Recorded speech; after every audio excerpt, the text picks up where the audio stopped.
Hello, good morning, colleagues.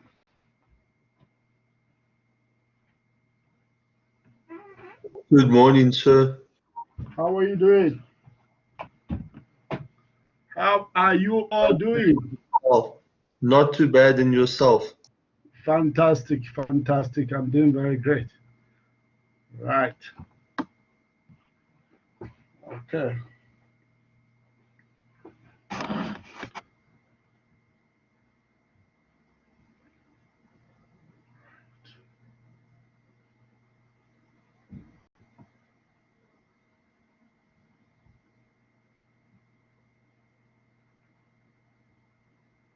Okay.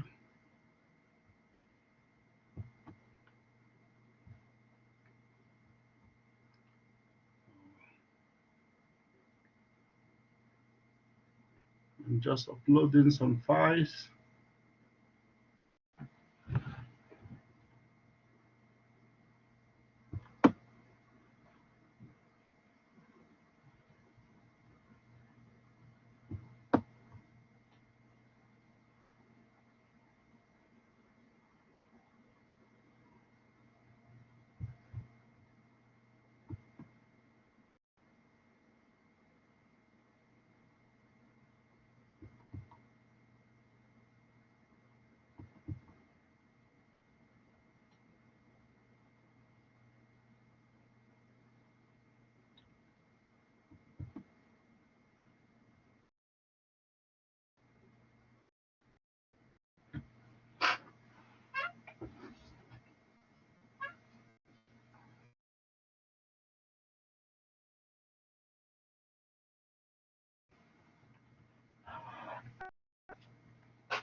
Okay.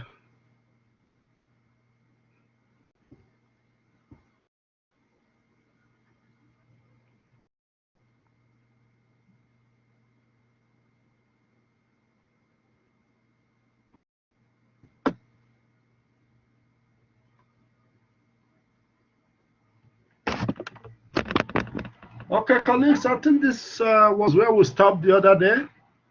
Demographic characteristics of the South African workforce, where we were actually touching on issues that affect women in the workplace. Are we on the same page?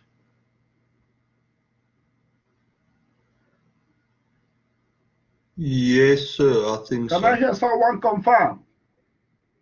I think so, sir. Fantastic. Great. Thank you once. You say what?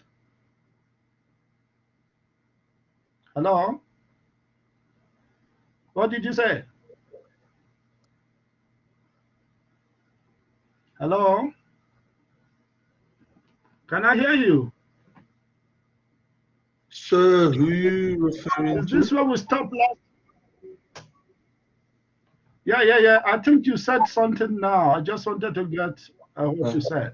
I said I thought this was the slide that we did end at. Fantastic. Okay. Thanks a lot for confirming. All right. So, colleagues, thank you very much for availing yourself. Before we progress with the class, I think I will like to inform you why we decided to schedule this urgent workshop. It's actually meant to cover up a lot of things before I can actually release the question that you work on for your final assessment. You know, because when I checked the timetable, I see that we have very limited contact time. And like I told you, the contact period has been so distended, that we cannot actually meet as we often meet previously in the honors class, because previously we normally meet every week, but now it's to me that we are meeting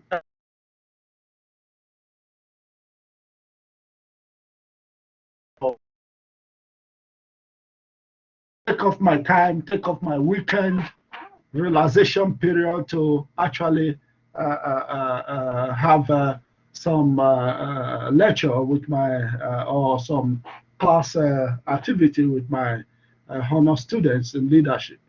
Is that clear? Yes, Is sir. that clear? Yes, so you broke So, up for a part, but I heard most of what you said.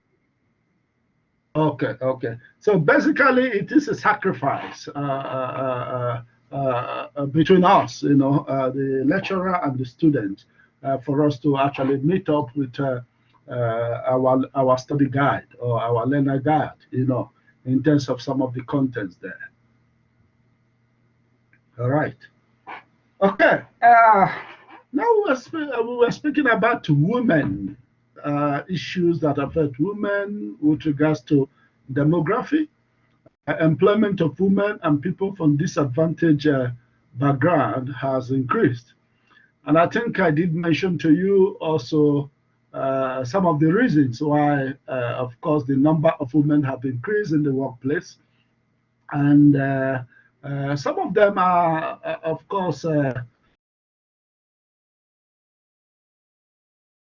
divorce rate in society. Divorce rate in society.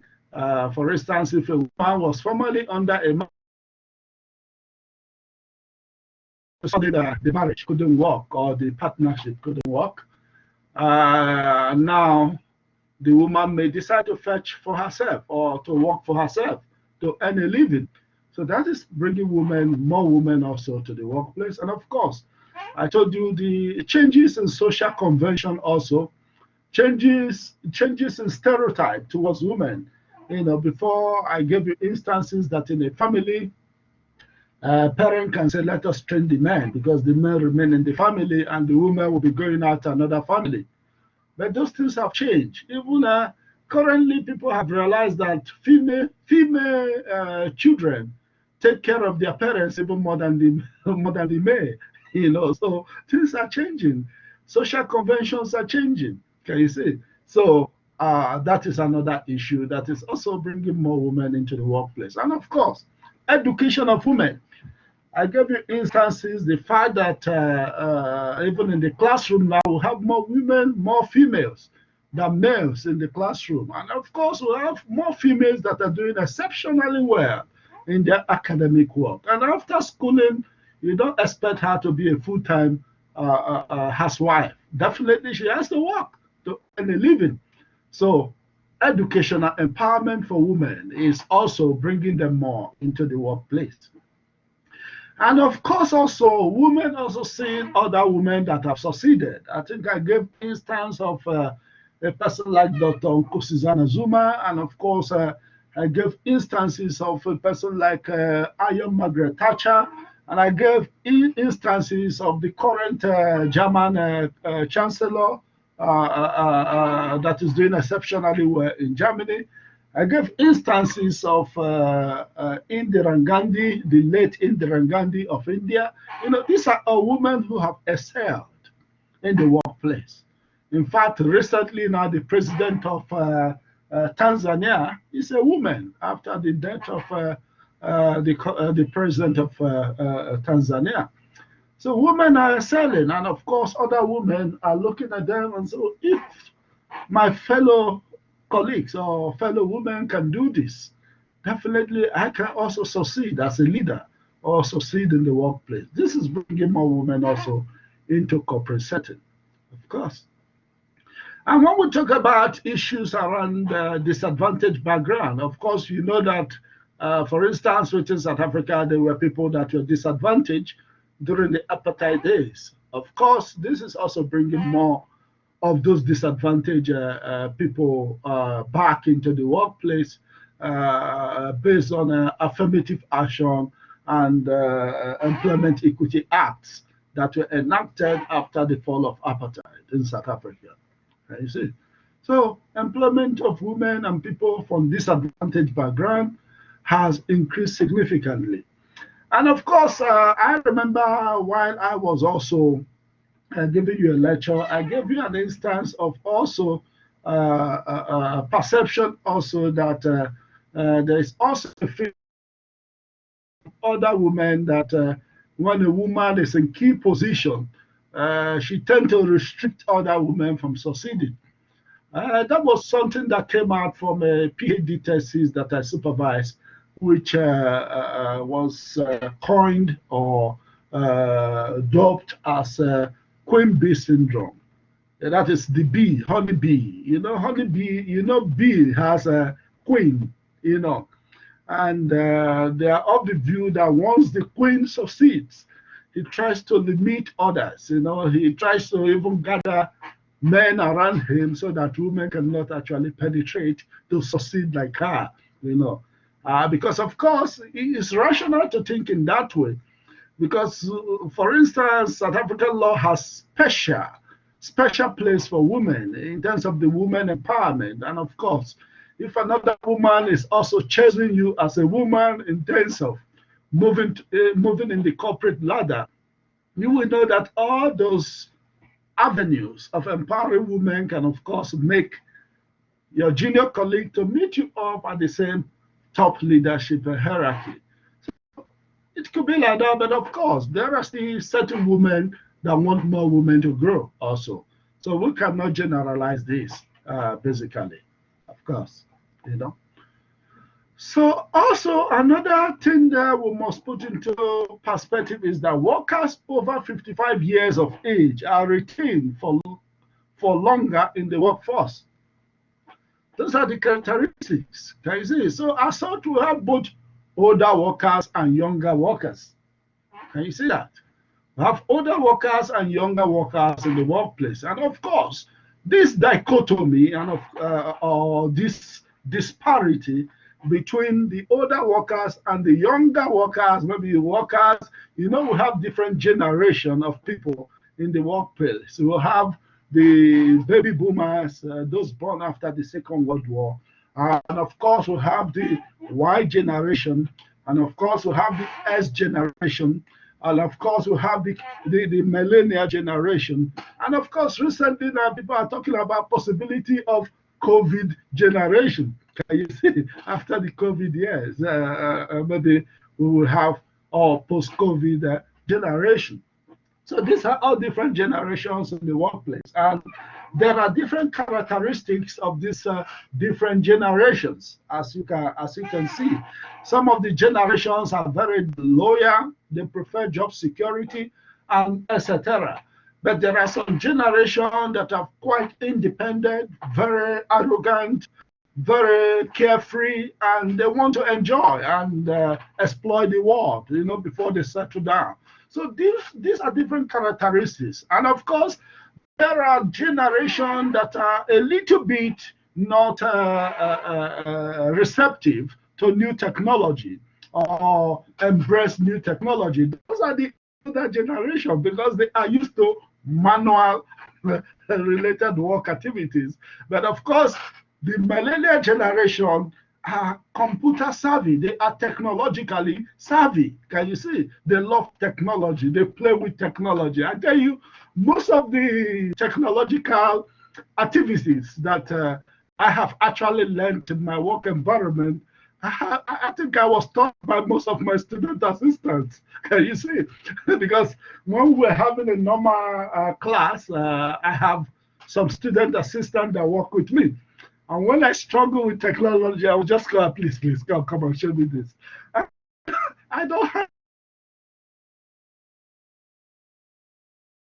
because I know that they are more logically savvy, In fact, I remember was something I used to do when I travel, that is having my flash, what they call my modem, in terms of walking when I travel out of South Africa. And I happened to travel some time back and I didn't have my modem. in order to connect to other countries' network.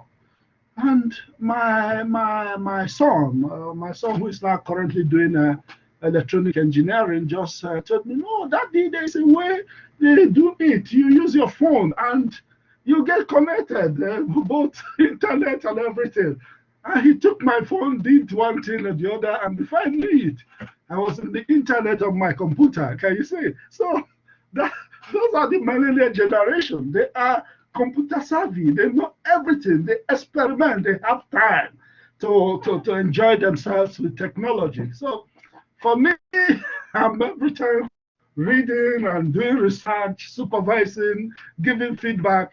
I may not have time to explore all this. Can you see? So sometimes we recognize the fact that the younger generation or the millennial generation are more technologically savvy. And of course, most of these disparities and divergence can also bring dispute in the workplace. Can you see? Where, of course, older workers may want younger workers to do it this way, and younger workers have other ways of doing it and say, no, you are old. That is not the way to do it. And of course, the older worker may feel insulted that, oh, why is this little boy that is not up to the age of my son telling me this? So complications can also arise from that instance. I think I can also remember when I did some work with the Central Bank of Nigeria. I remember there were things I noticed within my department, and I think I tried to bring that to the attention of my seniors. But I remember there was one particular older colleague who would tell me, Mr. Ore, if you can't teach us what we're doing here for 25 years. Can you see? If you want to practice what you're saying, go back to India, because he knew that I graduated from India.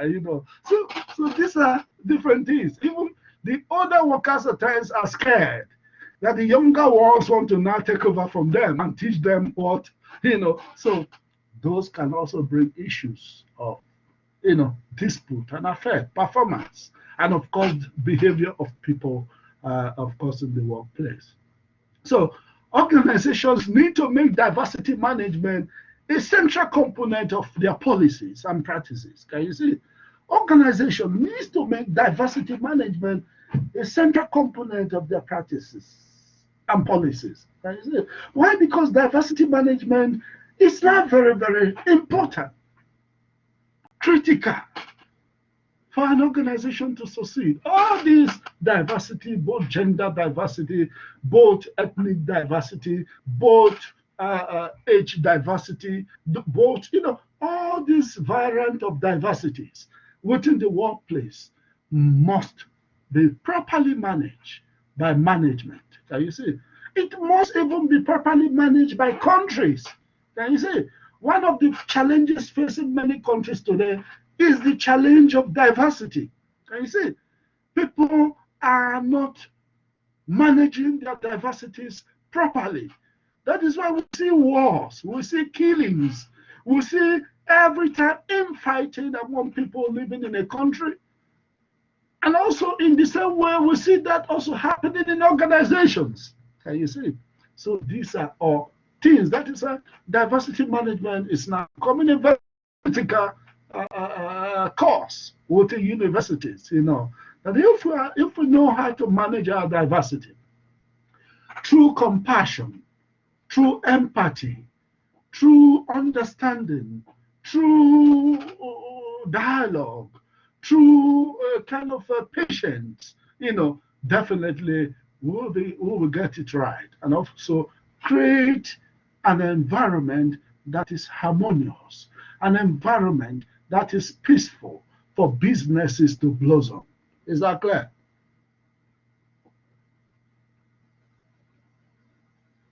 Yes, Is that sir. clear? Yes, sir. Fantastic. Great, great, great. All right. So I want to hear another person's voice. Is that clear? Yes, sir. I see that I'm hearing only from Tijat. Yes, sir. Fantastic. At least I can hear the diversity in the class. Fantastic. Great. Okay, that's good. All right. Thank you very much. So, although more than 75% of the population is black, this level of representation is not found in the labor market. That is also the perception from the recommended textbook. And of course, that is a fact. Can you see? And most especially in leadership position. Within South Africa, the leadership position is not reflecting the demographic composition of South Africa. So as such, there's need for more black males or black females in leadership position within South Africa. When you look at some of the organizations, corporate organizations, you see that at the top is all white. Can you see? So these are things that need to at least start a kind of changing systematically in South Africa to reflect the demography. Because at times, if you ask yourself, now it may look as if only whites are good managers. But if you go to the United States of America or to some, there are black managers that have excelled in organizations, and they are at the top of their organizations. So I think those kind of practices need to be managed, and of course that is what affirmative action and of course employment equity is trying to redress or address to see how we can accommodate more racial diversity in key positions within the workplace, and of course, bring more people from previously disadvantaged or what is known as designated group into the workplace. You see? And furthermore, the issue of high unemployment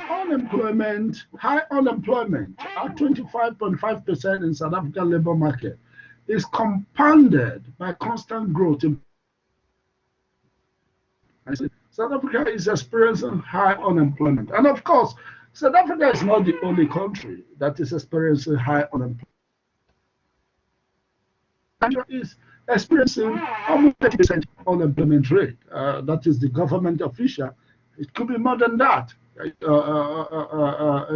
terms of the percentage of unemployment. And of course, I believe that, of course, the South African unemployment has also increased from that 25.5% if we take a proper investigation into it. Can you see?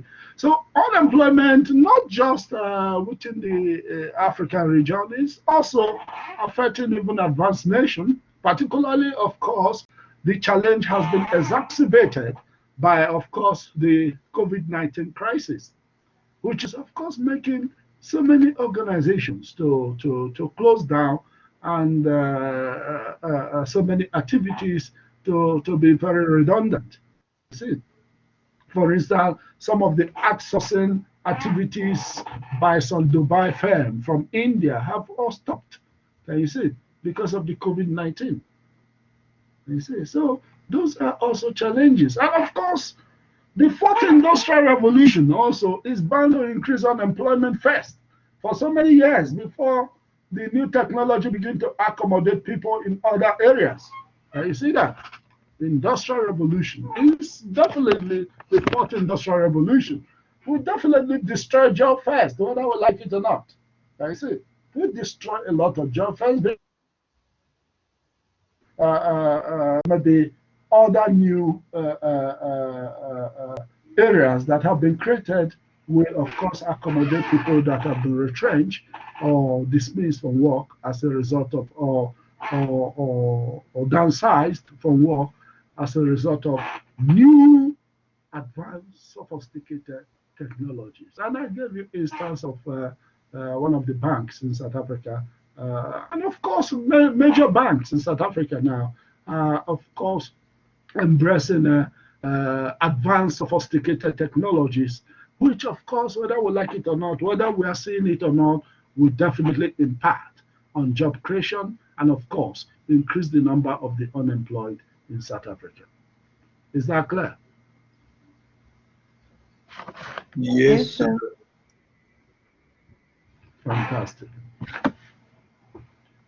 All right, we'll move to the next topic there, which is levels of diversity. You see, of course, there are some levels of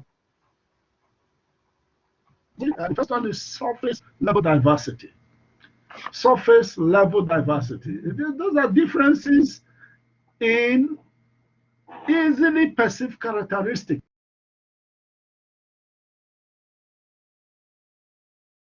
See, for instance, gender. I spoke about male and female in the workplace, and I also spoke about other gender-related matters. And of course, race. Of course, we can see black, we can see Indian, we can see colored, we can see white in South African workplace. These are the ones we can see, surface level diversity, those we can see with our own eyes. Can you see? Those who are at the surface of the iceberg that we can see. And of course, age diversity. We can notice the old employees in the organization. We can notice the young employees within the organization. And of course, diversity. We can see diversity. And of course, disability. We can see disability in the workplace.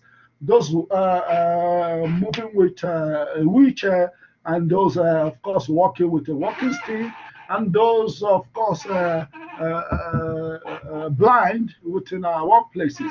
So these are surface level diversity that we can see in our workplace that do not necessarily reflect the ways people think. Can you see all this surface level that we see do not necessarily reflect the way people think or feel, but that may activate certain stereotypes. But they do activate certain stereotypes. So sometimes we generalize as if all whites are the same. Sometimes we generalize that as if all old people are the same. Sometimes we generalize as if all black people are the same. Sometimes we generalize as if all genders, women are all the same. And I do hear men say that women are all the same. Can you see? And sometimes I do hear people generalize in terms of disability. Somebody can say all disabled people are intelligent, or all disabled people are not intelligent, or all disabled people can perform, or all disabled people cannot perform. We generalize. So we base on our argument on stereotypes. You see, because we can see them. You see. But of course, the next level is deep level diversity. Deep level diversity is differences in values. These are the ones we cannot see. They are beneath the iceberg. Can you see? They are in the deep water. Can you see? Differences in values, personalities, and work preferences that become progressively more important for determining similarity as people get to know one another. Can you see? So all these differences are embedded. Although we cannot see it, but there are people who are similar communality of people based on all these values, personalities, and work preferences. Can you see? Of course, there are differences in terms of also people based on all these variables. Can you see? But these are the ones we cannot see. But these ones are also very critically important. And that is where I gave you instances that, of course, two black women may have totally different values about life. There may be two different personalities about themselves. Their work preferences may be totally different. In fact, there are instances where, of course, the personality of a black person is almost like the personality of a white person. Can you see? That is why at times you see some people accuse some black people as coconut. Can you see? They say he's black outside but white inside. Can you see? And of course, they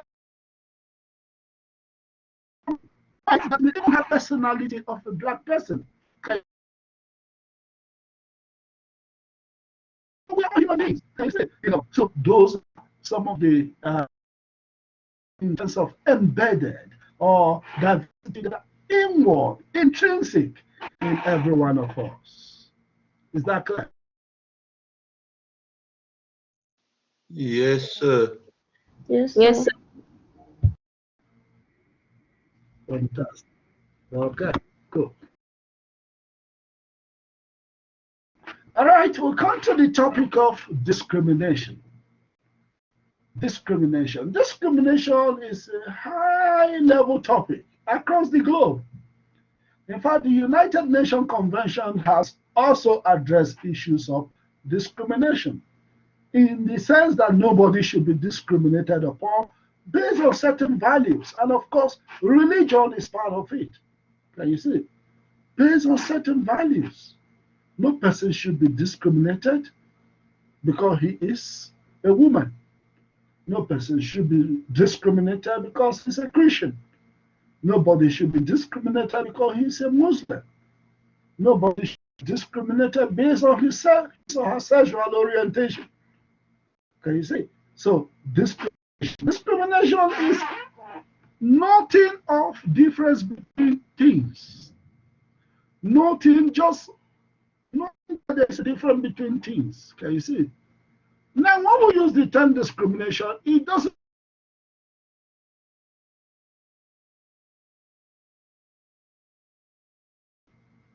But discrimination becomes very bad when it is unfair discrimination. You see, it becomes like a kind of negative discrimination. Unfair discrimination simply means making judgments about individuals based on stereotypes regarding their demographic groups. Making judgment about individuals based on stereotypes regarding their demographic group. And of course, from my teaching of diversity management to honor students in the second semester, I have just come to a realization, or the realization, that all human beings are judgmental. Can you see?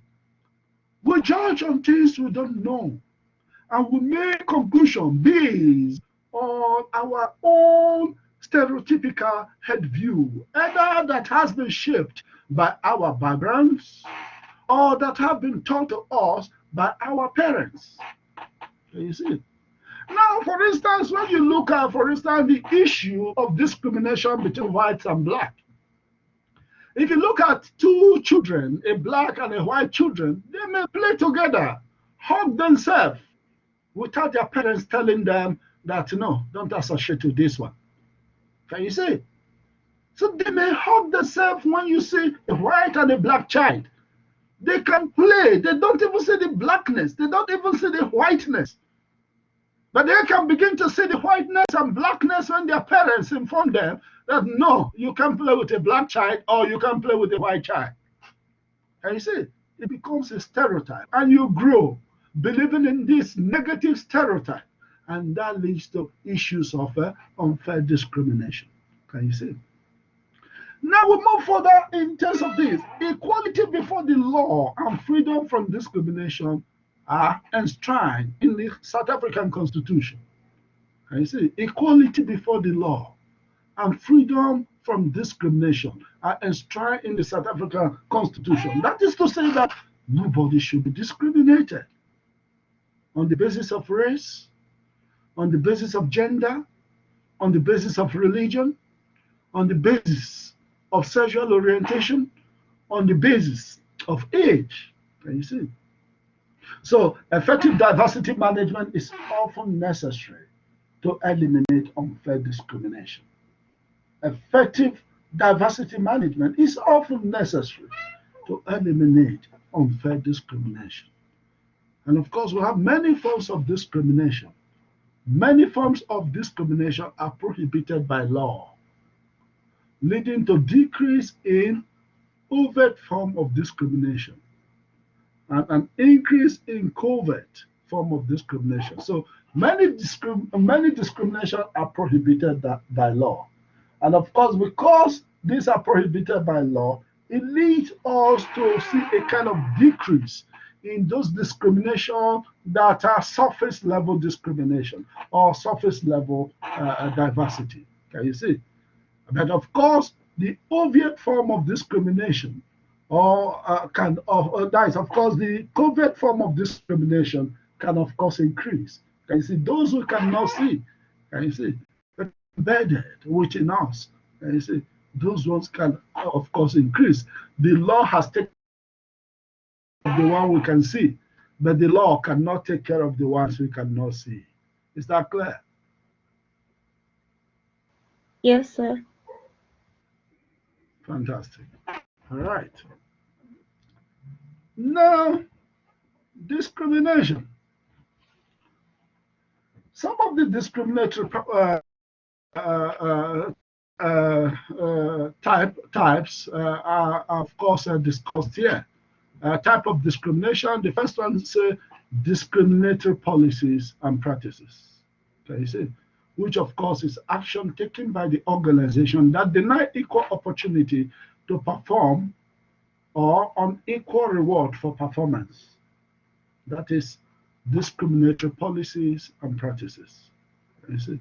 And of course, the apartheid system, of course, had so many discriminatory policies. Okay, you see?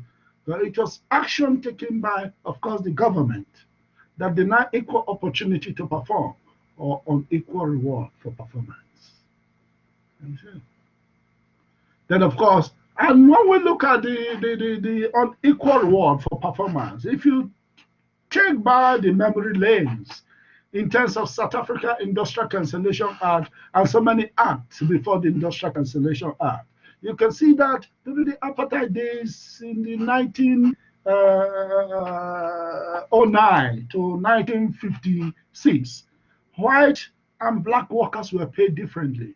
Can you see? Black workers were paid peanuts.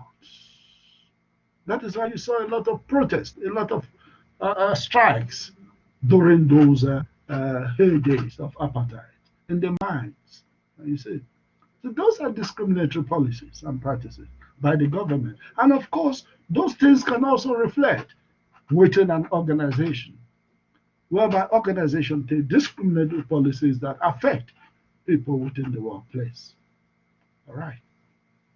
Then we'll come to another form of discrimination, which is, of course, sexual harassment.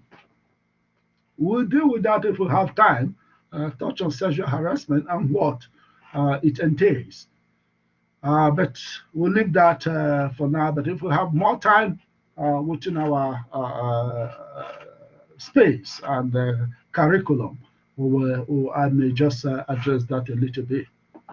So sexual harassment, of course, which is unwarranted sexual advances and verbal, not just sexual advances, even verbal and physical conduct of sexual nature that create a hostile and an offensive environment. You see? Offensive environment.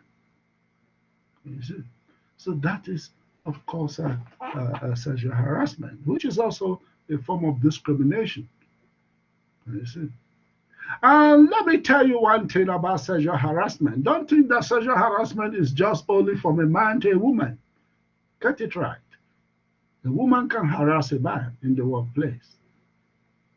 And evidence have shown that even in America, some of the top corporate women harass young boys.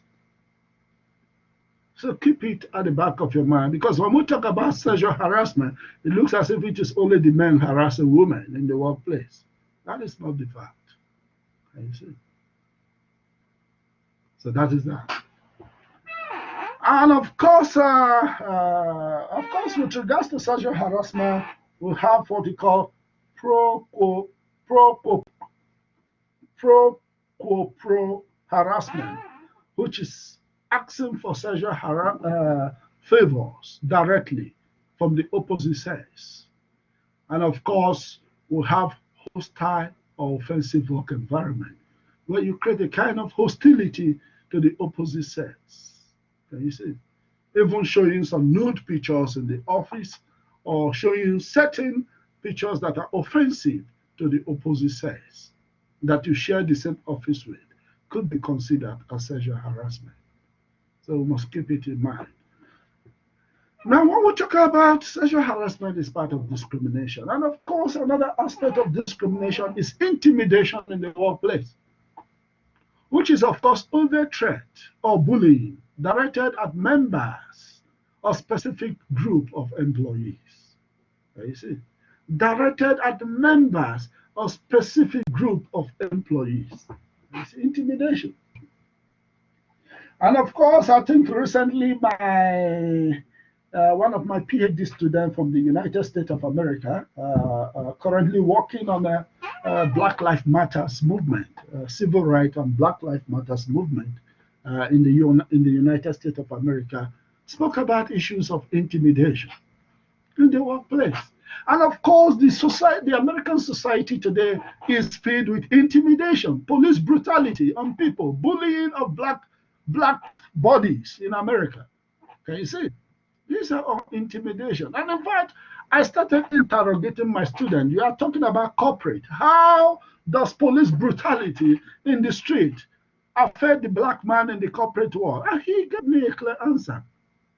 That even a man going to his work in the morning can be brutalized or bullied by a police officer.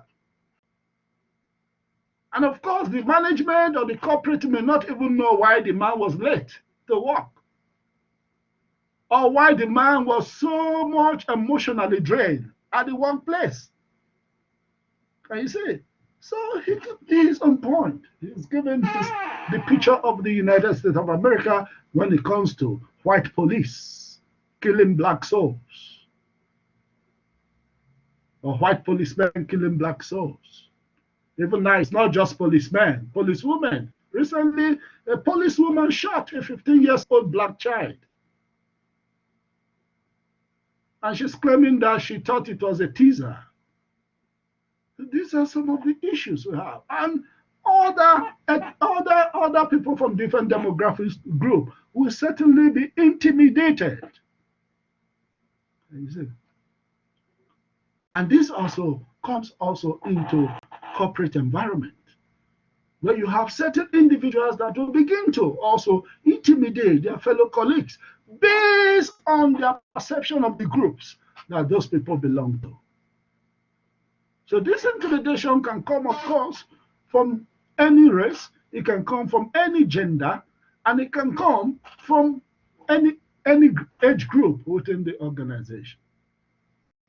And of course, another form of discrimination is mockery and insults. Can you see?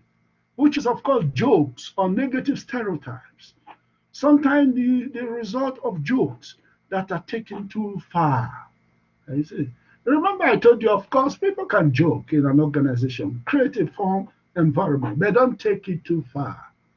Can you see? Don't take it too far that the joke become a mockery or an insult. So you, the management, you, the leadership, must take charge of most of these discrimination that unfold in your workplace. Because as a student of leadership, we are training you to be leaders in your organization, to be leaders of your nation, to be leaders of the environment you occupy. So you must take cognizance of some of these anomalies in the workplace that can actually destroy an organization or a nation for that matter. Can you see? And of course, we talk about exclusion. Exclusion, that is, of course, exclusion of certain people from job opportunities, social events, discussion, or informal mentoring can occur unintentionally. Can you see? It may be intentional or unintentionally. So that is a form of discrimination when one begins to perceive that he is not informed when there are certain social events in the department and organization. And it does occur several times in many South African organizations. You see, when there are informal, when there are discussion, or when it is a case of informal mentoring. Some people may not want to mentor other groups, other demographic groups. Can you see?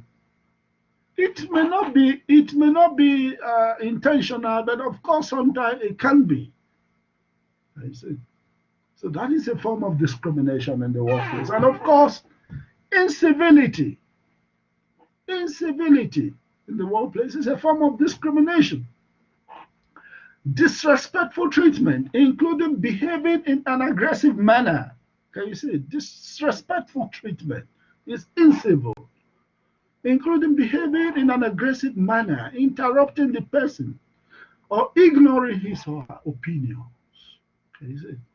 These are some of the discriminatory practices or practices in the workplace, both, of course, in South Africa and other clients. All right. We'll progress. Now we'll come to the next, which is, of course, biographical characteristics. Biographical characteristics. Biographical characteristics, which is, of course, personal characteristics. Such as, for instance, if they say, okay, if you are doing a research, some people say biographical data, and they discuss the profile of people that are participating in that particular research. The same way, we have also biographical characteristics within our organizations, which is, of course, personal characteristics such as age, gender, race, length of service, that are objective and easily obtained from personal record. These are objective. You can easily obtain this from personal record. And of course, that is why I also gave you an instance in terms of research environment. It is through research that we have personal record of an organization. Can you see? Or through recruitment, when people are recruited, they know the amount of blacks or the number of blacks that are in this organization and the number of whites. That is why you see that South Africa currently now is talking about transformation. Can you see? To keep a record of the number of black within any organizational setting. Can you see? And like these characteristics, like I told you, these ones we can see are representative of the surface level diversity that we have discussed earlier on. Is that clear? Is that Yes, sir. fantastic? All right.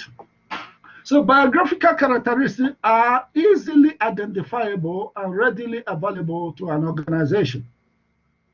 You see, variation in these surface level characteristics may be the discrimination basis for, characteristics may be the basis for discrimination against classes of employees.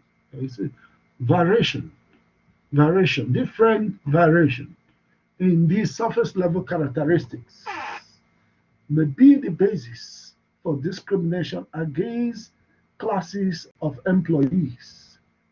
That is to say, discrimination can be between genders. Discrimination can be between age groups. Discrimination can be between races, like I have mentioned. Discrimination can also even be in terms of tenure, length of service within an organization. You see, how long have you spent in this organization? For instance, some have spent 20 years in an organization, some have spent 10 years. In fact, this year I celebrated my 10th year at UJ. Can you see? And I got my long service award. Can you see? So I'm one of the old staffs at UJ. At least starting from 10 years. All right. So that is that. Characteristics may be the basis of discrimination against classes of employees. So these characteristics are not always as closely related to important work outcome as people believe. So these characteristics, although they are not always closely related to important work outcome as people think. You see. Often far more variation occur within group sharing biographical characteristics than between them. You see. Within group sharing biographical characteristics. And of course, those are, of course, the ones we cannot see. Often far more variation occur within group sharing biographical characteristics. That is to say, like I have explained to you, the two black men may be living totally world apart from each other. The same thing applies to two white men. You may say everybody is white, but they have different characteristics all over. Those are the embedded ones. Some whites are kind. Some may be mean. Some whites are friendly. You're friendly. You see, these are inward, intrinsic characteristics. The same thing applies to black men. Can you see? The same thing applies to black men and, of course, women. Can you see? So often more variation occur within groups sharing biographical characteristics than between them. All right. Now we'll talk about biographical characteristics in terms of age. Relationship between age and job performance is important. Relationship between age and job performance is important. There is a wide belief that job performance decline with increasing age. I see. There's a wide belief that job performance decline with increasing age. That is why you see that once you are above 40, some organizations don't like to recruit you or to take you as a fresh worker. I see, because they feel that the energy has depleted over the years. And of course, once you're above 55 years of age, just forget about some kind of jobs that require muscle, that require strength, that require energy. Because at 55, well, 55 is the beginning of retirement age. Are you guys aware? Yes, sir. Of course. Can I hear a female? Can I hear some of our women? Retiring age is at 25 if I win the lotto. Yeah, I totally agree with you. And that is quite extraordinary. Nombiso, Ntombi. Can I hear you? Yeah, no, that is extraordinary. Can you see? That is extraordinary. If you win a lotto, certainly you start your retirement immediately. Of course. Yeah. So relationship between age and job performance is important. There's a perception that as you grow older, of course, your work performance decreases. I see. But also, of course, in spite of that, we must take into cognizance that the workforce is aging. We are having aging workforce. Baby boomers have all retired. Can you see? Because almost all the baby boomers are above 70 now. Can you see? And I remember when I was a lecturer at CPUT, the British lady I share office with, Mrs. Anne, is a baby boomer. Can you see? So in fact, and she's very young, very energetic, very strong, and full of life. But I think by now she must have retired long ago, Miss Anne. And she was very, very supportive. During my lecturing days. We discussed a lot of things around the management-related discipline and, of course, organizational behavior. And I think I learned a lot of things from her, in spite of the fact that I was the doctor and she was the missus. But I learned a lot of things from her. That is also based on the fact that she's older than me. Can you see? So old age brings experience. Can you see? Old age brings experience. So she gave me those tacit knowledge, tacit experiences that she has also got.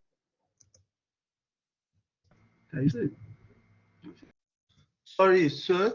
Nombuso just said in the chat that her mic isn't working. That's why she can't say anything when you ask her to hear from her. Oh, okay, no problem. But she's not the only lady in the class. I said I wanted to hear the lady's voice also. Can you see? so that we know that we have female leaders in our list. Can I hear the ladies say hi? Hi. Oh, how are you doing? Hi, sir. Let the ladies not sleep. Hello, hello. Yes, let the ladies not sleep in the class. They are our leaders. Is that clear? We're not sleeping, Yeah. we're listening Okay. attentively. Cool. Okay, no, but sometimes when I need response, I want to hear a Miss voice. Just I want to feel the diversity in the class because I see that only Tihad is the one responding. In terms of what I say, is that clear? All right. Thank you very much. So there is, of course, the workforce is aging. Can you see? Workforce is aging. We are all aging. Can you see? We are all aging. Those who have been in the workforce for years, they are aging systematically. Can you see? And some of the things we used to do before, we know in our inner mind that sometimes we feel very lethargic or we feel very lazy to do most of those things. Can you see? To do most of those things.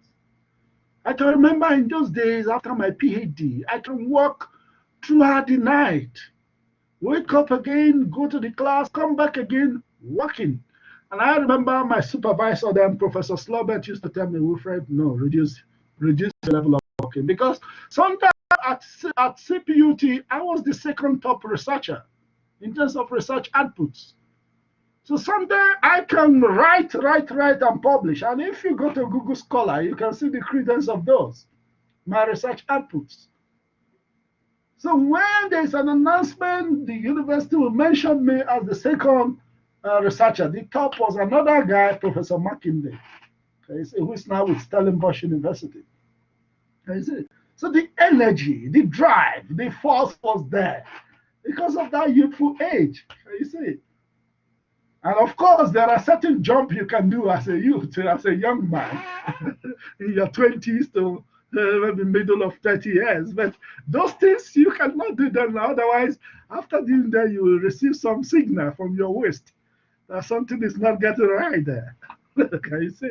So those are the those are the issues. So there is a worldwide shortage. And of course, in spite of the fact that the workforce is aging, there's a worldwide skill shortage. Skills shortage. Of course, we have so many men, but we are talking about men with skills. Can you see? There's a worldwide skill shortage, forcing companies to continue re-employing older people. Can you see? Because of skills. Because of some of the tacit skills that they don't want to let go. Can you see? So employees' perception of older employees are mixed. You see, other employees' perception of older workers or older employees are mixed. They're mixed. There is, of course, positive perception, which include that older workers like quality job. They produce quality. If you see some of the artifacts produced by older workers in the 1950s and 60s, you see that it is more original than what we are seeing in current day world. In fact, in current day world, people are producing obsoletes, things that fade up within 2 days or within a month. Can you see? But in those days, some of the things you bought in those days, if you still see, or if your father still have a Peugeot car, or some of the vintage to produce this, some of them exist for those who still decide to return it. And when they bring it, you can see the quality, the originality, the refinement in terms of those cars. And you see, they were not produced to just die after 5 years. So, positive aspect is quality. And of course, another positive aspect is experience.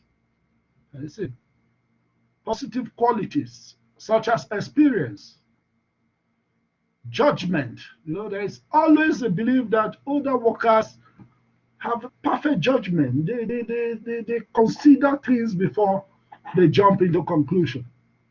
You see, fair judgment, or they are critical in terms of their judgment. And of course, there is a perception that other workers have strong work ethics. And I told you about the baby boomers. The baby boomers are very loyal to their organization. They have great work ethic. They don't come late to work. And they are focused on the job. That's the baby boomers, and of course, the generations closer to them. Unlike the millennial generation. Can you see? And of course, like I said, qualities, they are committed to quality product. Now, what is the negative aspect of older workers in terms of qualities? There's a perception that they lack flexibility. They are not flexible. They resist changes. Can you see? They resist changes. They want to stick to the old ways. They are rigid. Can you see? There's a perception that old workers are rigid. And I gave you an instance of myself initiating some changes in the bank where I worked some years back in Nigeria. And of course, the senior supervisor who was ahead of me, he told me that no, if you want to practice that, go back to India where you studied. And you see, they are rigid. Old workers, they are not flexible. At times also, it comes out of threat that you want to take over what I know, or you want to boss me. After spending 25 years in this organization, you want to teach me my work. That's how some people say it. So you want to teach me my work, the work I know. When were you born? They can ask that question. When were you born? To teach me what I know for 25 years or 30 years. I see, they are lack flexibility. And of course, resisting new technology. I spoke about the fact that they find it difficult to embrace new technology.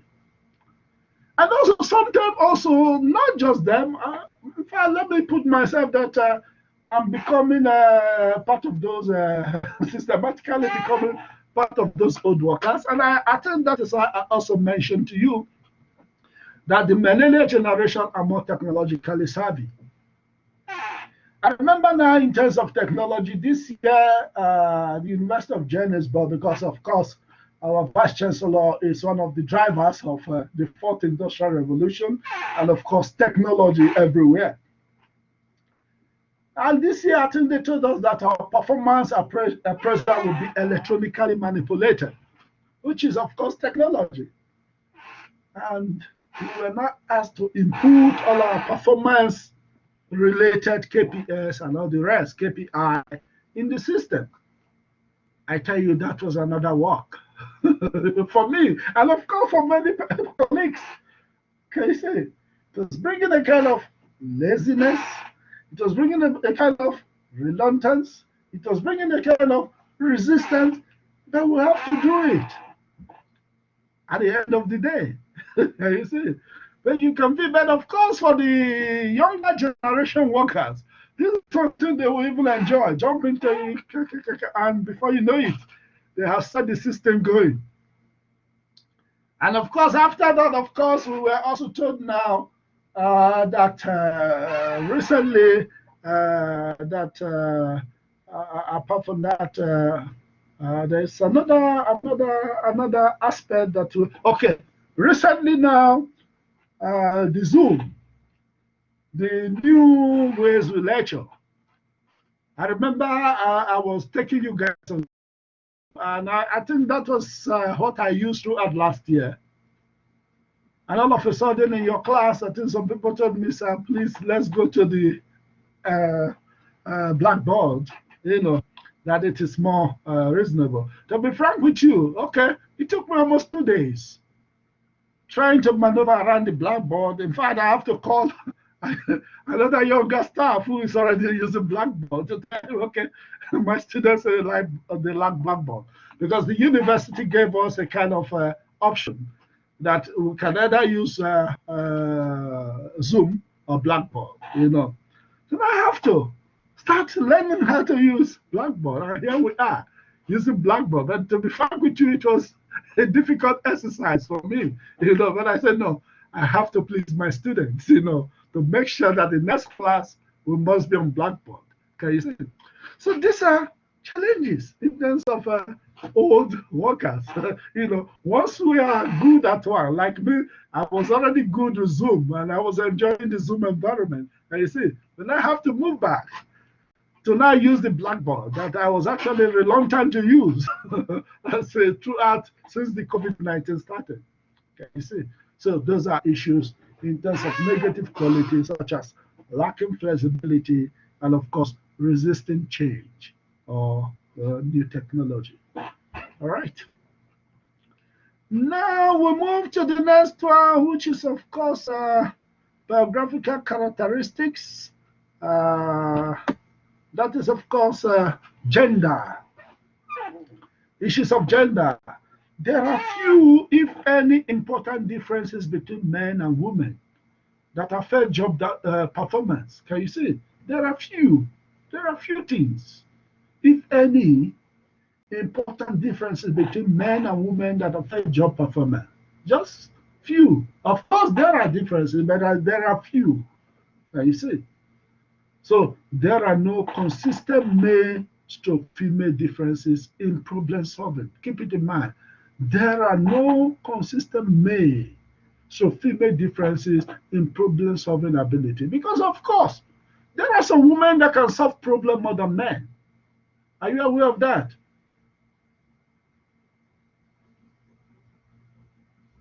Can I hear someone? Yes, sir. Yeah, of course. There are no consistent male and female differences in problem solving ability. So some women can solve problems more than men. In fact, there are certain literatures that says that even women solve problems better based on some of the unique quality they bring in terms of resolving problems, consideration, consultation, mutual understanding, making peace. Instead of fighting, arrogance, bullying, and other things, women come calmly to resolve problems. There's a part within organizations. You see? And of course, analytical skills. There are some women that are very good in analytical skills. And you see, in analytical skills. But of course, with regards to analytical skill, there's also a perception that men enjoy more analytical skills than women. For instance, in the engineering field, you find more men than women within that space. And you see. And of course, issues of competitive drive. There's not much difference. Motivation, sociability, and learning ability. And see, women are excelled in so many areas of life, just like their male counterparts. You see. So gender roles still affect perception. So gender roles in the workplace, in society, still affect perception. Women who succeed in traditional male domains or traditionally male dominated society are often perceived as capable.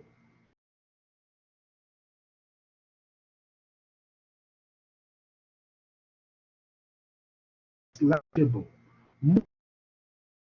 And this is also related to what I was telling you in terms of the honeybee syndrome or the queen bee syndrome. Queen bee syndrome. The queen bee syndrome, of course, the perception of certain women also that they would prefer to work under a male supervisor than a woman supervisor. You see. And of course, the natural perception of some African men that they cannot work under a woman. You see, is that mostly related to culture. You see. And the man is the leader and as such leader of home. I cannot come to the office to answer man to a woman when I have a wife that is of equal age and equal status at home. And you see, there is also a kind of varieties of perception around this. You see. But of course, some people are willing to embrace the dynamics of the organization. I see the dynamics of the organization, knowing that this is an organization and we have to work according to the authority subordinate relationship within an organization. So, of course, research suggests that women believe gender based discrimination is more prevalent than do male employees. So, women believe that they are genderly discriminated. You see, than their male counterparts. You see. So that is why you see at times when we talk about gender discrimination, people think it's only female, or that is why we use gender. Gender is both male and female. I think I was correcting a friend about that recently. You see, gender simply means both male and female. So a man can be discriminated. You see. But now, why I cannot so much fault the guy I said I corrected was because when we talk about gender discrimination, it seems as if it is only women. Are you guys with me? Yes, sir. Great, So when we talk about gender, it seems as if this is because more women feels that they are discriminated based on their genders. You see? So this belief is especially pronounced among women working with a large proportion of men. Working with a large proportion of men. All right. Now we are still talking about biographic composition, characteristics, race, and ethnicity. I see. Race. The biological heritage people use to identify themselves. That is race. And I think I have also a kind of demystify issues around race. You see, one in our last class. You see, but it's just biological heritage people use to identify themselves. In South Africa, we talk about the white race, the black race, and even most of the South African forms that they send to you, they say identify the race you belong to. If you are white, you indicate white. If you are black, you cross black. If you are Indian, I see. Then, of course, ethnicity. And I made you to understand that the additional set of cultural characteristics that often overlap with race. Now, if I want to use South African composition, for example, when we talk about ethnicity, we are talking about, for instance, within the black race. We have Zulus as an ethnic group. We have Xhosas as an ethnic group. We have Vendas as an ethnic group. We have Pedis as an ethnic group. And of course, other ethnic groups. You see? So within a particular race, other ethnic group. For instance, in the white race, we can have, of course, British whites. We can have, of course, Dutch white. We can have, of course, Russian whites within South African demographic composition. So don't think that all whites in South Africa are all from one particular region originally. Can you see? They have ethnicity. They have also ethnicity among them. Can you see? They have ethnicities among them. So that is that in terms of ethnicity. So research shows that in employment setting, people tend to slightly favor colleagues of their own race in performance evaluation, promotion decision, and pay raises. And I have seen that very much in South Africa. If a white manager is at the top, he tries to promote white colleagues, more than black colleagues. And of course, the same thing vice versa. You see.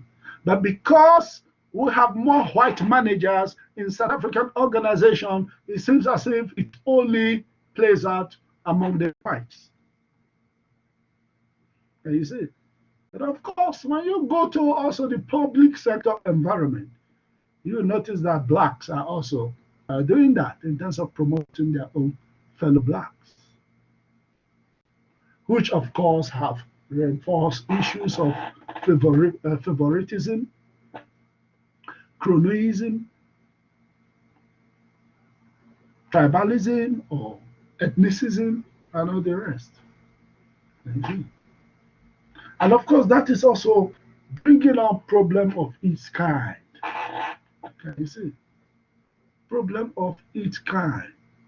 Political patronage. My student Kafiwe wrote about what motivates employees in the public service in South Africa to take early retirement. And part of it is political patronage, where some political parties will decide to reward their cadres, their members in government organizations. And probably these are cadres who are not well experienced in the activities in that organization. And so that is promoting what is also referred to as tokenism. And of course, inefficiency in the public service. You see? Is that clear? Yes, sir. Yeah. Yes, sir. So that is that. Research shows that research shows that in employment setting, of course, I have mentioned that people try to favor people from their own race. Substantial racial differences also exist in attitude towards affirmative action. Substantial racial differences also exist in attitude towards affirmative action. In fact, affirmative action has always been a very powerful debate in most of my classes. I remember there was a day I set up a debate. In fact, it's unfortunate that we are not meeting physically. Otherwise, you guys must have, of course, received about 2 debates in my class. Or you must have been asked to do some debate on critical issues affecting South African organizations in my class. I love debate. I like to see the students' view, the perspectives around critical issues, around divergent issues in my class. You see? So substantial racial difference exists in the attitude towards affirmative action. There are racial groupings that says that affirmative action is bad. Can you see? There are racial groupings that say affirmative action is good. Can you see? There are even also people among race that have been affected saying that affirmative action is good. In fact, there is a need to redress. And there's also some perception among those who have been favored by affirmative action that also have perception that, in fact, affirmative action is not the best, that it makes them appear as if they are favored unnecessarily. Can you see? It's a breed of perception. Can you see? People have different views. And of course, affirmative action have also made some white employees to leave South Africa for Australia, New Zealand, and so many other places to work. And of course, the Middle East in recent times. Because somehow there is a perception of reverse discrimination.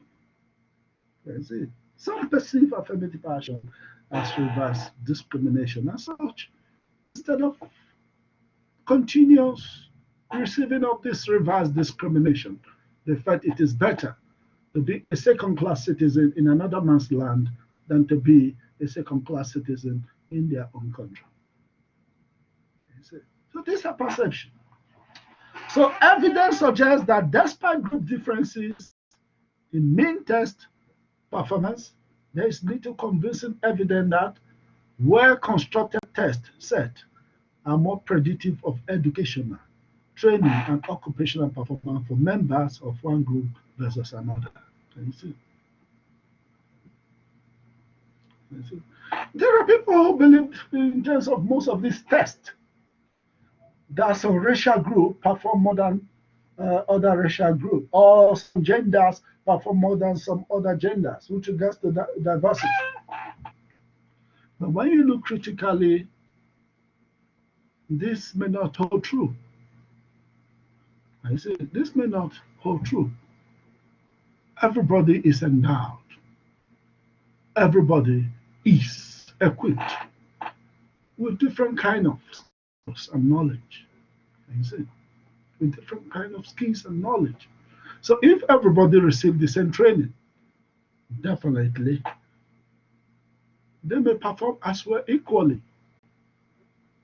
Or some that are perceived by certain tests may, of course, negatively by certain tests may, of course, perform better than those that were even perceived as the best or as the best candidates. You see? So that is that. And that is why you see in my case also, I try to show most of these tests because it has also its own disadvantage. You see?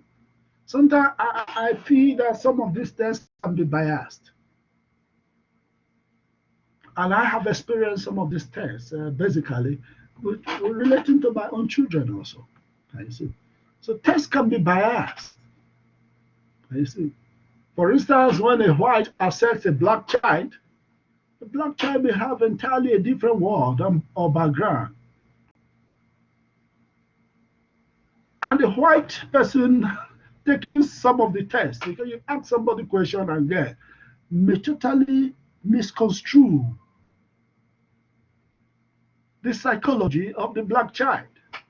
The same thing applies to a black psychologist assessing a white child. The white child may have entirely a different background and upbringing. Can you see? The black man may totally see that his own perception prevails when he assesses somebody from a different demography. So that is why some of these tests are sometimes very contradictory, but they help in selecting people within organization. But of course, we must be very, very cautious. And that is why for me, when I was the qualification leader of employment relations, the postgraduate employment relations in our department, I choose not to use all the so-called tests, psychometric tests, and all the tests for this particular reason. And of course, that is also issues in America in terms of some of the tests, why they decided that, of course, tests should not be used in certain recruitment or jobs. Because, for instance, of course, there was an argument that the minority group, which is, of course, the blacks in America, did not receive equal mathematical education compared to the white people who were already having a free progress. As such, you cannot put them into the same test. So, for instance, quantitative tests to analyze their level of intelligence. You see, so those are perceptions in terms of issues around the test. All right. I think one of our colleagues is trying to tell me that he still cannot do marks up to now. Yeah, but I get your position. Yeah, of course, part of it, when you look at the article I gave to you, that was the article by Charlie Jordan my former student at CPUT. Of course, it was an assignment that I gave to them, just like you're doing an assignment, and she was able to bring out issues of affirmative action.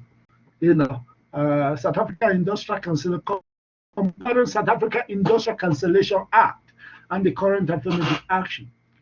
I think she was able to also touch on Bantu education, which was inferior to the normal white education in South Africa during the apartheid days. You see. And to be frank with you, I appreciated Charlie Judan for actually addressing both sides of the debate instead of sticking, because she's a white, but she didn't stick to elevate only white and downplay black as certain individuals may do. Or if it's a black, elevate black and downplay white. She was able to give a balanced assessment of the history of labor movement in South Africa. Can you see?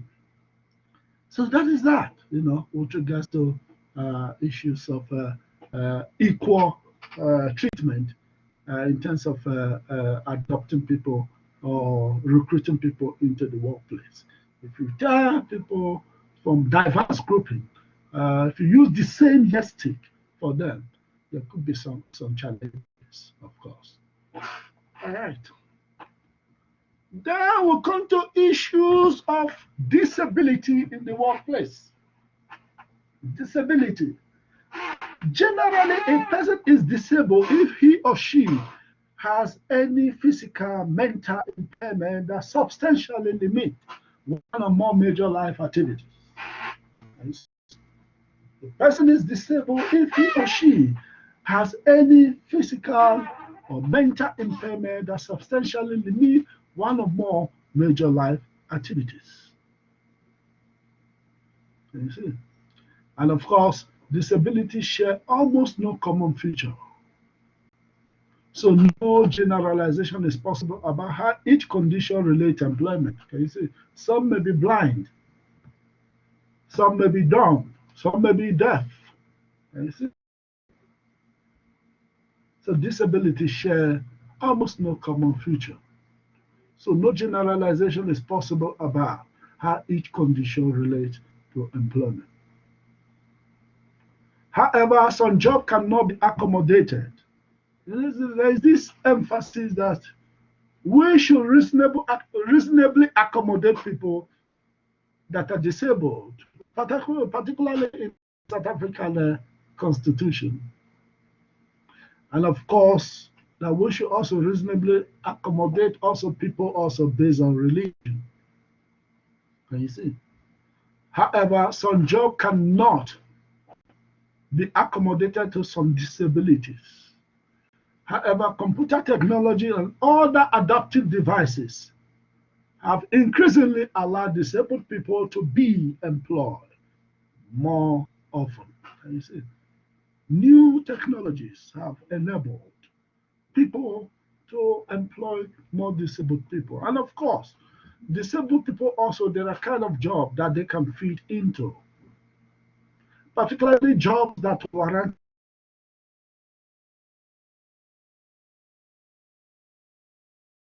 in the world is disabled. Are you guys aware? Steve Hawkins. Have you seen Steve Hawkins? How many of you have seen Steve Hawkins? Hello? Yes, Somebody said everyone. Aha. He's disabled. He goes on a wheelchair. Even on his wheelchair, he's even disabled also. You see, on his wheelchair, he look even more disabled. He's one of the most intelligent creatures that have ever existed in this world. Can you see? So at times, works that require intelligence can, of course, be done by disabled people and even done more than able people. Can you see? Because disabled people are more focused. Can you see? They are more focused. They are not looking at women in the street. You see, they are not smokers. They don't attend. They don't attend nightclubs. They don't go to shabins. So they are more focused in what they do when it requires intelligent job. Are you with me?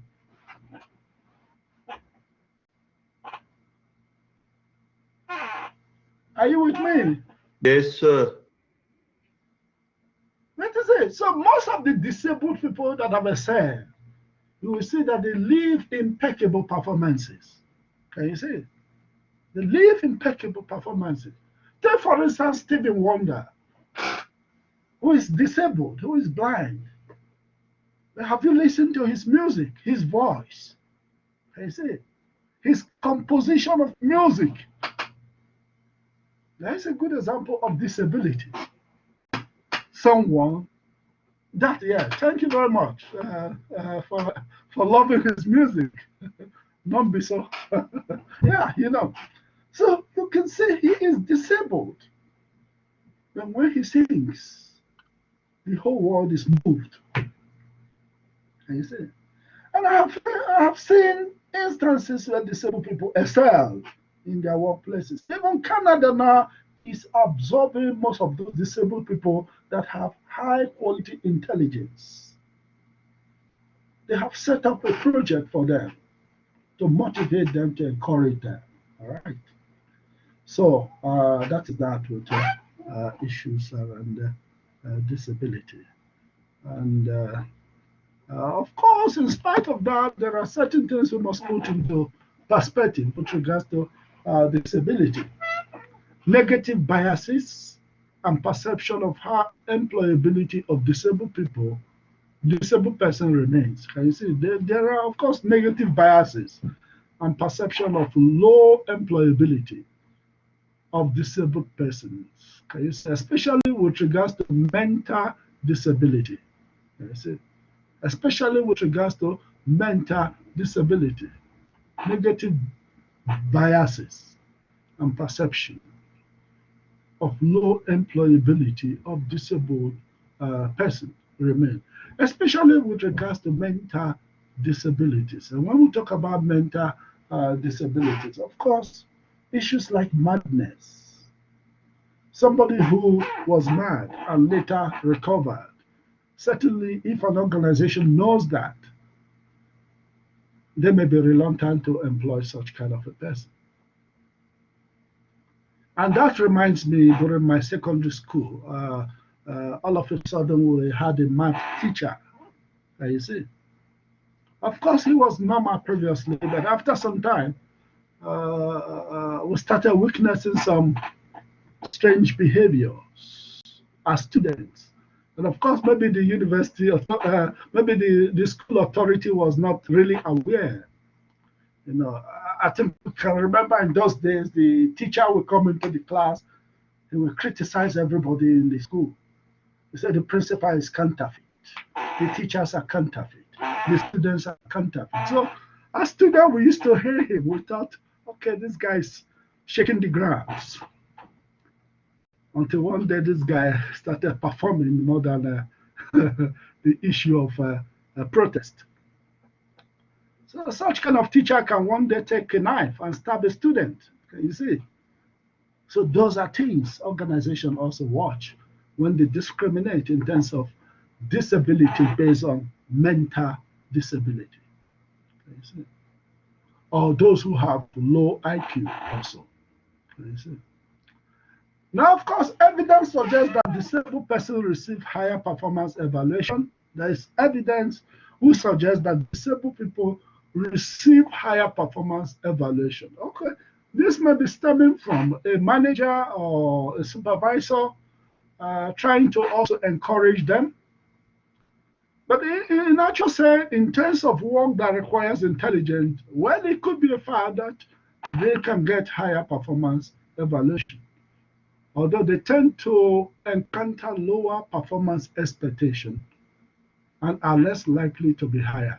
Can you see? They are less likely to be hired. In spite of the fact that, of course, the South African constitution creates a place that organizations should endeavor to absorb disabled people, but they are also unlikely to be higher. But I put that into context. Even in our institution, I think we have a professor who is, of course, disabled. He's blind, but very intelligent. He's a Senate member of the institution. And I tell you, he contributes heavily to the Senate meetings and Senate agendas. He reads with his special reading skills. Can you see? But he is highly intelligent. If you hear his argument at the Senate, if you hear his contributions, you will realize the level of intelligence in his brain. Can you see? So that is that with regards to this. He's a professor, and that is why he's a member of the Senate. Can you see? So that is that. We'll progress. Now we'll talk about biographical characteristics with regards to tenure, religion, gender orientation, and gender identity. Gender identity. So tenure expressed as length of time you have held a job. Can you see? Appears to be a good predictor of employees' productivity. And of course, negatively relate to absenteeism. Can you see? When you are a tenured worker, it's an evidence of your productivity. Because if you are not productive, if you are not compatible with the organization, definitely you will have one problem that may lead to your dismissal, or may lead to early retirement, or may lead to attrition, or may lead to exit. Can you see? And of course, if you are a tenured employee, you see the organization as parts and parcel of you. So you will not fake absenteeism. Do you know there are individuals that fake absenteeism?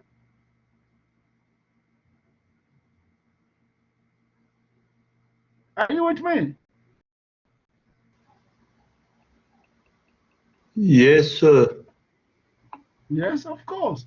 There are individuals. They are not sick. They will go to one fake doctor to collect medical certificate that they were sick for 3 days, and they're absent for work. But a tenured worker, and most of the tenured workers are old workers, may not actually do this. The younger workers can do this more often. Can you see? So tenure at a previous job is powerful.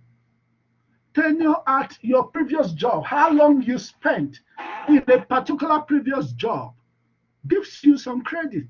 Can you see? Tenure at previous job is powerful predictor of future turnover. So if another organization is recruiting you, that is why they check how many years did he spend in his previous job.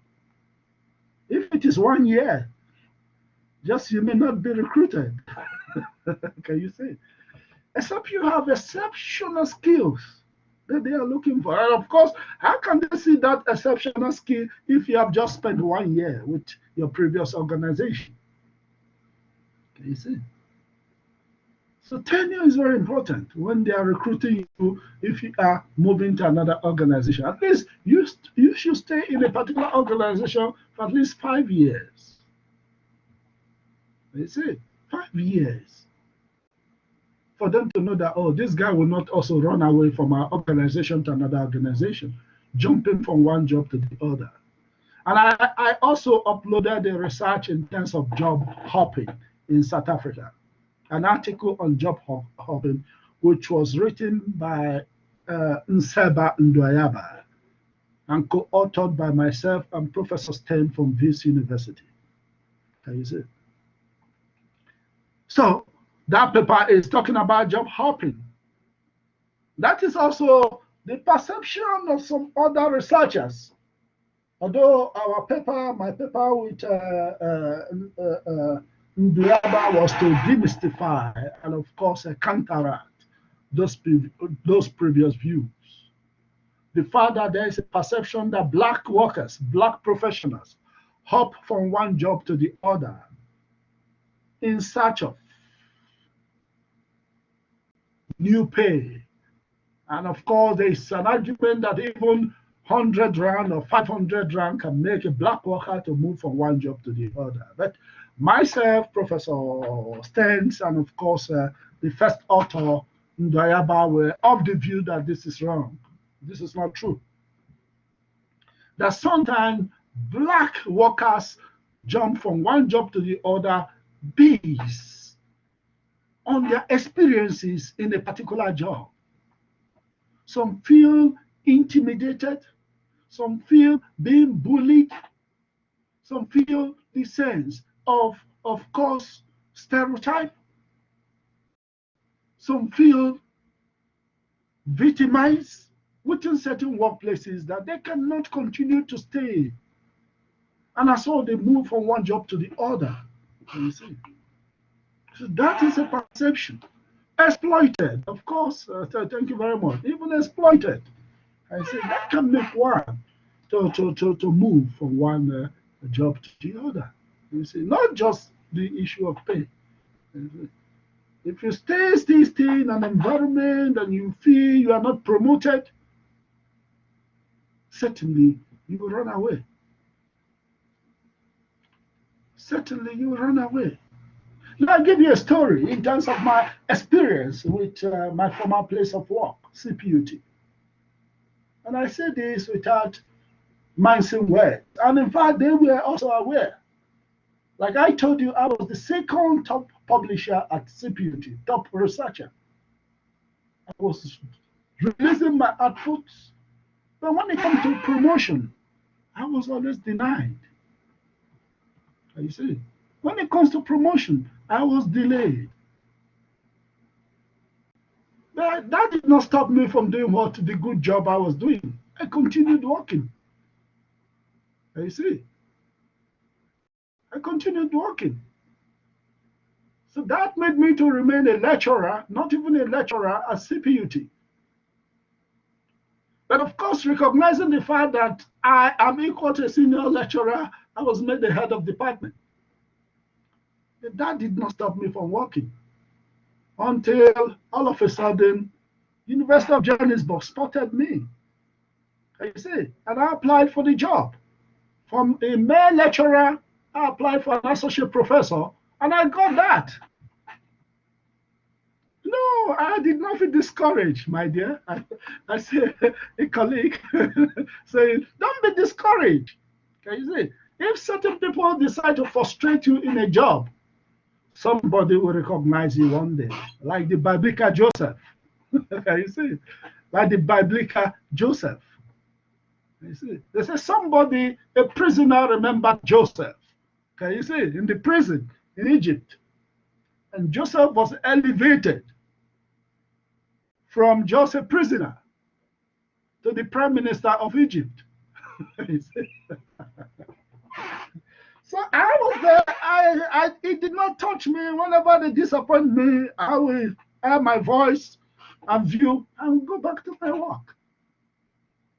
Until University of Johannesburg recognized me. From just lecturer, I was appointed as an associate professor at UJ. And within 1 year, I got my full professorship at UJ. Can you see? And immediately I was appointed at UJ. The former institution was calling me to come back for my full professorship under another dean. But I don't know. I'm not stupid. I don't jump from one organization to the other. But of course, my former organization was the place where I was trained. Can you see? So that's the dichotomy. That also touched my heart. That also touched my heart that the prophet is not recognized in his home. Can you see? So those are the points. For the fact that I was their product, probably they didn't recognize me. But when I left, they realized, wow, something has left us. Can you see? So those are the examples of issues with regards to issues of recognizing someone within a particular workplace. Mhm. Yes, yes. Thank you very much. For that, so that is that with regards to tenure at previous job is powerful predictor of future turnover.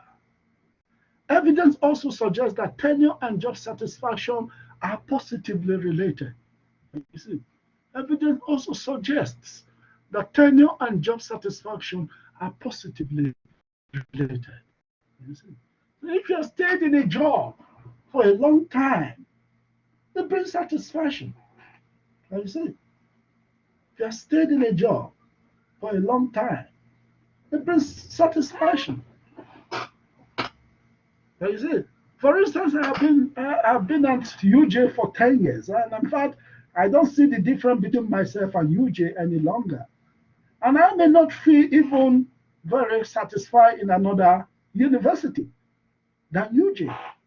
You see, because I've been here for the past 10 years.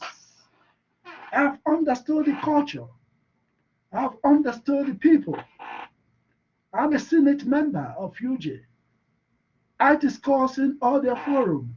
I know people around here. So, you see, there's no point, there's no way at this stage of my tenure, at this height of my academic life, that I want to go and start discovering another environment and learning anew what is happening there, making new friends and, of course, new enemies. Okay? I have made my enemies. I have fought my battles. I have made friends. Can you see? So that is the issue of tenure. Can you see?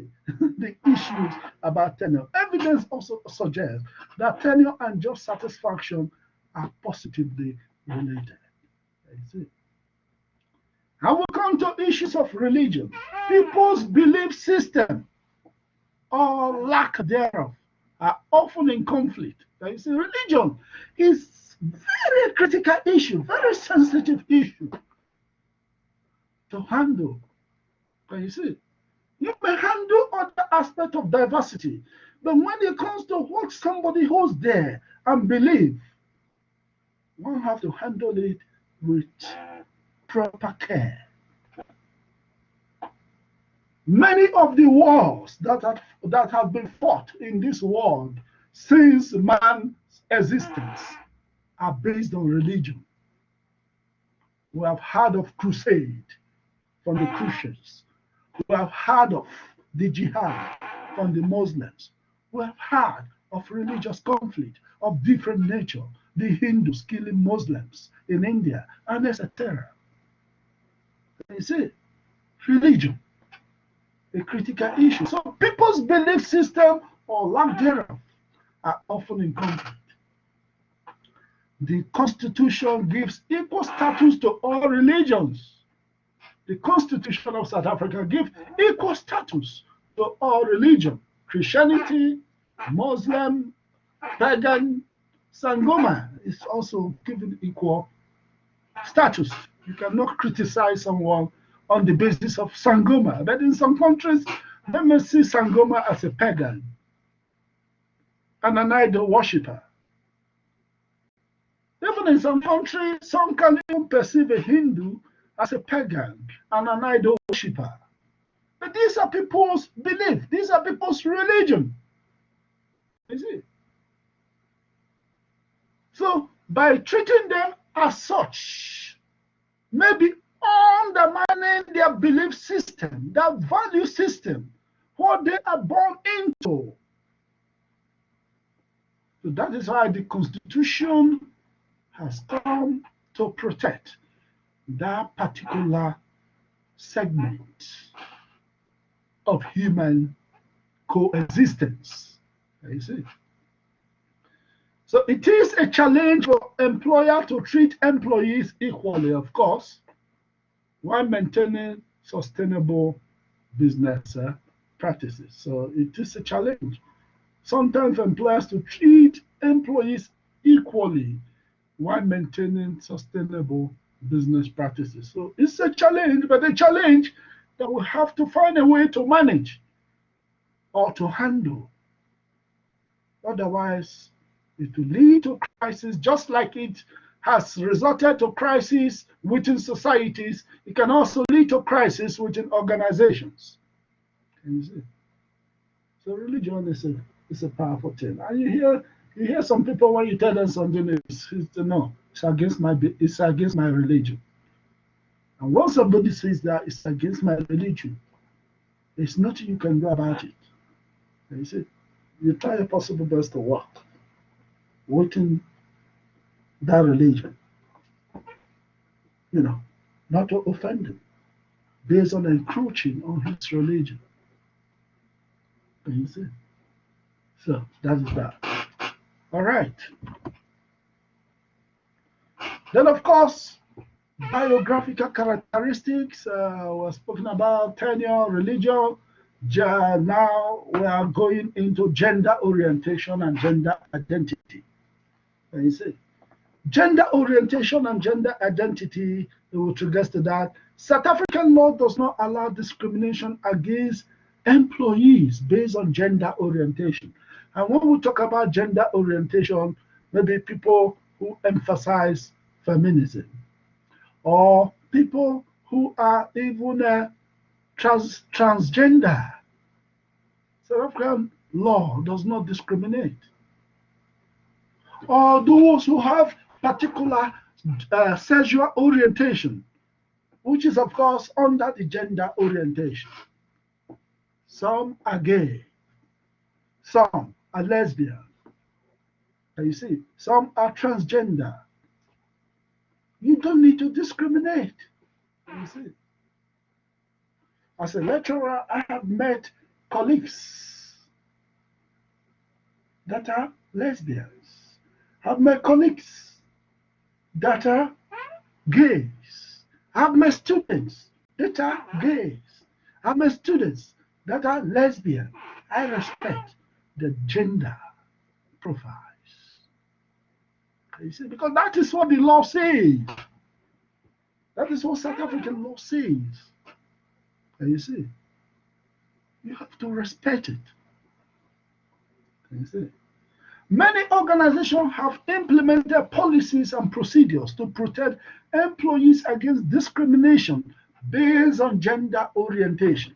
And you see, some organizations have implemented policies and procedures to protect employees against discriminating people on the basis of their gender and, of course, on the basis of their gender preferences and orientation.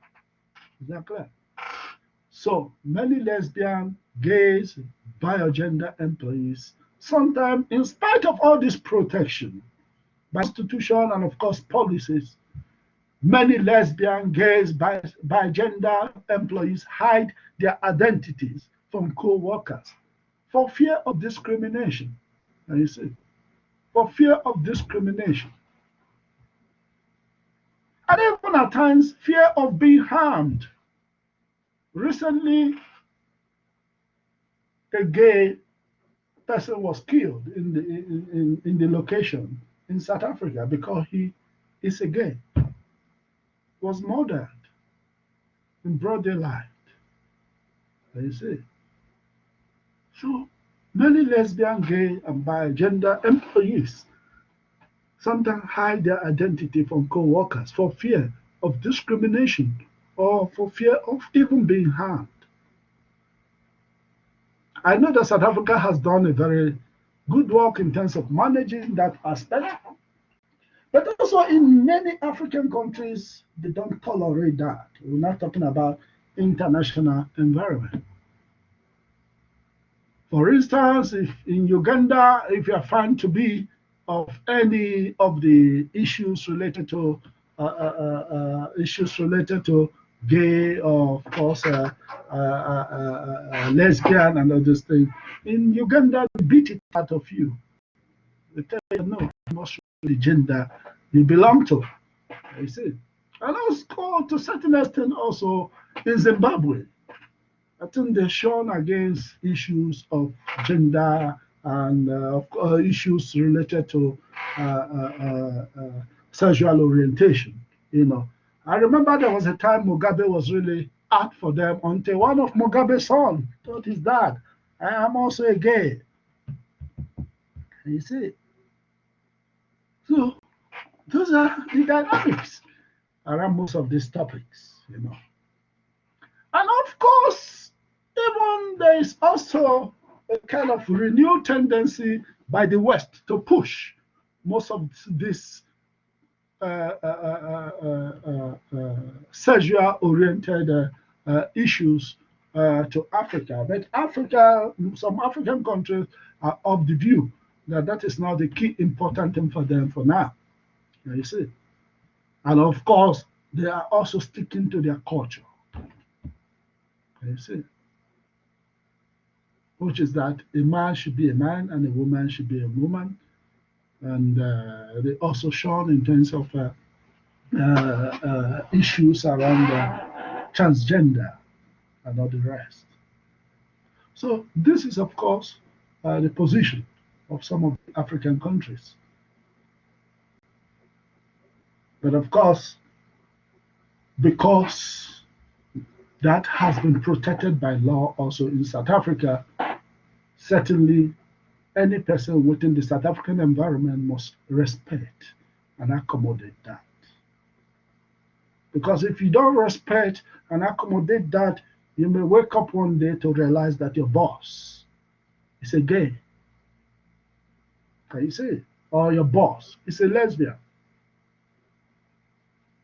Do you say because you are a Christian or because you are a Muslim, you run away from the job, then you become unemployed? You see? So those are the dynamics around most of these. So that is why we should, in this current world, be as flexible as much as possible. And even in some churches now, you can see that they have, of course, started tolerating genders. You see? Yeah, tolerance. Thank you very much. That is part of diversity. Tolerating. For instance, the Church of England have now started accommodating gay priests. You see? Gay priests. But of course, the Catholic is sticking to their guns that they don't want that.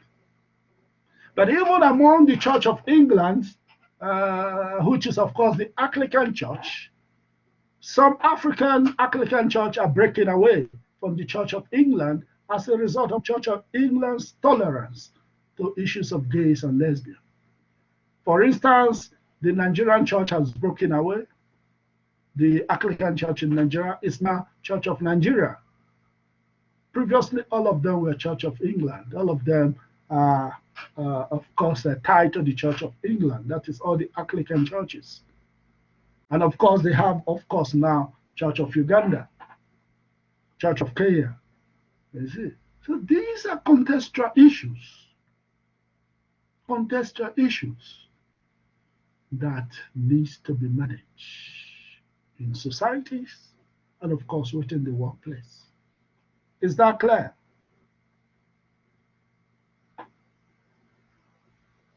Is that clear? Yes, sir. Fantastic. All right. We'll progress. So companies are increasingly also accommodating and protecting transgender employees through policies, procedures, and other special considerations. All right. Now we'll move to the next one, which is, of course, ability. Ability. We'll talk about intellectual abilities. Ability simply means an individual's capacity to perform the various tasks in a job. You see, various tasks in a job. And of course, when we talk about intellectual ability simply means the capacity to do mental activities. I spoke to you about mental activities, which revolve around thinking, reasoning, and problem solving. You see? And general mental ability, which is an overall factor of intelligence, as suggested by the positive correlations among specific intellectual ability dimension, which is, of course, thinking, reasoning, and, of course, problem solving. All right. Now,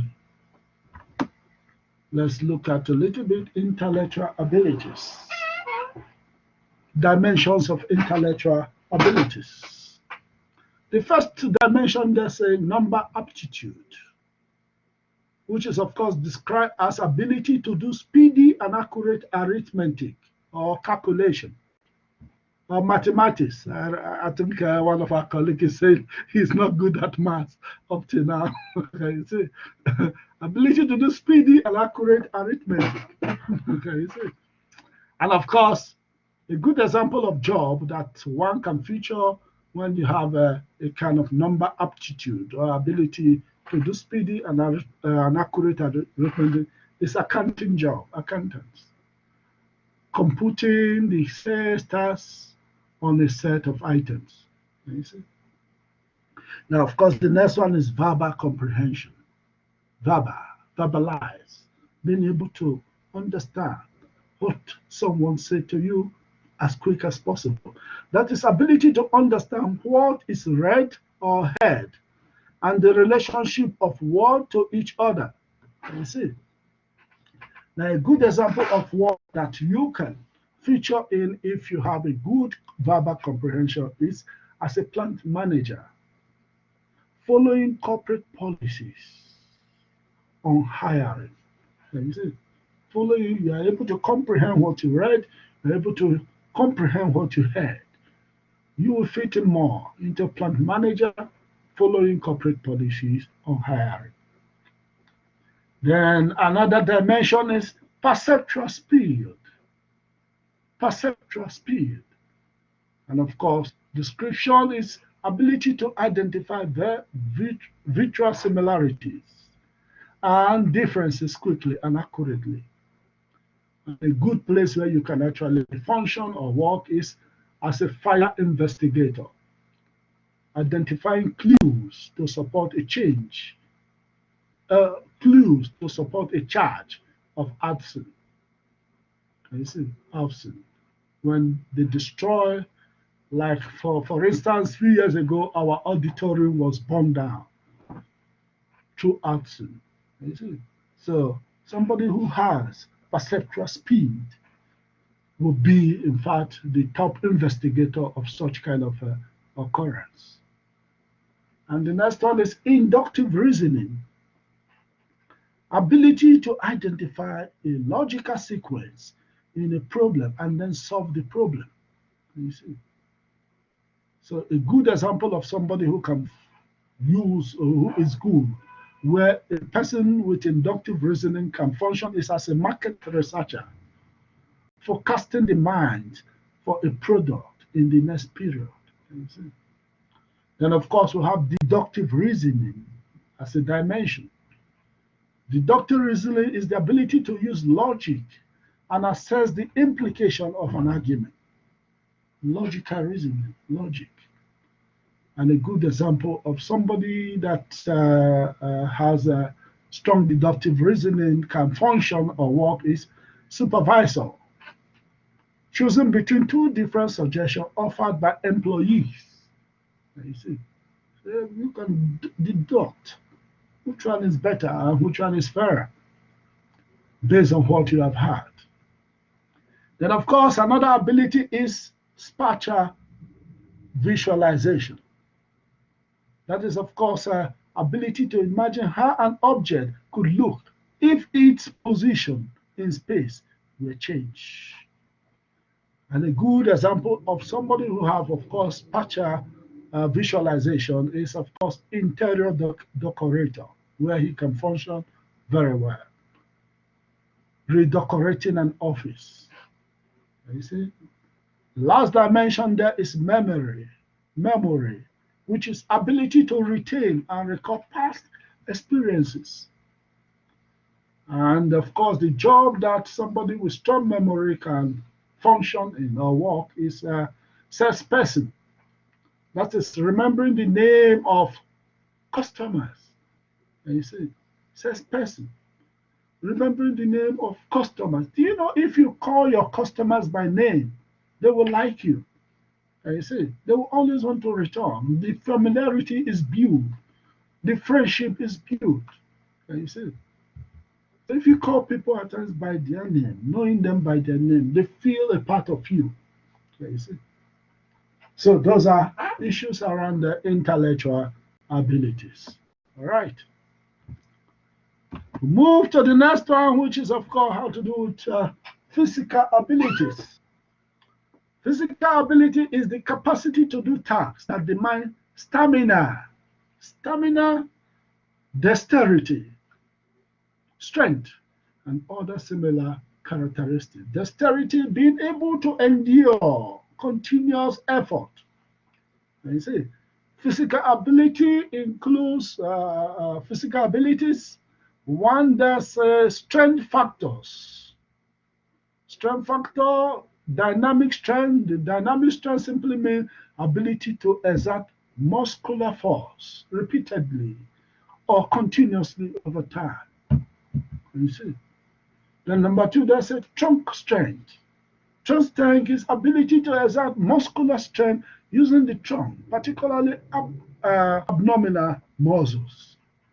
And the next one, there's a static strength, which is, of course, ability to exert force against external object.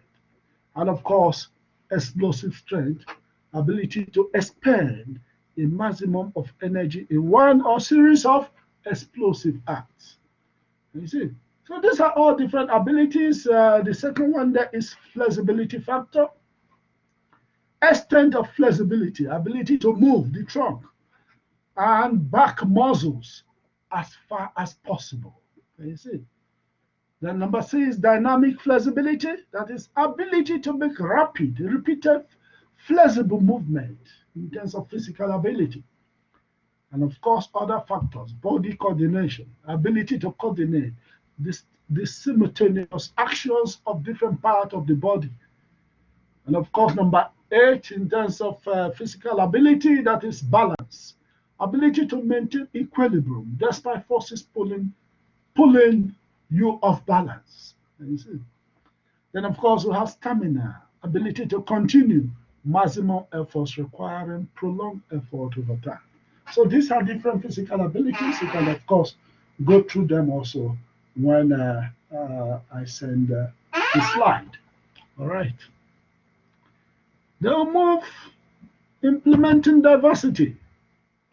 Implementing diversity management. Implementing diversity management. Diversity management, the process and program by which managers make everyone more aware of and sensitive to the needs and differences of others. You see?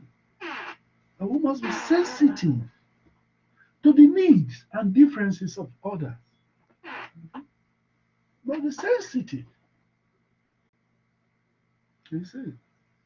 You cannot say because you are a Christian, everything that has to be done within a country that have diverse grouping of people must be Christian-like. Or because you are a Muslim, you cannot say everything that has to be done in a country that have diverse population must be Muslim-like. So the process and program by which managers make everyone more aware of and sensitive to the needs and differences of others. So, and of course, we have issues related in terms of diversity, attracting, selecting, developing, and retaining diverse employees. You see, recruiting materials, targeting women and poorly represented groups with the promise of diverse workplace have shown to be successful in many countries, even in America. We borrowed even affirmative action from America. And of course, some part from Canada. And of course, recently there are countries that are also borrowing from South Africa. So hiring managers must value fairness and objectivity in selecting employees. Hiring managers must value fairness and objectivity in selecting employees. I will talk of demographical differences between employees. Demographical differences between employees could result in low commitment and turnover. However, although this behavior is more prominent among individuals who have recently joined the organization. Can you see? So demographic differences between employees could result in low commitment and turnover. Yeah, because we have demographic difference, it can result in low commitment and can make someone to leave an organization. However, this behavior is more prominent among individuals who have just, let's just say, short tenured members of an organization, because the long tenured have already fought their war. They have already mingled, they have already made enemies, they have already made friends. Can you see? And they have now learned tolerance and accommodation. Can you see? And empathy. Can you see? So definitely such kind of tendency can make, of course, a new employee to quit immediately. I don't like this environment. They're treating me bad. But somebody who have been there before have, of course, grown thick skins to withstand most of the anomalies, or to withstand, and he must have also been able to correct some of those anomalies. And you see, either through protest, either through resistance, and still be there. You see. So in the long term, all workers appear to prefer an organization that value diversity. Every worker prefer an organization that value diversity. This applies to also schools and universities. Students prefer organization or schools that value diversity. And you see, diversity is humanity. And you see, embracing diversity is part of humanity. Because God did not create every one of us the same. Can you see? That is why we don't look alike, and we don't think alike, and we don't feel alike. Our moods are not the same, our attitudes are not the same, our ways of doing things are not the same. So if God in his infinite pleasure have created us different, we must appreciate the good work of God, and appreciate the colors of human beings in our world, and appreciate the differences in gender.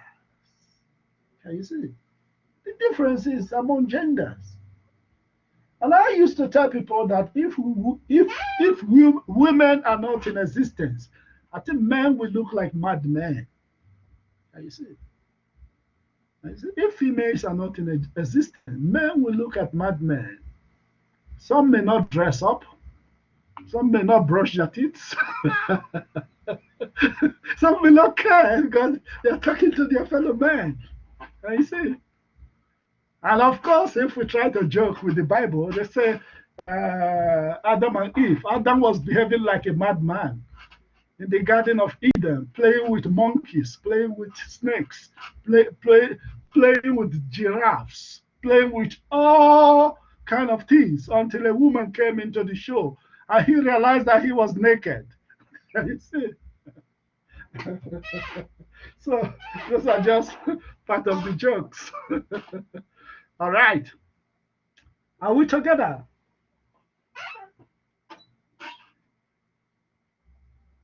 Are we still together? Okay. Someone have responded? Yes, All sir. right. Okay, great.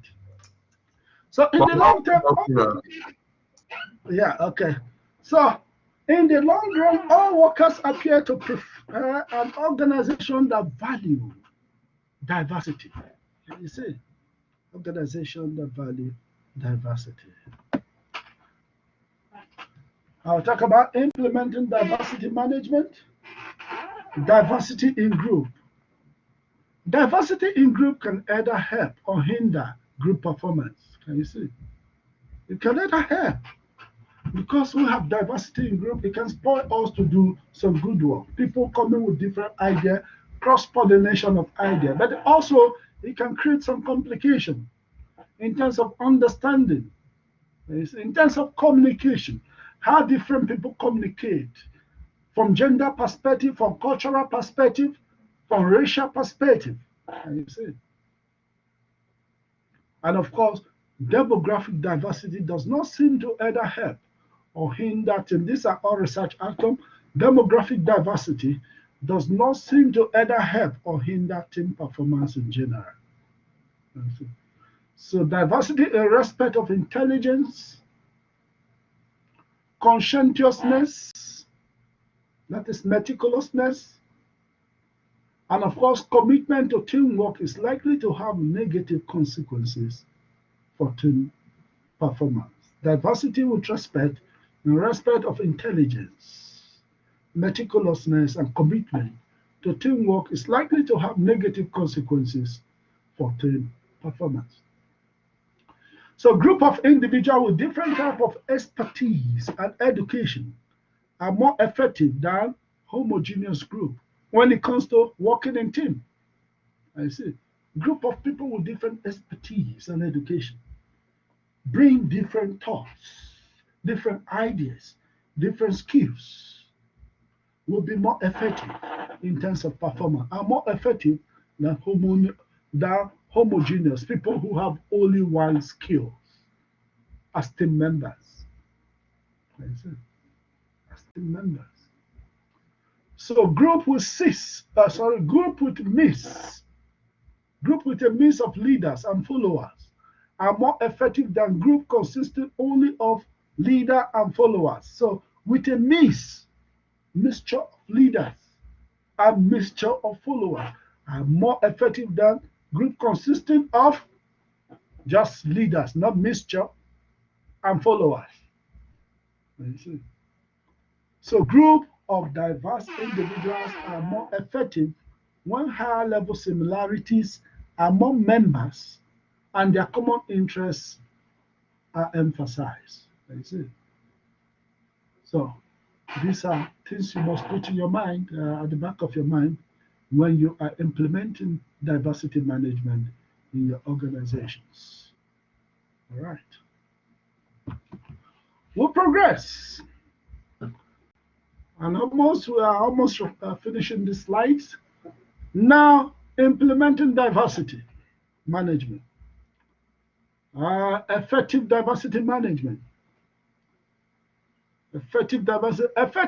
Effective comprehensive workforce program that encourage diversity have three distinct components.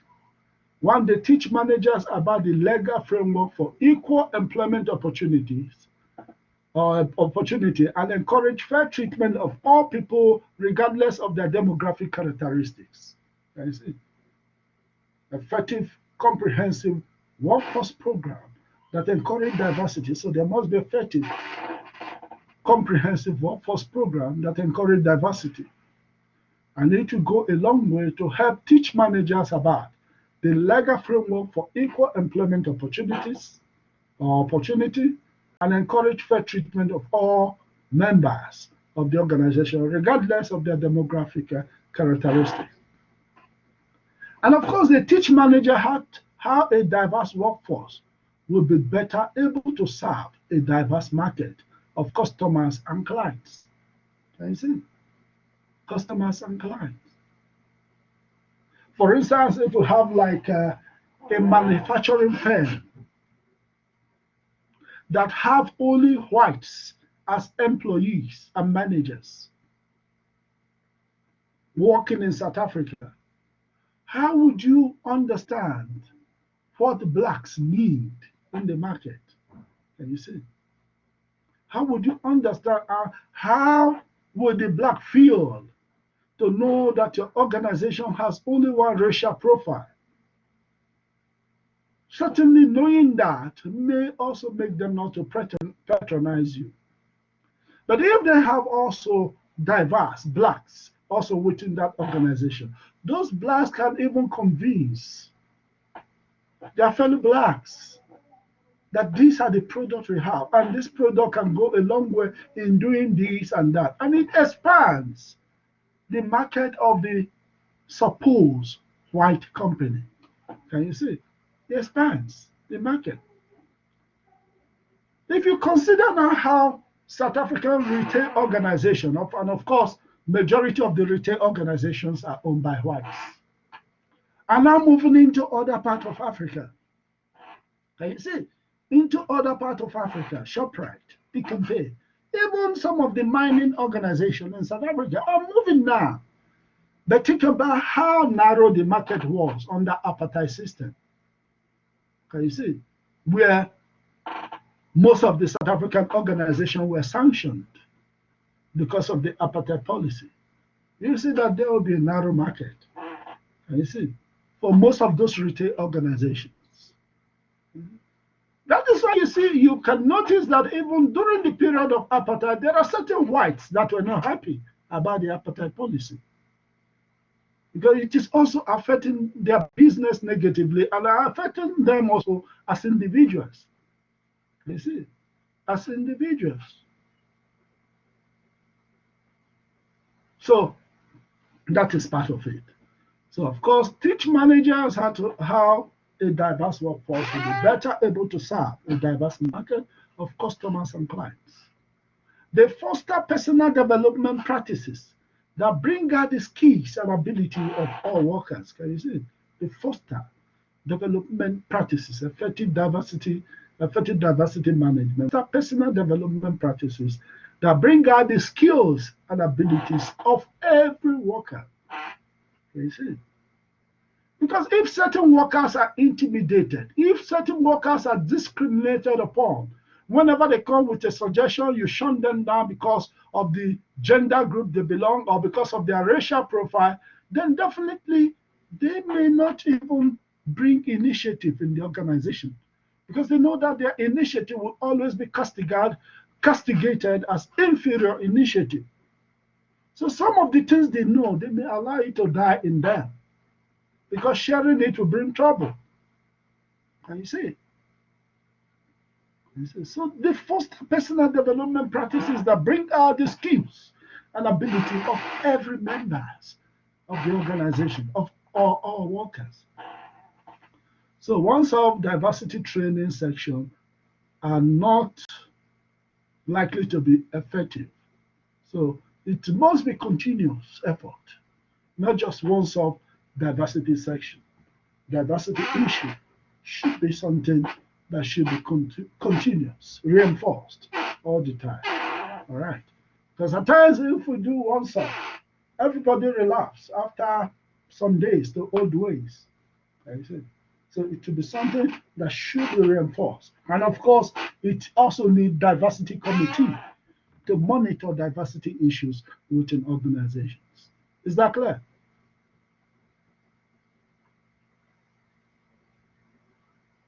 Is that clear? Okay. Nsembi. Yeah, I want to hear a lady's voice. Is that clear? Let me be sure that at least ladies are here with us. They are still with us. Is that clear, ladies?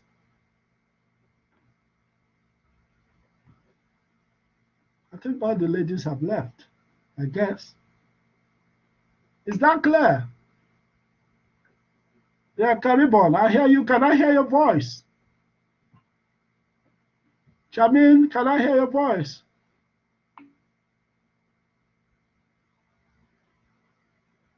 Oh, okay. But why are the maids mic working? Okay.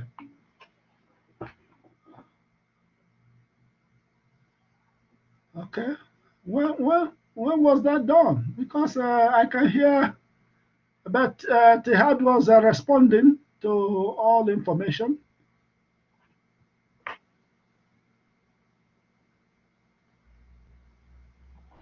Okay, we'll progress. I will check that later. All right. So that is that. Once of diversity training session are not likely to be effective. It should be a continuous activities and reinforcement. All right. Then implementing diversity management.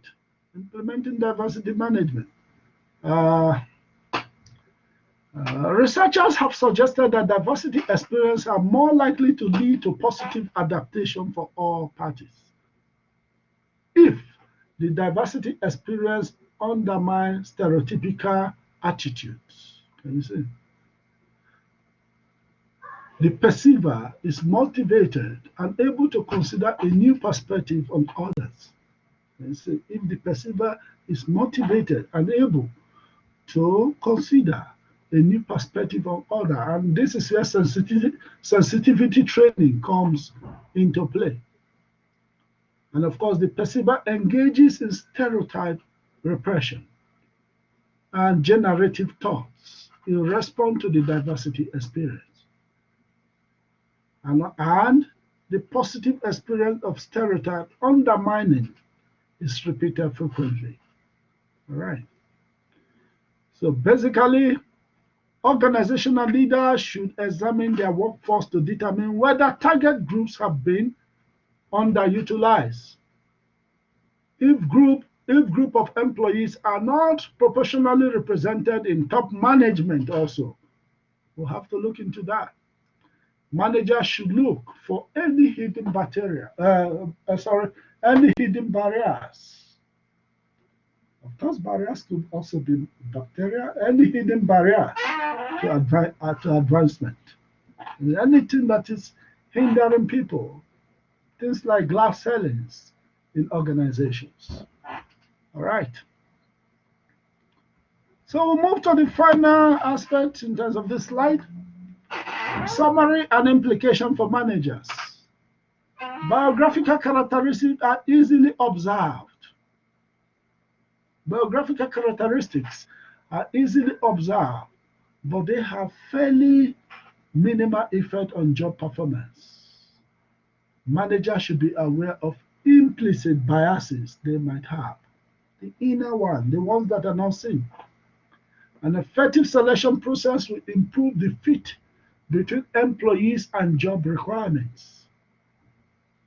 So proper analysis paired with effective testing, interviewing, and evaluation of applicants can, of course, improve recruitment.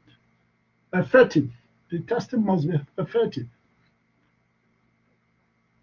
And of course, I did mention my reservation with regards to testing. Promotion and transfer decisions affecting existing employees should reflect their ability. And you see, promotion and transfer decisions affecting existing employees should reflect their abilities. So don't withhold those who have performed based on their racial composition or profile. So to accommodate disabled employees, managers can fine-tune the job requirement to better suit their abilities, can you see? Often with little impact on the job basic activities. You see? Managers can, of course, create a kind of special accommodation for disabled employees within the workplace. All right.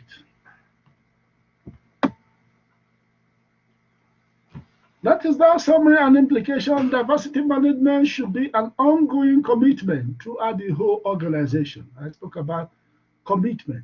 It should be ongoing commitment. Policies to improve the climate for diversity will be most effective when designed to acknowledge all employees' perspective. Can you see?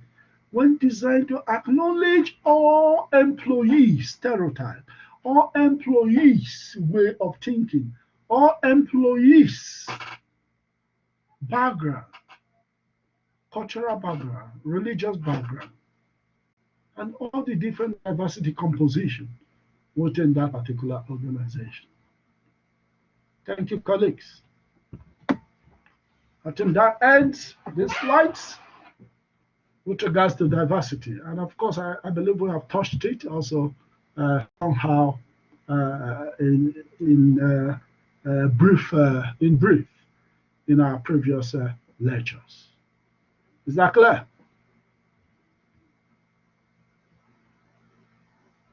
Is that clear? Toby say yes, sir. Why is this certain? Let me just check the setting again to see speaker volume. Uh, everyone, yes, sir. Okay, okay. Be ready. Okay. Uh,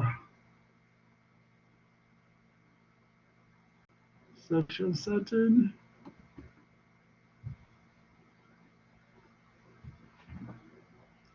Okay. Okay.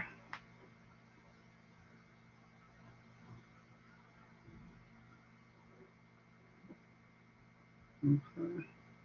Show video, posture, color review, chat support.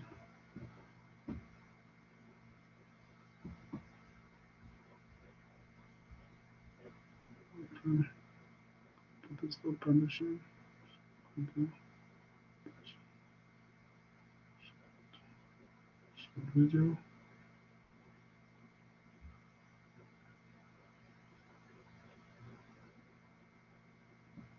Okay.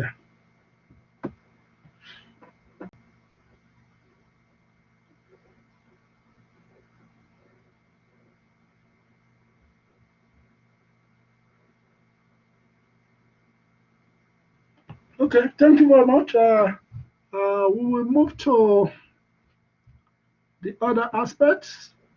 Uh, the other topics for today.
Okay, colleagues, are we all still here?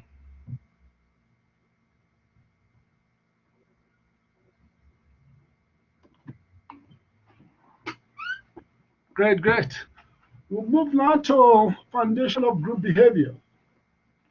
Foundation of group behavior. All right. Foundation of group behavior.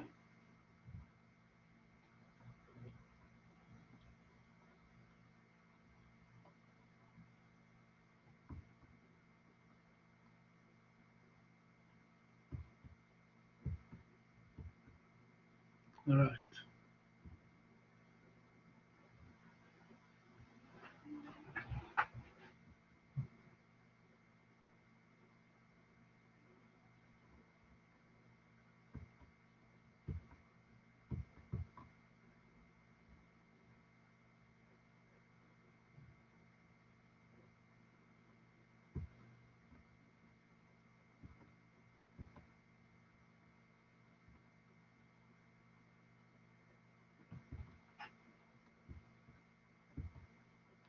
I'll be with you now.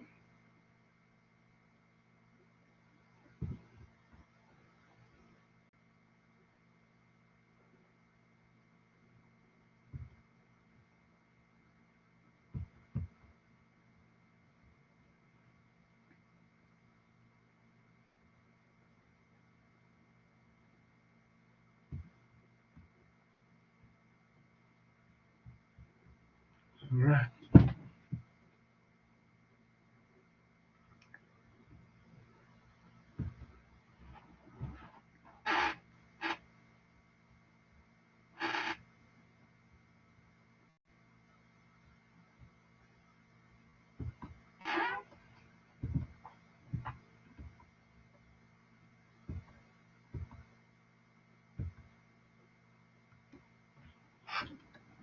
colleagues, I just noticed that the slide.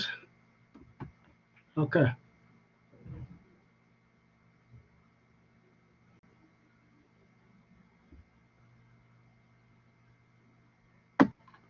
Okay.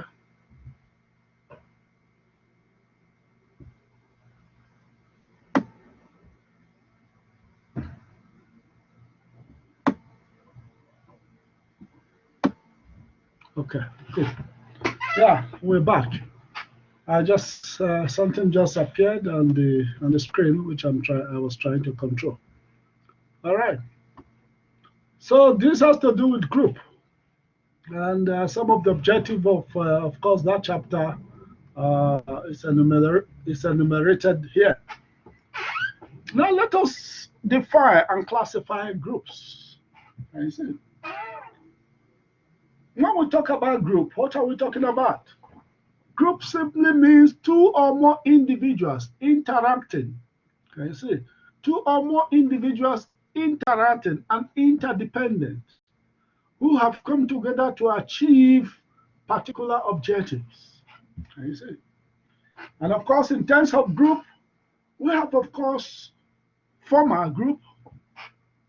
And when we talk about formal group is defined by the organization structure with designated work assignment establishing tasks. Can you see?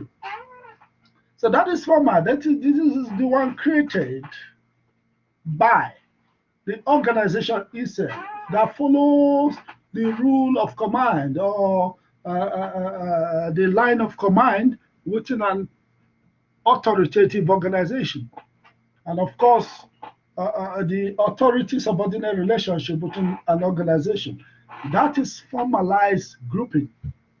Can you see? Or the different department within an organization. That is formalized grouping, defined by the organization structure with designated work assignment establishing tasks. Now, of course, within the formal group, of course, something that is known as informal group can emerge. Can you see? Informal group can emerge, which is, of course, alliances that are neither formally structured nor organizationally determined. Can you see? And it appears naturally in respect of the need for social contacts. Appear naturally in respect of the need for social contact. Deeply affect behavior and performance. It affects behavior and performance. So these are groups not within the formal structure. It could be friends that go to lunch together during the lunch break. It could be friends that meet at Shebeen to have a drink after work, but systematically they begin to develop a kind of informal group. And this group can actually be effectively used by a manager to get things done. Of course, it can also adversely affect the performance of the organization if this group decide to sabotage the organization in their own way. Is that clear?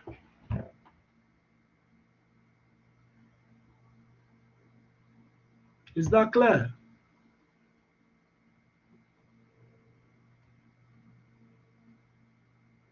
Is that clear? Okay, great. Okay, thanks. Okay, thanks for acknowledgement. All right. So that is that with regards to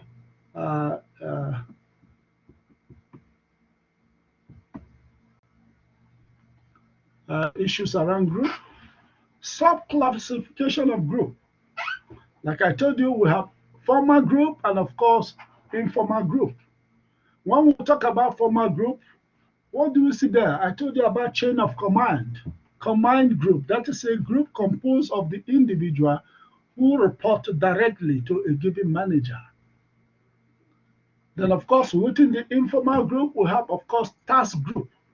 Those working together to complete a job or task in an organization, but not limited by hierarchical boundaries. So these are task group. They are not limited by hierarchical boundary because when we say a task, people are taken from different groups within the functional areas of the organization to execute a particular task in the organization. So they are not limited by hierarchical boundary. Then, of course, we have informal group. Informal groups include interest group. Members work together to attain a specific objective with which each is concerned. Can you see? Interest group. So interest group can, of course, be those that can move protest within the organization. It is not within the formalized structure of the organization. But their members, they work together to attain specific objective with which each one of them is interested in or concerned about. And you see, and of course, within the informal group, we have a friendship group. And you see, those brought together because they share one or more common characteristics. They drink together, they consume beer together, or they are football fans. Can you see? Sometime now, of course, I hear somebody asking a question: how does managers benefit from informal group?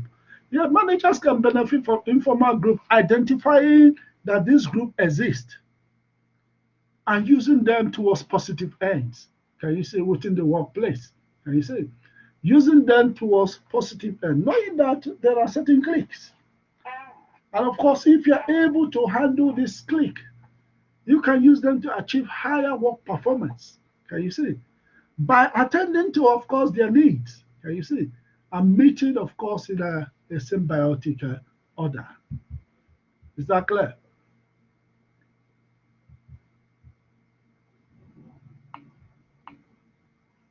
Great, great, great. Of course.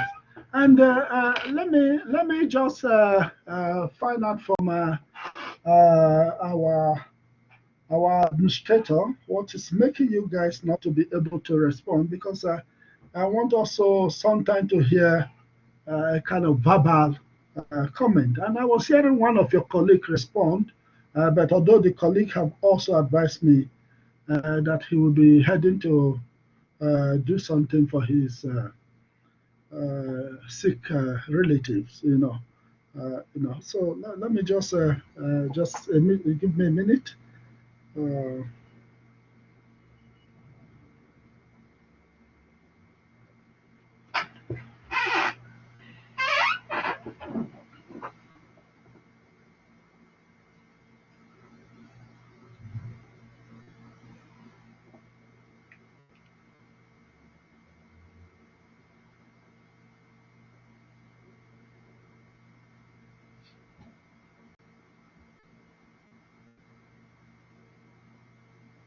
All right. Okay, probably he'll get back to me. All right. So that is with regards to informal group, the explanation. Then we'll have the next one, friendship group.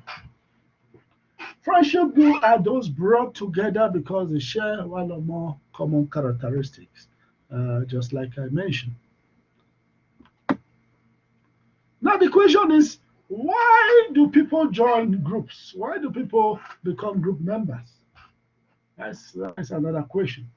And you see, there are different reasons why people join group. One is security. And you see, to protect one another, people join group. And you see, security. So at least you can see the picture there. You can see group of female. Of course, this female may be promoting issues related to women empowerment.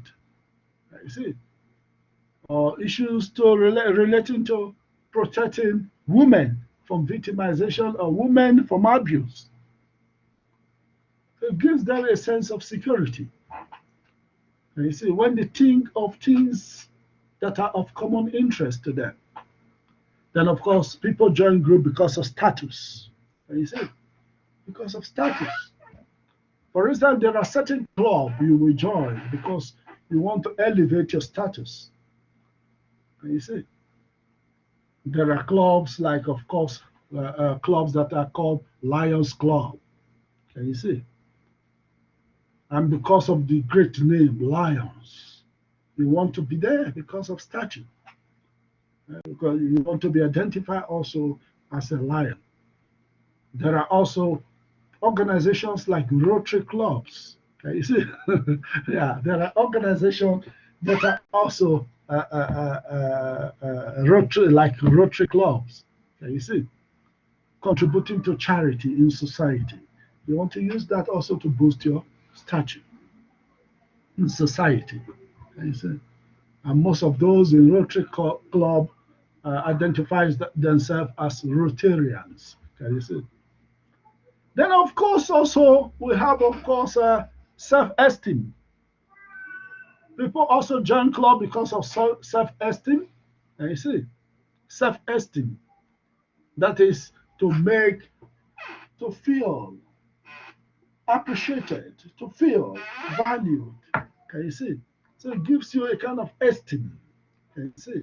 Give you a kind of fulfillment. Can you see? So people join group for the sake of self-esteem. Another reason why people join group is affiliation. Can you see? Sense of belonging. They want to belong. Identification. So that is another reason why people join group. And also another reason why people join group is power. Can you see? United in strength. Can you see? So if I'm in this group, it's a kind of gives me strength. Can you see? And of course, they say there is power in number. Can you see? There is power in number. So the power of majority is more than the power of one. We hear that every day. So people join group because of power.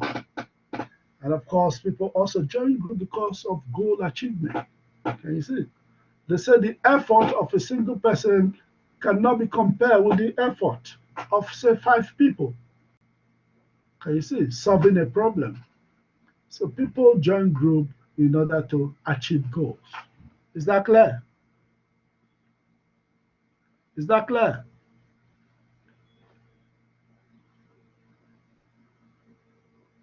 Is that clear? Is that clear? Yes, sir. Fantastic. Okay, great. So we are not hearing people's voice. Why did they say I muted everything? Ntobi,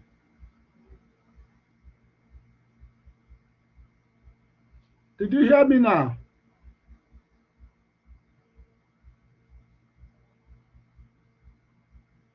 All right.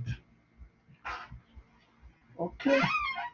So we progress in terms of that. Those are the reasons why people join group. And of course, we move to the next topic, which is the stages of group formation. Of course, stages of group development model, or 5 stages of group development model.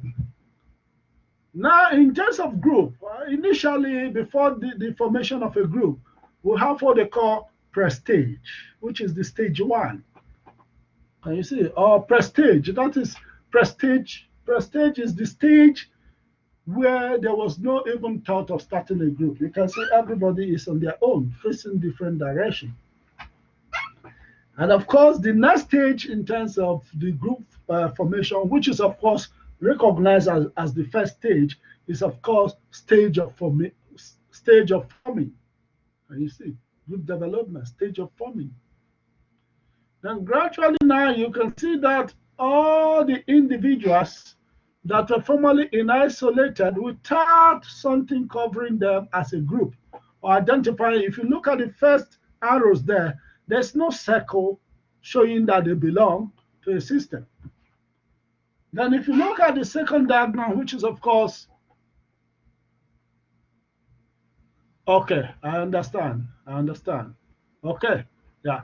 So if you look at the second, if you look at, I'm just reading a comment, and somebody was just communicating to me, so I understand. All right. So if you look at the second stage there, you can see that Of course, it looks like the first diagram, but there's now already a circle covering there. Yeah, yeah, Simbi. Yeah. So there's already a circle covering them as a group. So they have tendency now to become a group. Now, after that, you can see the next diagram. Now you can see now the group has started taking shape. That is what they call the stage of storming. Storming, the group is now beginning to take shape. You can see now they are beginning to relate to themselves. The arrows are not facing on opposite direction. They are now beginning to face themselves in terms of forming as a group. And of course, the next stage in group formation is what is known as the third stage, which is, of course, norming. Norming stage now, within the group has now become effective, and to a certain extent, they have almost identified a leader. Can you see now a leader have emerged in the group? You can see the person up there, and of course, the four other arrows now key into that person. And once they reach that stage, the next stage in terms of group development and formation is, of course, stage 5, which is performing. Now, they go straight to perform the task or the duty that they want to perform as a group. You see. Then, in terms of group, we have what they call permanent group and, of course, temporary group. If it is a permanent group, the stage of group development stops as stage 4, which is performing stage. They continue to perform forever in perpetuity. But now, if it is a temporary group, there's what they call a task group. There's what they call stage of adjoining. That is stage where they have completed their tasks. And now they are now beginning to disintegrate. And if you see the last picture, that is the adjoining stage, you can see now that instead of the straight line, we have now dotted lines where people now are systematically beginning to fizzle out of the group. Can you see? Because we have completed the task. Everybody to your tent. Can you see? So that is only applicable. The last one is only applicable if it is a temporary group. Is that clear? Is that clear? Great. Thank you very much. All right. So the 5 stages have been explained also further here. So the first stage is, of course, forming member feel. Under the stage of forming, member feel much uncertainty. They are uncertain about the future of the group. Then the next stage, of course, is storming. Loss of conflict between members of the group emerges under storming. And of course, this conflict may be as a result of people, contesting for leadership.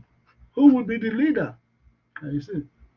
Then, of course, the third stage, members have developed close relationship and cohesiveness as well as this will be as well as camaraderie. Can you see?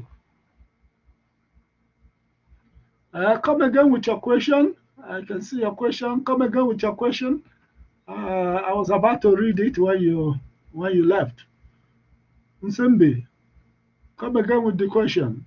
Type the question again.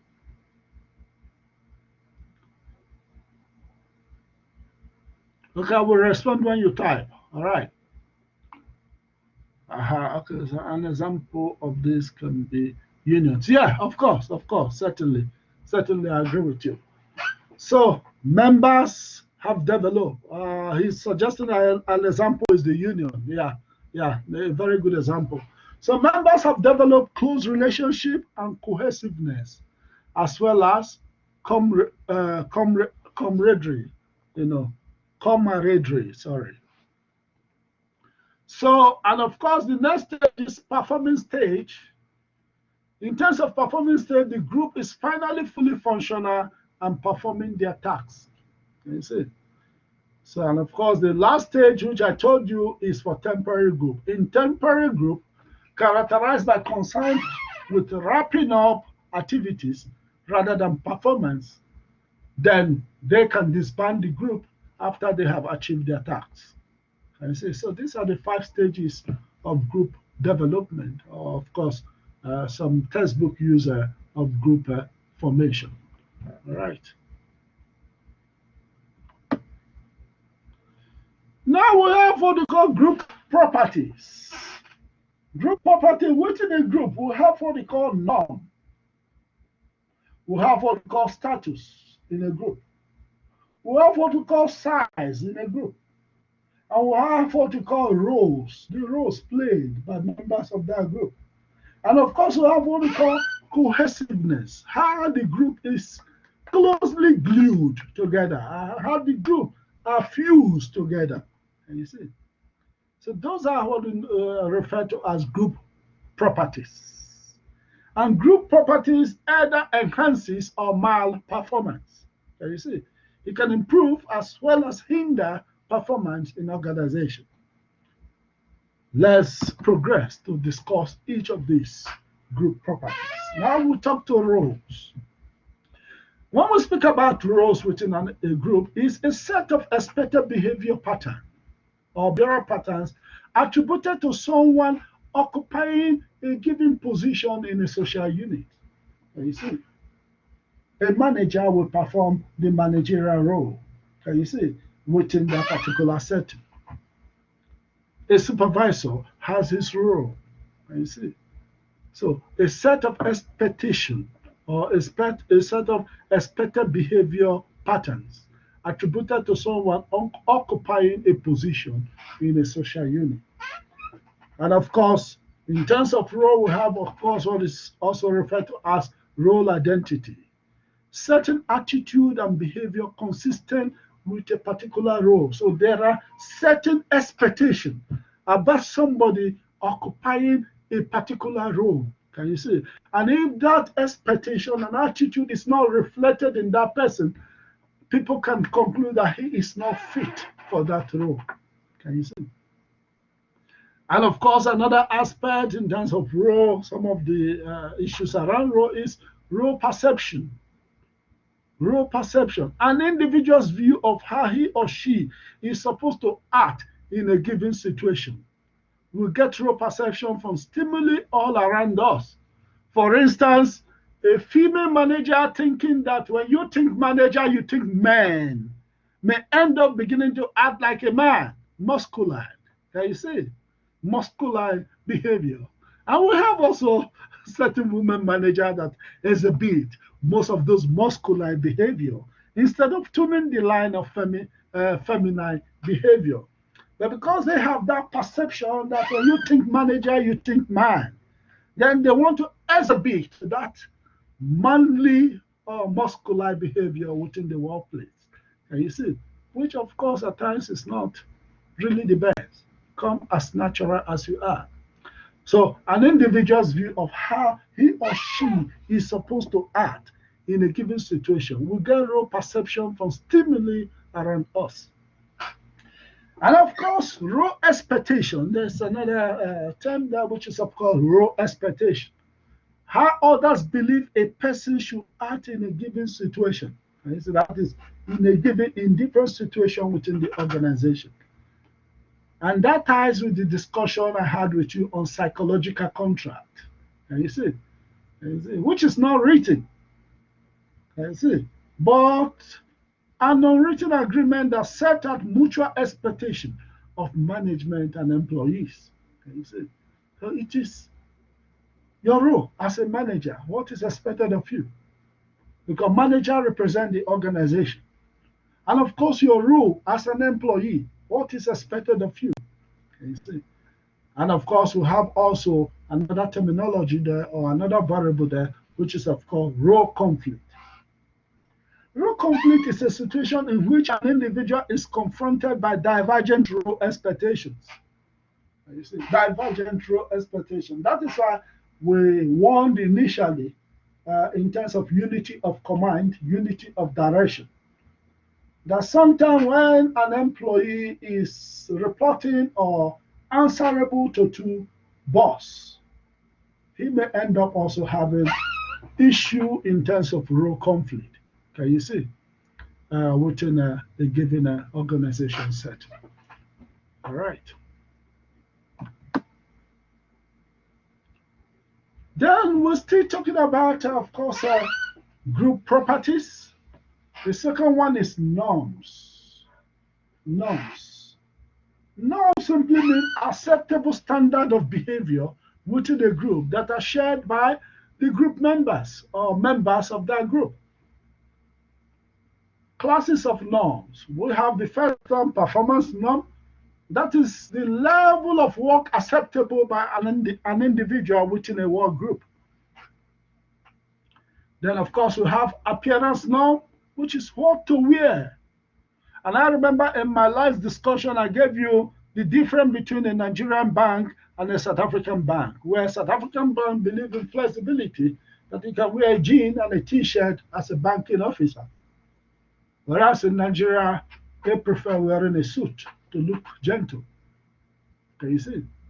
So those are the norms of these two different international perspective. From an international perspective, it has to do with culture. Can you see? So appearance norm. People in a group are expected to appear in a given way. For instance, you can see the picture there. You can see the appearance norm there.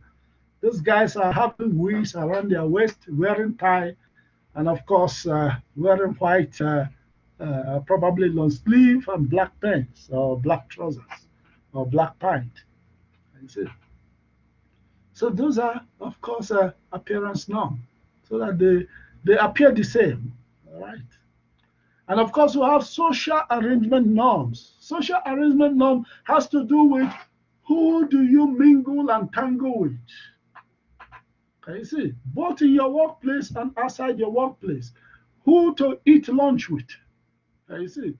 And of course, friendship on or at the job. Can you see? That is what social arrangement norms is all about when you are a member of a group. And of course, we have, of course, allocation of resources norm. That is distribution and assignments of job and materials within the organization. What is the norm? What is the way of doing it? What is the acceptable standard of doing this within an organization? So those are the, of course, different classes of norms. All right.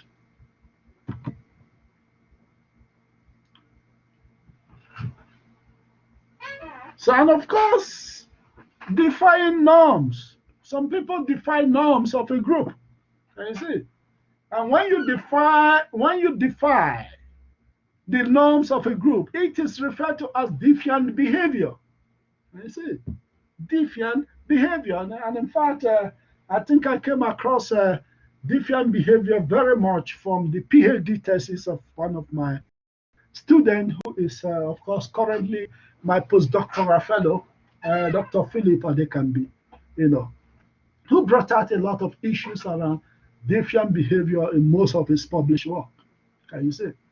So defiant work behavior, which is also called antisocial behavior or workplace incivility. And we touched about incivility earlier on in the other slide. Can you see? And of course, incivility can be sexual harassment, and of course, it can be bullying, it can be infighting, it can be antisocial behaviors, stealing from the organization, sabotaging your organization. You see? So it's voluntary behavior that violates significant organizational norms, and in doing so, threaten the well-being of the organization. Voluntary behavior that violates significant organizational norms, and by doing so, threatens the well-being of the organization. You see? Typologies of different behavior will include production, for instance, production, working speed. Employees embarking on different behavior may decide to reduce the speed of their work, which could, of course, affect the productivity and result in low performance in terms of the organizational performance. Another typology of defiant behavior could be damage and stealing from the organization. You see, which of course will affect the bottom line of the organization. Another typology of defiant behavior could be political behavior or politica. Favoritism, favoring those that belong, of course, let's start with what I've mentioned before, that belong to your political party. And ignoring those who met the criteria. And of course, gossip within the workplace is part of defiant behavior. Gossip, spreading rumors and lies within organization. Those fall under the political aspect of defiant behavior. And of course, the last one there is personal aggression. And as you can see, sexual harassment is also part of personal aggression. And I have enumerated to you what sexual harassment is all about. It is not just only about demand for sexual favor. It includes both work circumstances that are either violence, that are either trying to kind of create certain work situations that are uncomfortable for the opposite sex, both for male and female gender. You see? And let me not forget, one of the rules of sexual harassment is that, if you agree about sexual harassment, is that you, the aggrieved party, must not have been the person who initiated the harassment. You see? In other words, you as a female colleague should not be the person enticing the men to act in an unbecoming way and finally accuse the male colleague of harassment. The same thing applies to also the female colleague, apply to the female colleague in terms of that. That of course the male colleague also should not be the person who have also incited or enticed that sexual harassment and later accuse the female colleagues as harassing him sexually. You see? So that is one of the rules. You cannot tempt somebody, you cannot give somebody some impression to, of course, react sexually in response to your behavior and finally accuse the person as harassing you. You see? So that should be the watchword. All right. We'll progress.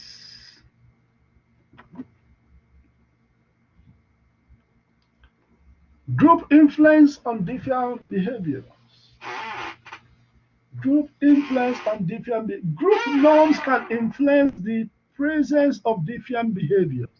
Group influence can influence the presence of defiant behavior. When you are working in a group, it can make people to exhibit defiant behavior. And it can also be as a result of peer pressure. Can you see?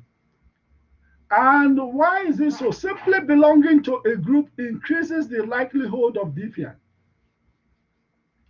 Belonging to a group, because if you are working alone, certainly you can do your work perfectly without influence, without somebody making you to do something.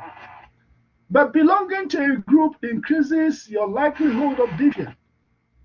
Why? Because being in a group allows individuals to hide or create false sense of confidence that they won't be caught. Can you see? That they won't be caught. I remember one of my very gentle students when I was teaching in Cape Town. He was the most gentle student, and He comes to the class very gentle and very calm. But I was surprised the day they were leading protest at CPUT. This guy was the ringleader, pulling all the strings. And he was my student. He didn't know I was watching the protest. But he was the leader. Can you see? So he's in a group now. You see? But individually, he may not even be able to hold a fly. But being in a group, such kind of guy can even set the university ablaze. Can you see? Because he's functioning in a group. And things that nobody will identify him being in a group. Can you see? So being in a group allows individuals to hide, create a false sense of confidence that they won't be caught. Can you see? So that is group influence in terms of defiant behavior. All right. So I'll move to the next property, which is, of course, status. A socially defined position or rank given to groups or group members by other members of that group. And it differentiates group members' status. Within a group, people acquire status, either as leaders, can you see, in that group. So important factor in understanding behavior. Status is an important factor in understanding behavior of people in group. You see? And of course, it's a significant motivator. Now, status characteristics theory. The fact of the matter is that status is derived from one of three sources. The first one is power a person has over others. All right? The power a person has over others. The next one is ability of a person to contribute to group goals. You see, power a person has over others. It could be any kind of power. It could be power to influence people. It could be power for having a kind of resources. It could be power because you have a particular skills that makes everyone look to you. And you see, it could be power of victimization, power of threat, power of fear within that group. So power can be positive as well as negative power. You see. And of course, it could be ability of a person to contribute to a group goals. You see. Ability to contribute. If you are the one that always initiate ideas and contribute to the goals, then people look up to you. That increases your status within a particular group.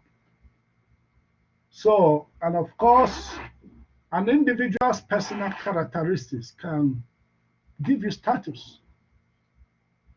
For instance, I think I hear people sometimes say Mandela is not the only person in the ANC during the struggle. Why is it that he became the most famous and the most recognized? Can you see? Why is it that he became the most famous and the most recognized in the ANC? Can you see? So that is because he has a kind of personal characteristics that have distinguished him from all group members. Of course, they are all equally well gifted. They are equally well charisma. Person like, of course, Governor Mbeki, people like Oliver Tambo, and of course, other top leaders within the ANC. But how come Mandela was more recognized later on in terms of stature? So an individual personal characteristics within a group can, of course, elevate your status within that particular group. All right. Now, the next aspect is, of course, group size. That is one of the properties of group. Group size affects behavior within a group, affect behavior of a group. And of course, research has shown that 12 or more members is a large group. 12 or more members is a large group. And of course, 7 or fewer is a small group. So there is a need for balance. 12 or more member is a large group. That's what research has told us. And of course, 7 or fewer member is a small group. So we have to work even between 7 and of course 12 in between to have a kind of effective or balanced group. Can you see? And also there is also emphasis that odd group is better than even group. That is to say, a group of 7 or a group of 9 is better than a group of 8 members. It's just a research finding. Can you see? So best use of group. If we are looking for speed, I think we need a smaller group. Can you see? A small group. If we are talking in terms of performance, certainly also we should go for a smaller group. That is what the S indicated there in the table. And of course, if we are talking in terms of problem solving, we need a more larger group in order to get a kind of cross-pollination of ideas, to get different ideas, varieties of ideas to solve the problem. And of course, if we're looking for diverse input idea, I think we should better go for a larger group. Then if we are going for a fact-finding goals, of course, larger group will be more better. However, in terms of overall performance, I think smaller group is more appreciated. That is what the table there is trying to elucidate with regards to issues about best use of group. Right? How to use them. So as a manager, you should look at them if you're talking about speed. Then just think about small group so that you don't bring so many people talking different things, and of course bringing about what is known as group dynamics. You see, creating problem, the negative impact of group dynamics. All right. Great. We'll progress. Now we'll come to another important topic around group, which is, of course, group cohesiveness. I see. Group cohesiveness. Group cohesiveness simply means the degree to which group members are attached to each other. Can you see? And are motivated to stay in that group. Can you see? In other words, that is the glue that holds the group together. You can see the glue there. Can you see? That is the glue that holds the group together.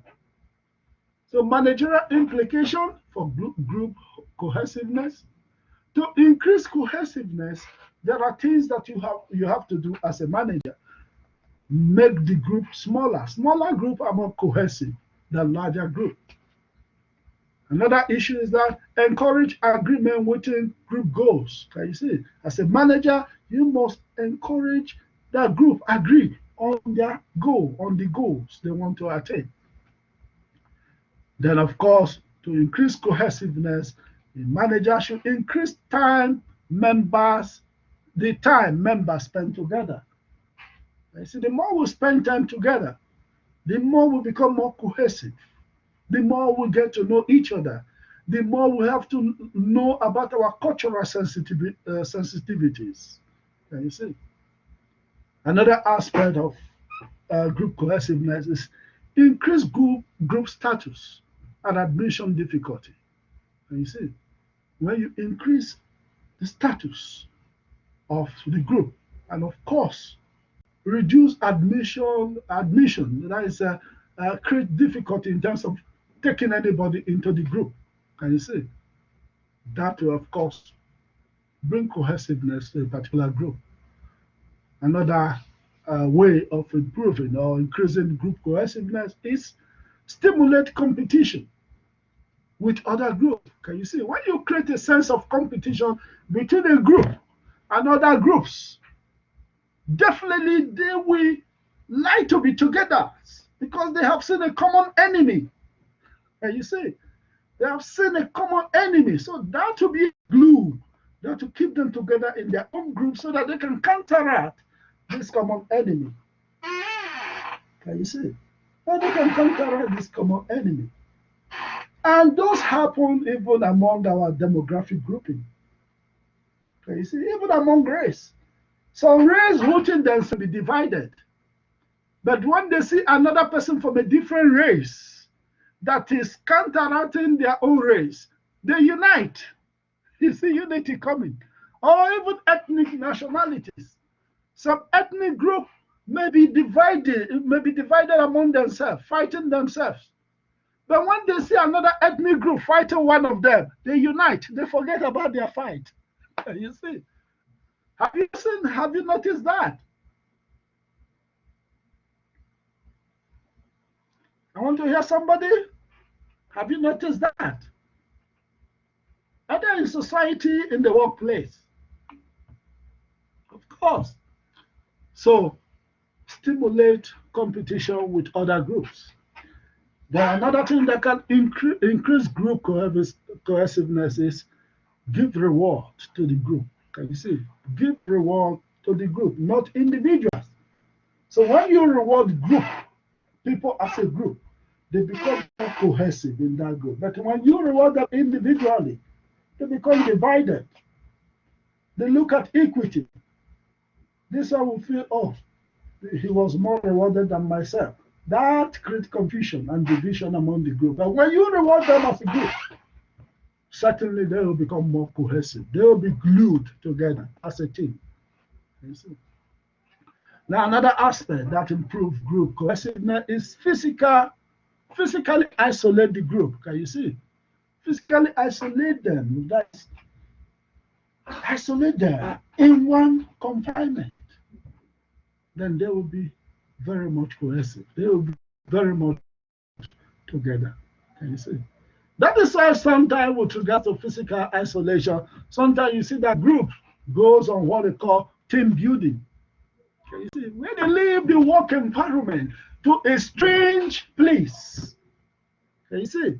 To interact and know themselves and enjoy themselves and even at times do things together. Can you see? So they are physically isolated to a particular environment that is different from the work environment, where they can know themselves very much and they begin to see themselves as brothers and sisters in the workplace. Can you see? So that is with regards to the fifth property of group, which is of course cohesiveness. Then we'll move to the next one, of course, which is of course group decision making versus individual choice. Group decision making versus individual group strength. Why is group very powerful? Why? What is the strength in a group? Groups groups generate more complete information and knowledge because there are many people with different ideas in that group. So group offer increased diversity of views and greater creativity. Can you see? Greater creativity. Because we have many people who have more creative mind than an individual thinking alone.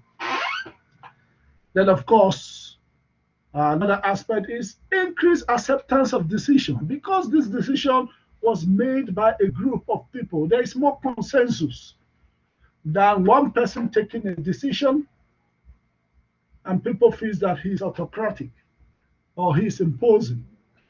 But if people are brought into the group of decision making, more people will, of course, align to that decision making or embrace that decision making because it looks as if everybody is carried along. You see? Or more people are carried along. And of course, the decision becomes of quality because decision made by about 5 individuals is more acceptable than one made by a single individual. You see? There's that psychological feeling that, in fact, a very strong analysis and thought process have been put into consideration before such decision was made. Then another aspect in terms of group strength is generally more accurate, but not as accurate as the most accurate group member. Can you see? So group decision making is perceived as more accurate. But the disadvantage of group decision making, and of course the advantage of individual decision making, is this, which is of course the weaknesses of group decision making. It is time consuming. I see. It is time consuming. Before the group will gel together, or before they will become very fused or cohesive, there will be so many arguments, so many disputes. You can see the stages of group formation. So it is time consuming. Can you see? And of course, there's another weakness, which is conformity pressure in group. Can you see? Sometimes people are forced to conform, not because they believe in the decision that is being made by the group, but because they are part of that group. They are pressured to support even the negative decision of that group, which is, of course, conformity pressure in the group. So another group weakness is, of course, discussion can be dominated by few members of that group. Discussion can be dominated by few members of that group, of course. Then, of course, another issue with weaknesses in the group. And of course, that domination is where we talk about status in the group. Some people have higher status and some people have lower status. So discussion can be dominated by those who are of higher status. Discussion can be dominated by those who are talkatives. Discussion can be dominated by those who are more built and people fear them. So that is one also aspect of group weaknesses. Then, of course, the last one, there is a situation of ambiguous responsibility. Can you see? Nobody can be held accountable when things go wrong in a group decision. Can you see? You don't know, and I gave you an example of one of my very gentle students who happens to be the leader of student protest in Cape Town. You know, you may not hold him accountable if you don't know him. I think because he is my very student, that is why I recognized him in the group. Can you see? So a situation of ambiguity, not knowing who to hold responsible for action, is one of the weaknesses of group decision making within a given environment. All right. Great.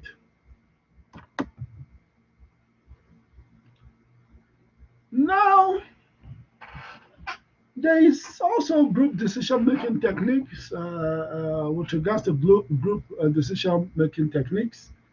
There are varied of them. The first one there is interacting group. Can you see? Interacting group are just typical group in which the members interact with each other face to face.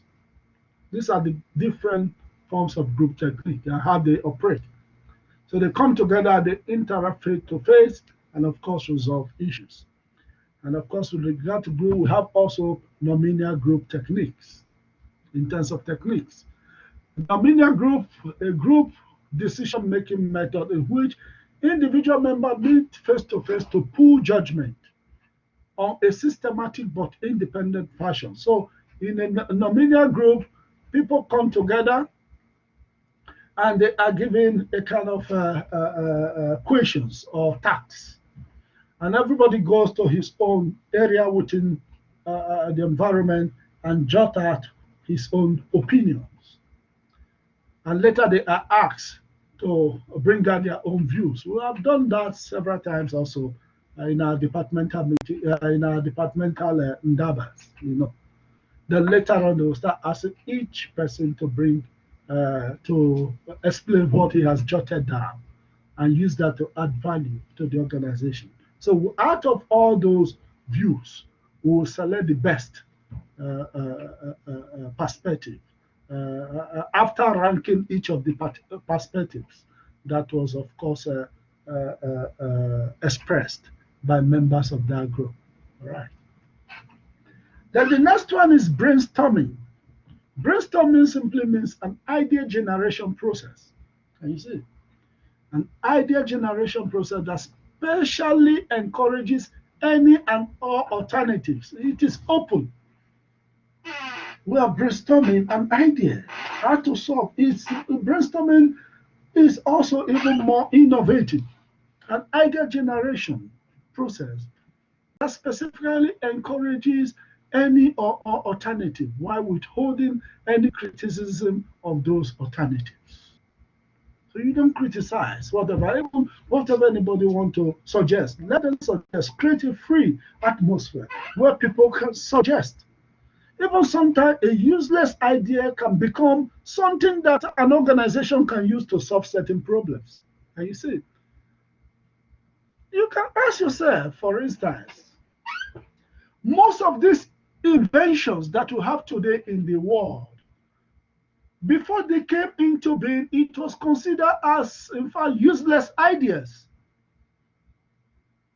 In those days, when men and women or human beings used to trek from Kenya to South Africa and from South Africa to Kenya, walking with their foot, taking more than almost a year to travel from one part of the continent to the other. If somebody was told that there will be an aeroplane that can fly people within 2 hours from these destinations, in those days, they will laugh at you and say you are a stupid man, a foolish man. And you see, because the idea is inconceivable. It doesn't make sense to them then. Can you see? And of course, when the first inventor of the aeroplane started his work in terms of inventing an aeroplane, when he started, he was even being mocked. He generated some feathers and he will run and try to see if the plane can hang. And systematically, we now have something that can move us from one part of the world to the other on flight. In those days, in those olden days, to travel to other part of the globe, you have to build heavy ship that will be paddled by many slaves. Can you see? Paddled. Do you know what I mean? Paddled, manpower. But today, all the ships have engine powers. Can you see? And there was no plane there. And people traveling within the continental shore have to travel on foot. Or the more affluent ones can travel on ox or donkey, like Jesus Christ of Nazareth entering into Jerusalem. You can see he was on donkey. And to be frank with you, donkey was executive. You see, that was executive transportation in those days. You see. So an idea generation process that specifically encourages any and all alternatives by withholding any criticism of those alternatives. Is that clear? Is that clear?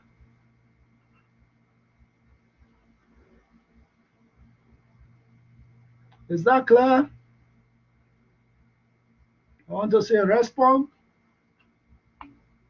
Great. Okay.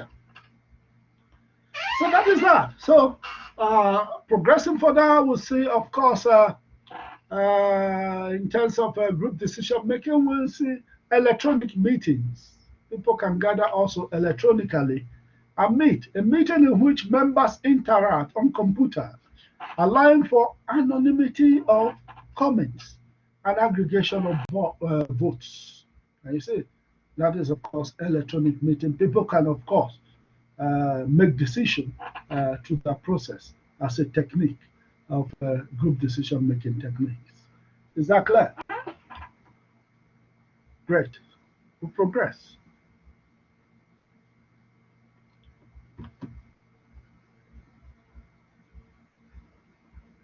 All right. So we'll come to summary and managerial implication, performance. Just keep this in mind. Typically, clear role perception, clear, when the perception of role is clear, appropriate norms, low status differences, where some people don't have too much high status, and smaller, more cohesive group leads to high performance in an organization when it comes to performance. And when it comes to satisfaction, satisfaction increase with high congruence between boss and employees' perception about the job. So when there is compatibility between what the manager and the employee perceive in a job, then it increases job satisfaction. That is why in one of our slides, I mentioned that what the employee is looking for should be compatible with what the organization is also looking for. Can you see? If there is incompatibility, that is where you see an employee perceiving that this is not the best organization to work for. And it leads to attrition because low performance make people to leave. Low satisfaction, of course, make people to leave an organization. All right. So the next one that is not being forced to compete with lower status employee. Satisfaction can, of course, be attained by not being forced to communicate with low status employees. Can you see? So there should be kind of way of communicating to lower status employees. And of course, satisfaction can of course increase with smaller group size. You see, with smaller group size, people can be more can become more satisfied. All right. So self-exploration, that will be in our next slide. Understanding work team, contrasting team with group, because team and group are quite different. Identify four types of team. These are just understanding, for yourself. You can do that as self-assessment. Specify the characteristics of effective team. Discuss the key roles on team. Identify situation when team are not always the answer. Okay, those will meet in our next slides. All right, great. Uh, okay, we'll meet in our next slide. And those are your personal reflections around the issues bordering on group.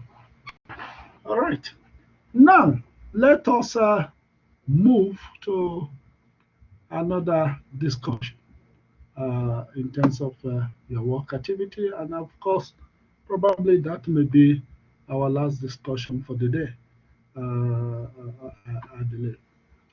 All right.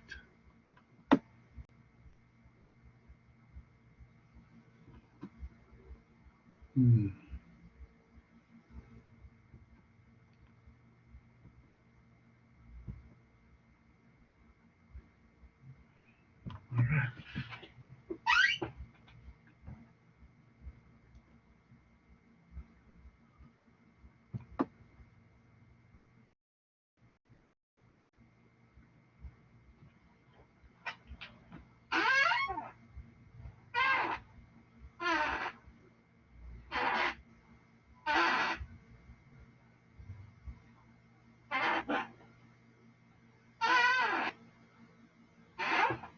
All right.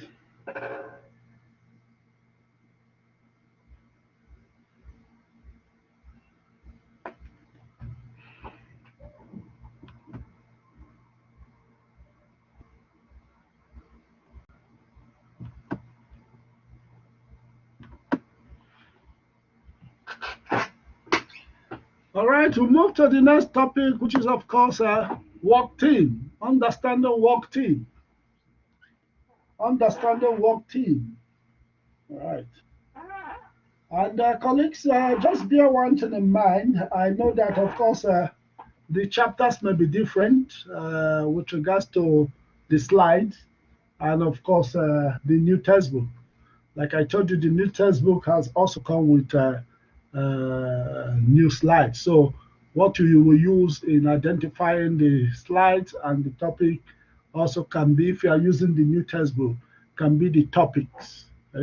All the topics are in the different textbooks.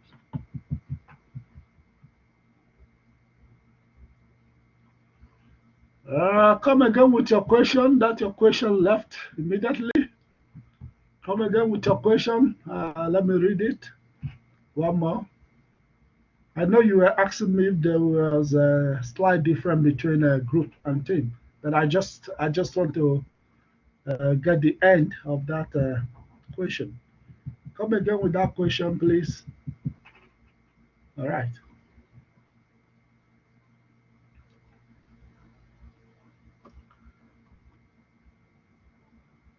Come again with that question. Okay. Okay. Yeah. I've seen it. I've seen it. Yeah. Uh, you ask, is there a huge difference between a team and a group? Yes, to a certain extent, there are different, but of course, uh, uh, there could be certain similarities between them, but of course, there are, of course, perfect differences between them, in terms of people. Team is actually specially constituted, and you will see that when we start discussing, with regards to team. Yeah. Okay. Thanks. All right. Okay, we progress.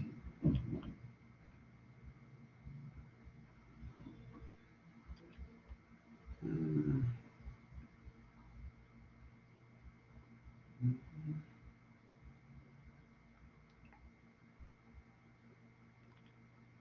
I know that I'm busy maneuvering my.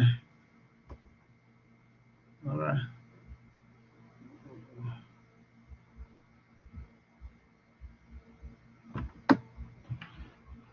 Okay. So we progress in terms of the slides. These are some of the objectives of this particular slides, the topic on team, and of course, uh, why have team become so popular? That's it. That's another aspect. Why have team become so popular in terms of what to say? All right. Okay.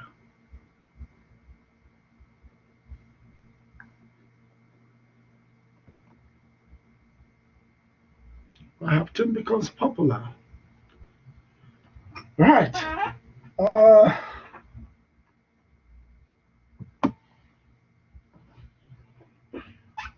Now the question is, why have team become so popular? There are so many reasons why team have become more popular, particularly within organizations. You see, one aspect is that great way to use employees' talents. Can you see? Team is a great way to use employees' talents. Can you see? And of course, teams are more flexible and responsive. Can you see? To change in the environment. Can you see?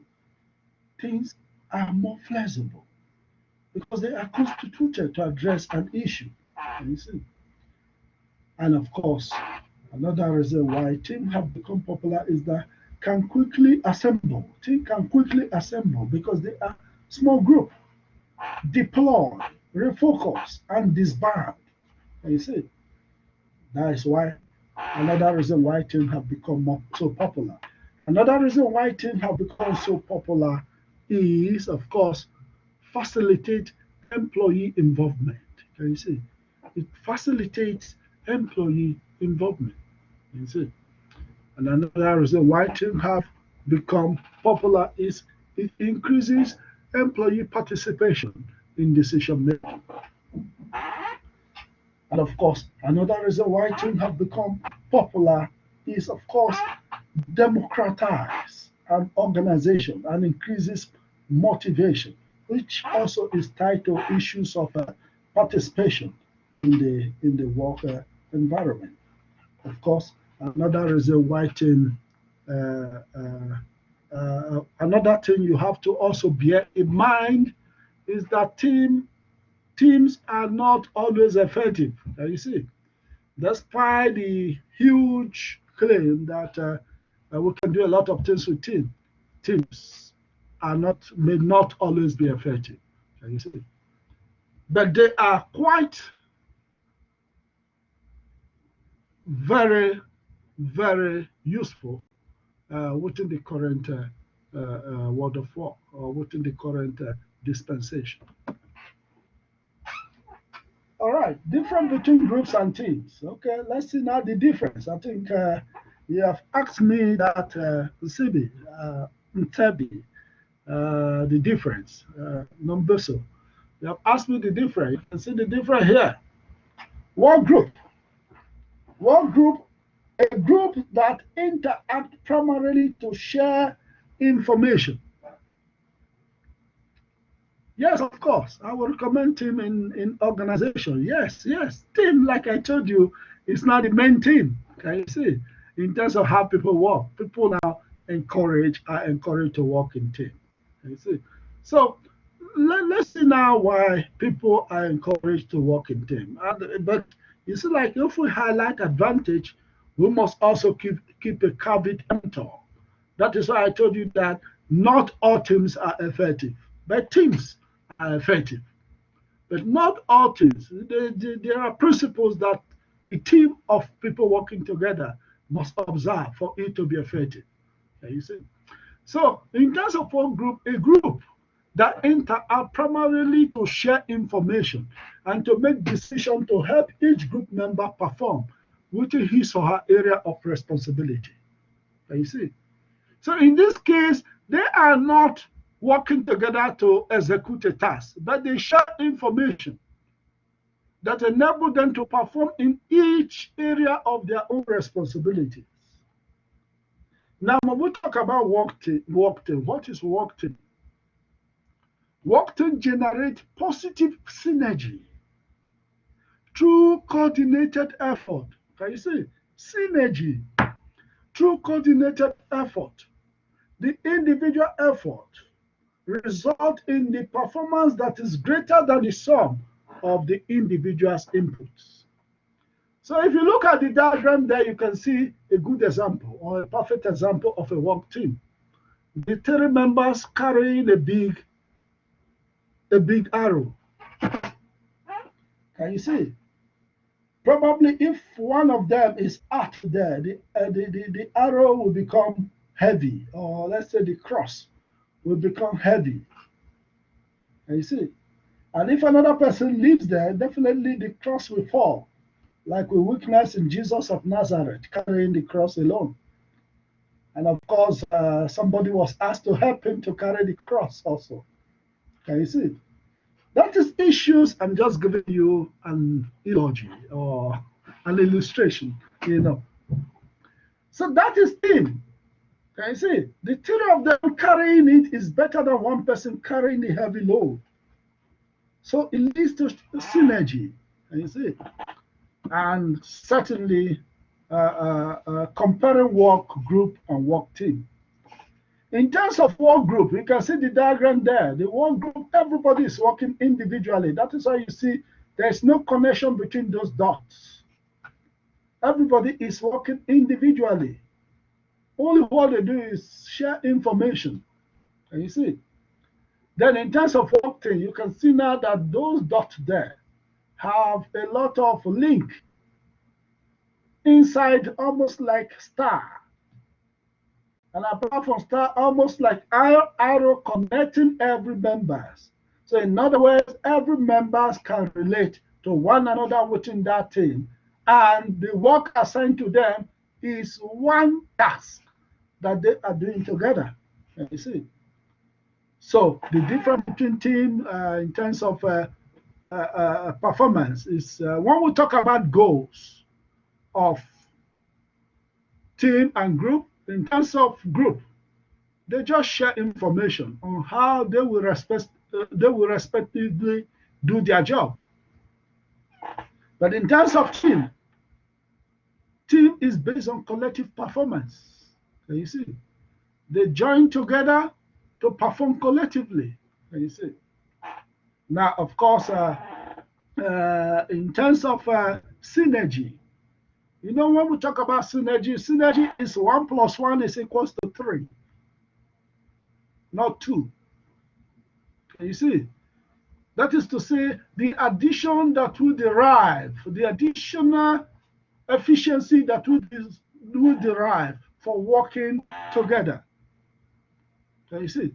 So the added value, that is synergy. So in terms of synergy with regards to one group, the synergy is neutral. Sometimes even it's negative within a work group. But the synergy derived from working in a team is positive. Why? Because within that group, within the team, people come with different ideas to execute a given task. They work together. So the synergy is positive. Then accountability. In terms of group, accountability is to the individual that have done their job. But in terms of team, the accountability is both individual and members of that team. That is mutual. Then in terms of skills, the skills required in a group is random and varied. They may have different skills because they are working on different matters or different tasks within the organization. But in terms of a team, the skills required is complementary. Can you see people having different skills but complementing themselves to achieve a given task? So those are the differences or the disparity between the work group and the work team. Is that clear? Ntabi, can you see the difference now? Fantastic. All right.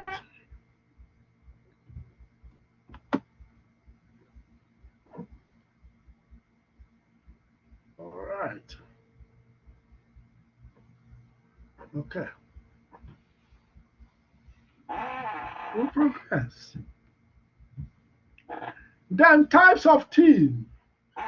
There are different types of teams in an organization or in the workplace. The first one there is problem-solving teams. A problem-solving team is a group of 5 to 12 employees from the same department who meet for a few hours each week to discuss ways of improving quality, efficiency, and the work environment. You see, they have a particular task, a particular problem to solve, but they belong to the same department. So if you look at there, you can see now that all their focus is on the particular problem, the arrow there, the question. You see the question mark. So we have another type of team, which is, of course, self-managed work team. And I told you now that recently there have been tendency to remove the middle managers. And emphasis now is on self-managed work team. And of course, we discussed about self-managed work team in our first slide. You see, self-managed work team is a group of 10 to 15 people who take on the responsibility of their former supervisor. You see, they take up the responsibility of their former supervisor. So it's self-managed. They are managing themselves. You see, and of course, within the current global environment, where organizations are placing more emphasis on a flat organization, I think self-management team will be, of course, managed work team will be a renewed emphasis. All right. We progress. And of course, we have, of course, more types of teams. We have cross-functional teams. Cross-functional teams are employees from about the same hierarchical level, but from different work areas who come together to accomplish a task. Can you see? And of course, cross-functional team is more common with task force. For instance, if we want to have a military task force, or if we have to have a kind of task force to attend to issues around war or issues around infiltration of borders. Probably we will take some people from the army, we will take some individuals from the Air Force, we will take some individuals from the Navy, we will take some individuals from the police force to become a task force to resolve such kind of crisis. You see now? And if you look at the diagram there, you can see now that the first diagram have a kind of functional diagram, while the other diagram has a kind of team diagram. So when it is task force, different functions can people can be selected from these different functions to handle a specific task. The same thing applies to committees. For instance, university committees. There are instances where committees are set up and people are selected from different faculties and different departments to represent in that particular committee. You see, for specific tasks. For instance, we have committee that is addressing issues of racism and issues of abuse at UJ. So these people are selected from different branches within the university colleges and faculties. Is that clear? Is that clear? Great. All right, and of course we have a final type of team, the visual team. Teams that use computer technology to tie together physically dispatched members in order to achieve a common goal. You see. And what are the characteristics of this kind of a team? There is limited social contact, limited socializing in terms of visual team. And of course, another characteristic is the ability to overcome time and space constraints. Can you see? They can overcome, instead of traveling to another location, they can overcome time and space constraints. For instance, now, though this is not a team, but I'm speaking to you from the comfort of my study room in my house. Can you see? Unlike traveling now to Auckland Park, now walking to the classrooms to deliver my lecture. I am delivering it here. So it reduces the ability, the issue of time and space constraint. All right. So the next aspect in terms of, with regards to that, to be effective, there's a need for trust among members of the visual team. And of course, apart from that trust, there should be, of course, close monitoring by either manager or, of course, the human resources department in terms of how visual team function. You see? Because, of course, some people can start actually bypassing and not giving full commitment or full contribution to the visual team. Just like, as you can see, some people at times can leave the class because we are using a visual method of teaching. Some people can leave and some people can jump in and jump out. Unlike normal class where people will stay in the class until the whole lecture is over. You see, they can only leave as a result of comfort break or if they have already intimated the lecturer that they may be leaving. Can you see? So that is that. And of course, to purchase the effort, sorry about that, to publicize the efforts and product of the team throughout the organization, there is need to make public the effort and product of the team throughout the organization so that the team will know that they are not just working in isolation. People know what they are doing. People should also know what they are doing. That will reinforce more commitment and more zeal to contribute to that particular team. All right.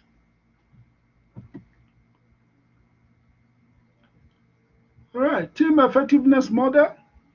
You see, if you look at now in terms of the contest, with regards to team need adequate resources, leadership and structure.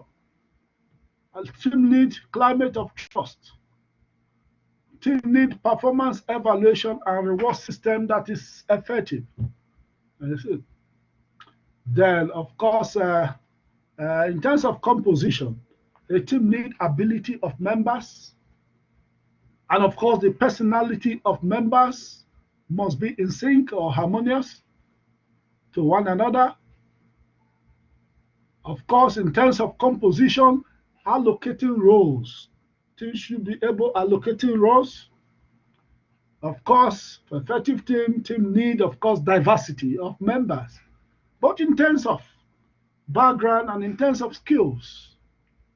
And of course, a team need an effective size. And I have given you the type of number of people that should be in an effective team. And of course, members' flexibilities. Members of a team should at least as much as possible be flexible and not rigid.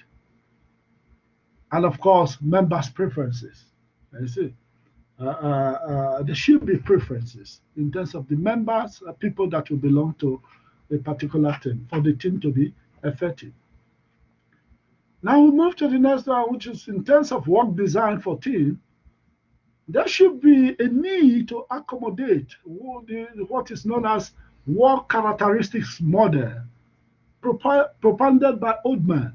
Can you see? Which emphasizes the need for autonomy, skill variety, task identity, and of course, task significance. We'll come to know what those things mean when we progress.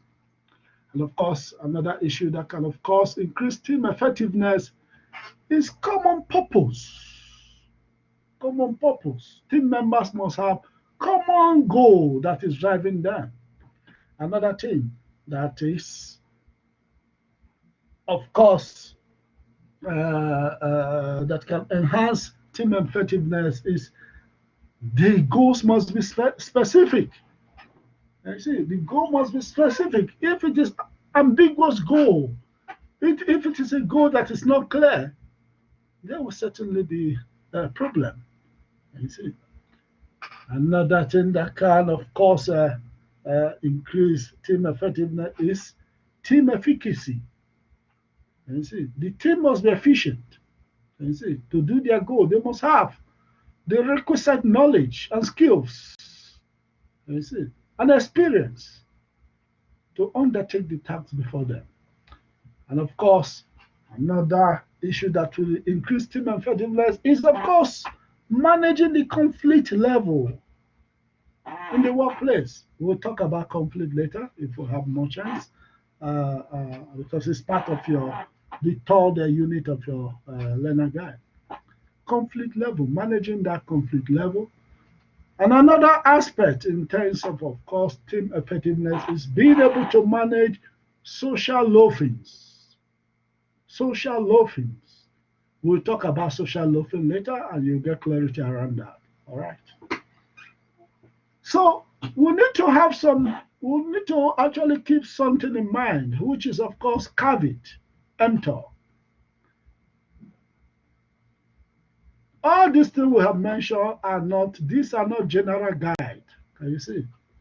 This is not a general guide only. It's not general. The second caveat there is the model assumes that teamwork is preferable to individual work. That is the assumption of the model. All right.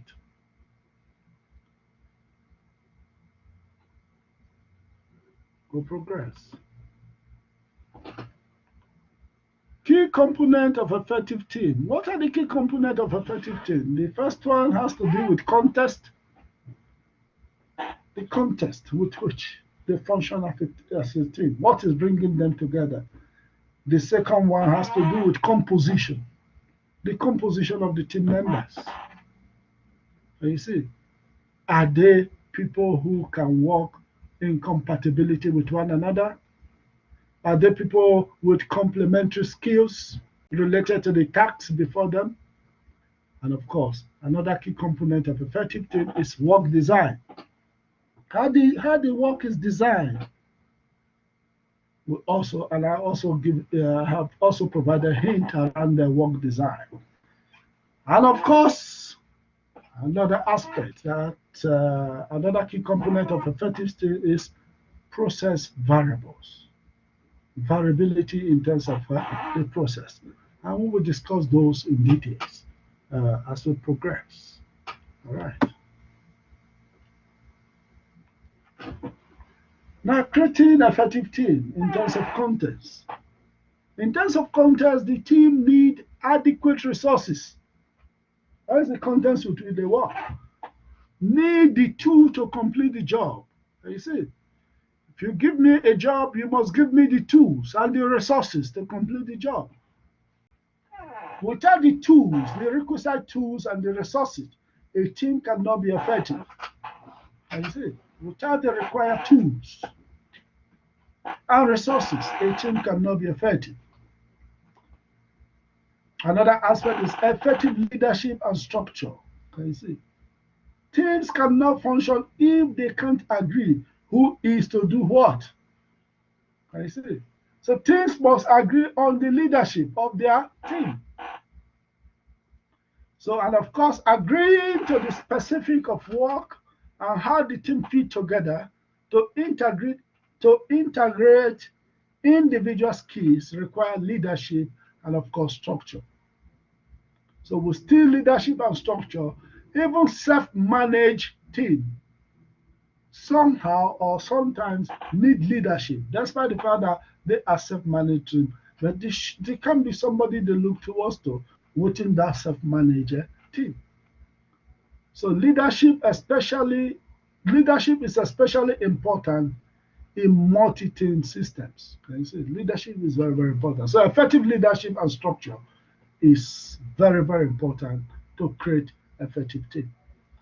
Then, of course, climate of trust will be required to create effective team. That is, members must trust each other and their leaders, or the leaders.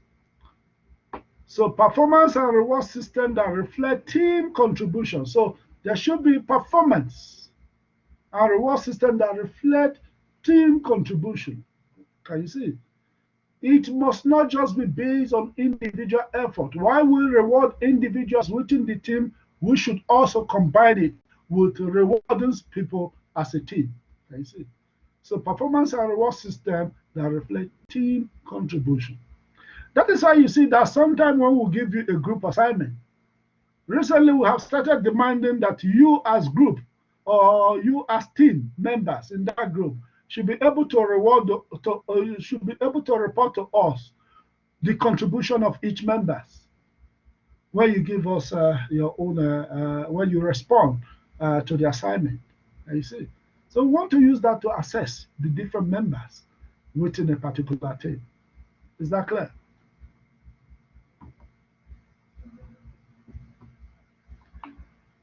Great. Lakoma. All right. Now the next one is creating effective teams. We'll now talk about composition. Ability of members. And we have already addressed issues around ability. Can you see?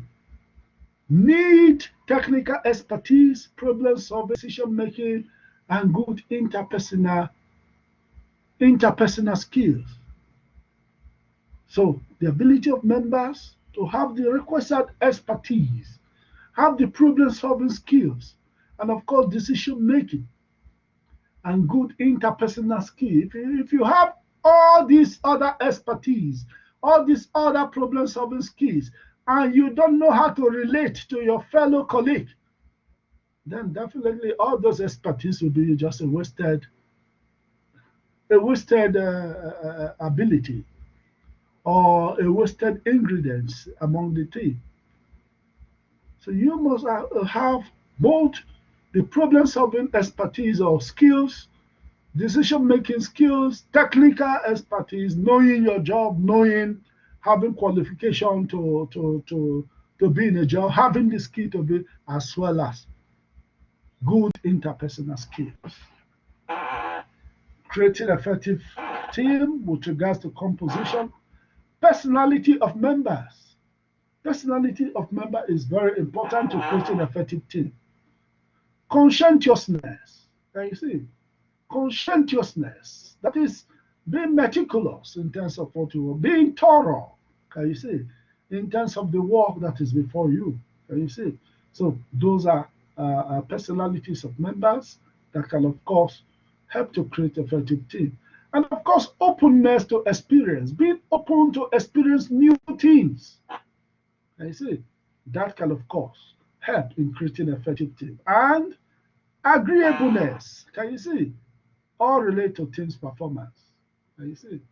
Are you the type of person that agree with others, socialize with others, create a fun environment for the team to blossom? Can you see? So agreeableness also relates to team performance. Then the next one is allocating roles and diversity. Many necessary roles must be filled. Can you see? To create an effective team. So many necessary roles must be filled. And of course, diversity may at times lead to lower performance. You see, diversity is good, but may at times lead to lower performance. Of course, as a result of argument among members of diverse group on how they see things. You see, so diversity is good, but sometimes, which is why it should be managed. Then, of course, size of team. They say smaller. The smaller, the better. 5 to 9 is optimal. You see, 5 to 9 is optimal.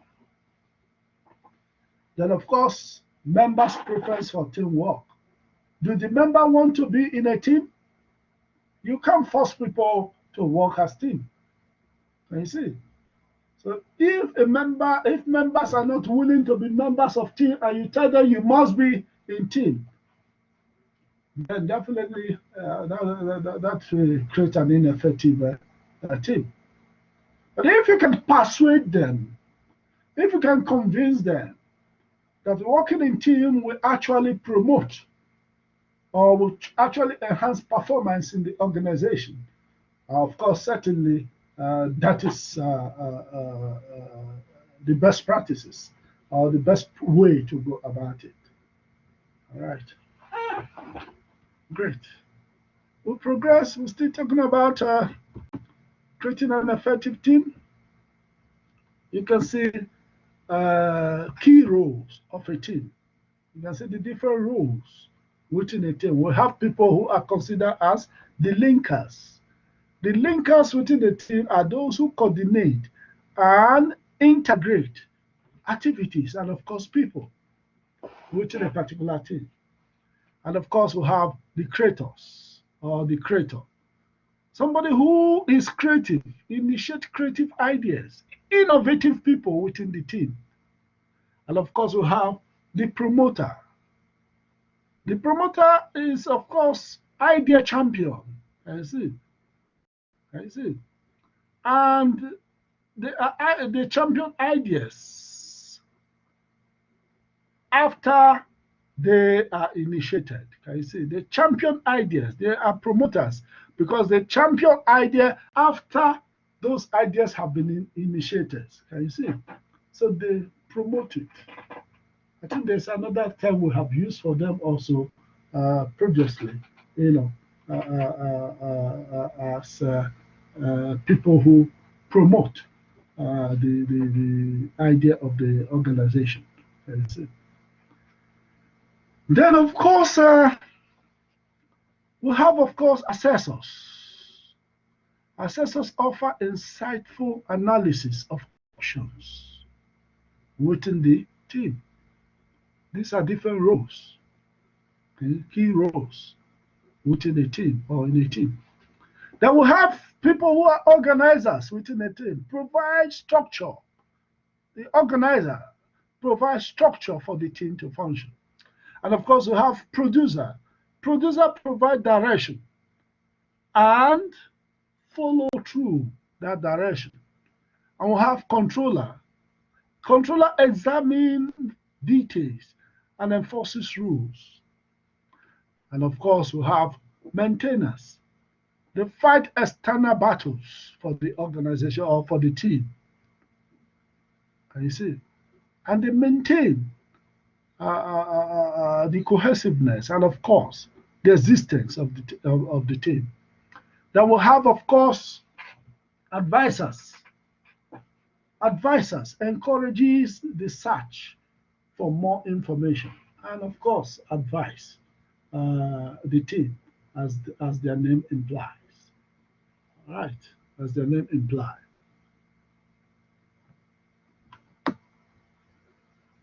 Great. Creating effective team, work design. Work design. Okay. Yeah. Thanks, Nombuso. All right. Creating effective team, work design.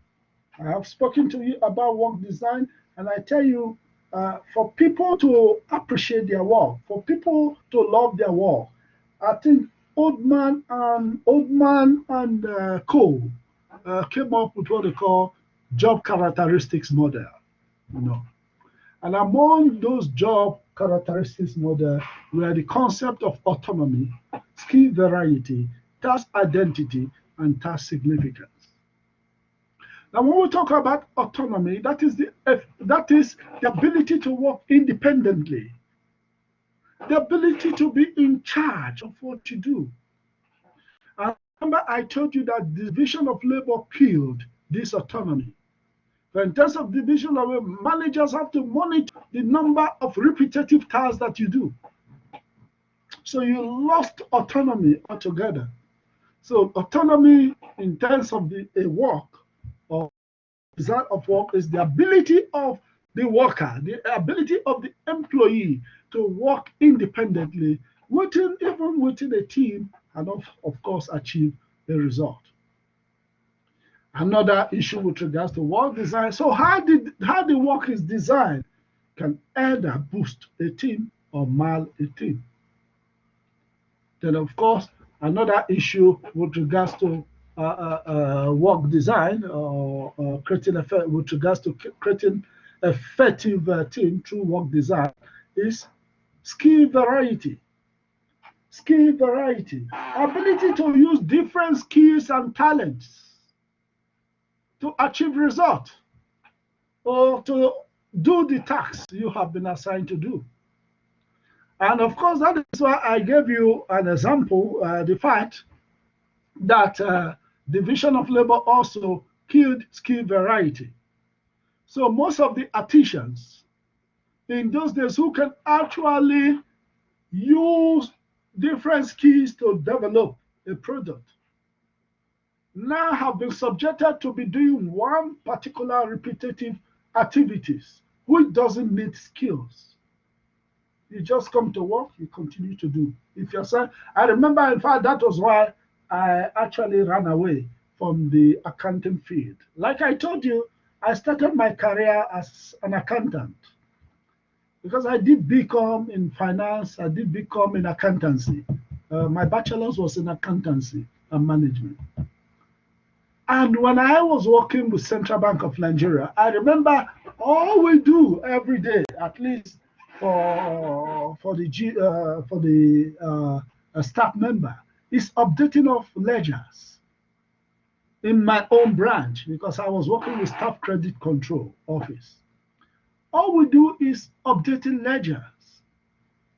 You come to the office, all you are doing is punching the punching machine, calculating, and you update ledger. That is what you do. Can you see? In that particular office. And that is what you will do for 35 years till retirement. And you see, if you decide to continue with that particular job and in that particular office. Can you see? So as such, you don't have any other new initiative. You see, you don't have any new initiative to add value to that particular job you do. Can you see? So it marks your initiative. Can you see? So ability to use different skills and talents. Can you see? To execute a task before you. Then of course we have task identity. Task identity is ability to complete a whole and identifiable task. And of course, it's almost related to what I spoke about the artisans before the factory system of work, or before the third industrial revolution. Can you see? The artisans were able to produce a product and identify it as their product. But as a result of division of labor, the artisans lost their craftsmanship. Can you see? They lost their craftsmanship. After the product is produced, they don't know what they contributed. They don't actually know their full product. They cannot identify the product that they have produced because they are just working in parts and piecemeal of the product. So they cannot claim ownership of the product. And I gave you an instance of the assembly line. Fordism. Can you see? In Ford assembly line, where car move from one hangar to the other, one person will fix the tire, one person will fix the car handle, one person will fix the door. So each of these workers cannot claim full ownership of the car as their product. Can you see? So that can actually affect workers psychologically if you cannot say, I am the producer of this car. Can you see? So task identity is the ability to complete a whole and identifiable task or product. And of course, with regards to work design in terms of creating effective work team, we talk about task significance. Task significance is working on a task or project that has a substantial impact on others. Can you see? When the work you do in an organization is very important, everybody run to you. You become very important. Can you see? Like for instance, in normal business organization, the finance people are in fact doing a very significant task. Because everything you do in an organization needs money. So sometimes you see the finance people becoming more important, trying to be difficult sometimes. You see. So their work is very significant to every other job in the organization. So working on a tax project that has a significant impact. So that also applies to a particular tax that you do in an organization. If it is perceived to be very important, that makes your work very significant. And that can, of course, make people to be afraid of you. For instance, if you have like IT skills, where they realize that if you leave the organization, certainly the organization will suffer. They would like to retain you because your tax is very significant for the organization. Is that clear?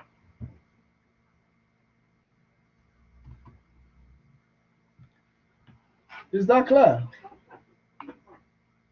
Okay. Creating effective team process. The next one is commitment to common purpose. Creating effective the process. The process, within the process of how we work as a team, there should be commitment to a common purpose. Create a common purpose, a common objective that provides direction. That direction will bring unity, a unity of direction. You see. And of course, have reflexivity, willing to adjust plan if necessary. When we talk about the concept of reflexivity, it's one aspect of ensuring that there is no bias when you execute research or when you do a work. After some time, you reflect back and ask yourself, am I prejudicial in terms of what I'm doing? And be able to adjust to become more objective. So having reflexivity, which is of course willing to adjust plan if necessary. Then of course, an effective team with regards to process. As a manager, one need to establishment of specific team goals. And you see, specific team goals. So the goals that we have, first is to establish a goal, commitment to common goal. But of course, the goal have to be specific, not ambiguous.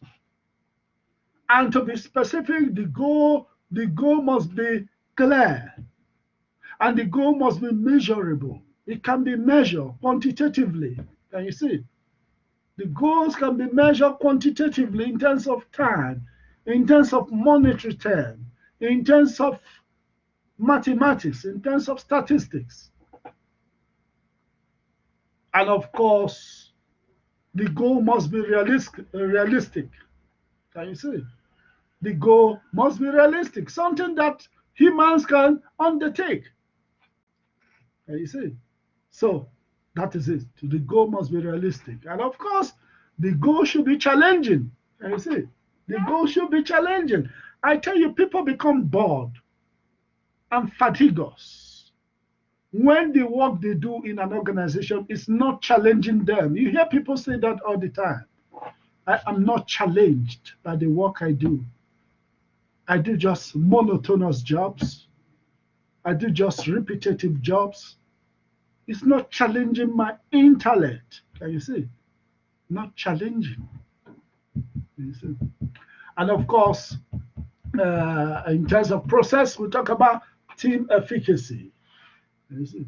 Team believe in its ability to succeed. An ability to succeed will require the requisite skills, the requisite also interpersonal skills, and all other problem-solving related skills. So team believe in its ability to succeed. That's team efficacy. Then of course, it's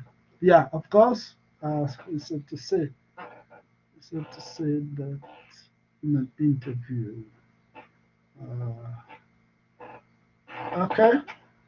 In terms of it's safe to say that in an interview. Can you clarify more which one you were touching on? See, that is where okay, to say you are not challenged in your job. Aha, yeah. No, we also hear that, or of course, interview environment, of course, yeah. So I have spoken about team efficacy and its ability to succeed. And of course, the next one is mental model in terms of creating effective teams with regards to process. Mental model. Have an accurate and common mental map of how the work gets done. You see, being able to have an accurate and common mental map of how the work should be done. That is one way of course, creating efficiency with regards to process within a team. Then the next one is a managed level of conflict with regards to process. Task conflict is helpful. And I told you that we have functional conflict and dysfunctional conflict in the workplace. Conflicts that are related to the job are functional conflict, and they are conflicts that are helpful for us to finish our tasks. But when we start fighting ourselves, that is interpersonal conflict and is regarded as dysfunctional conflict. And it's not related to our tasks. We just fight ourselves, gossip each other, hit each other, and that becomes a turbulent environment for people to function. But if it is a conflict that relates to, no, we are supposed to do it this way, and the other one said, no, I think it is supposed to be this way. And after some time, we'll come to consensus. We know that our goal is what is driving that conflict, the performance, the task before us.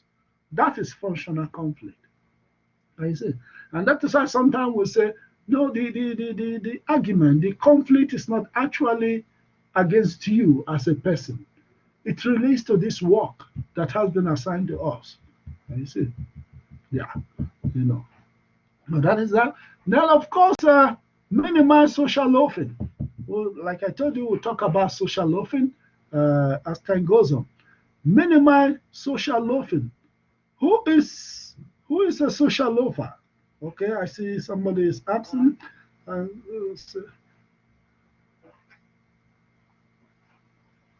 okay, all right. So minimize social loafing. What is social loafing? Social loafing simply means a situation where team hold itself accountable, both individually and as a team.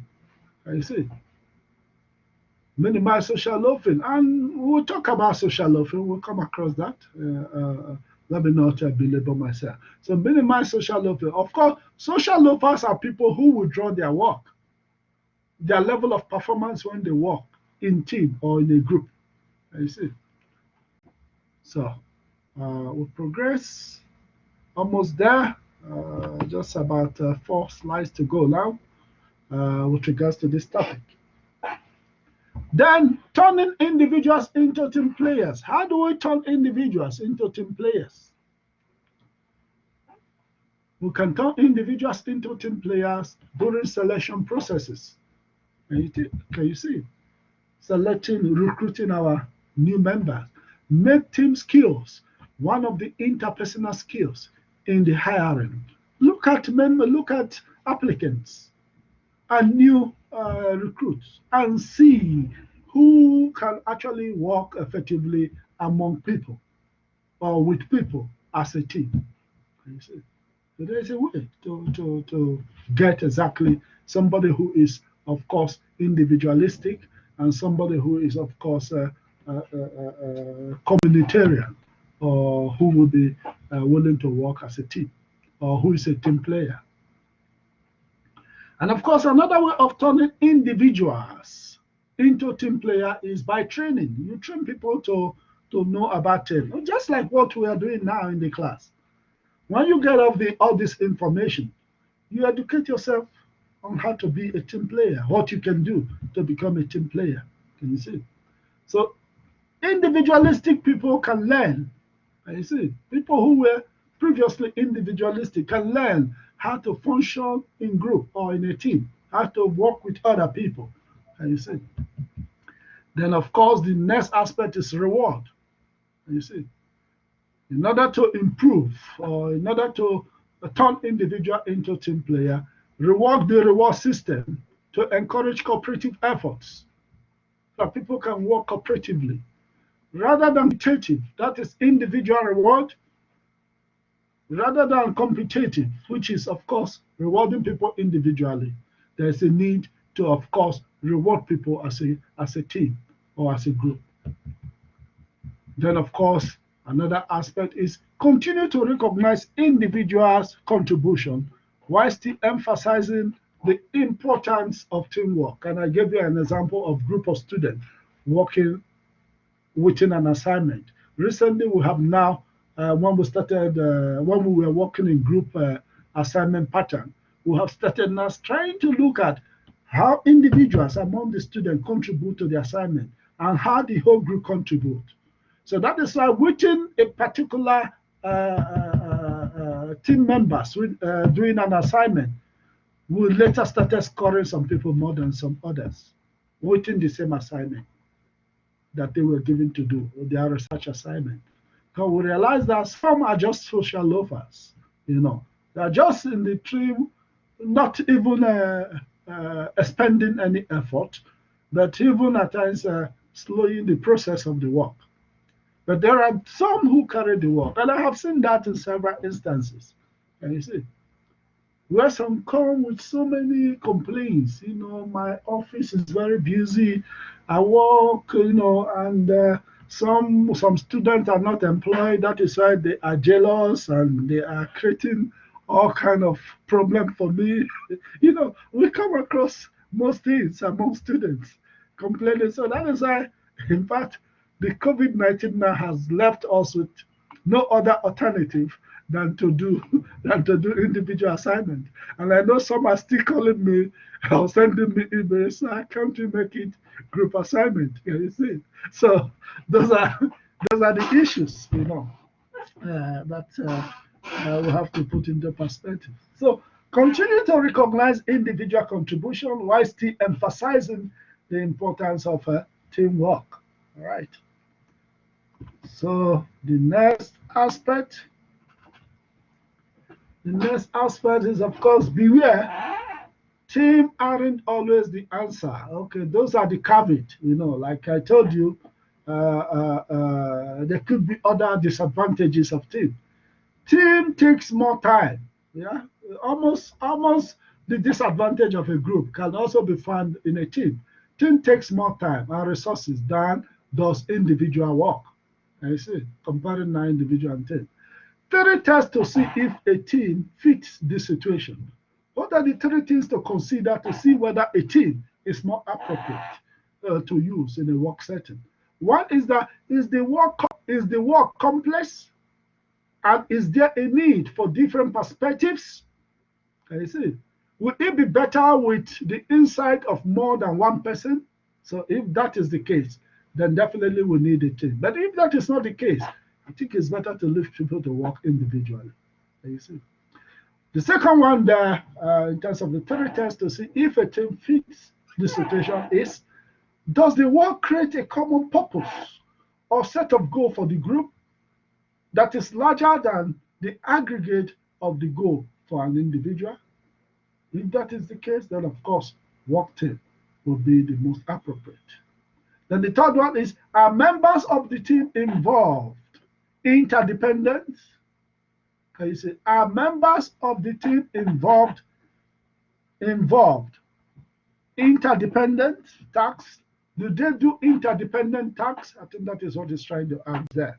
Can you see?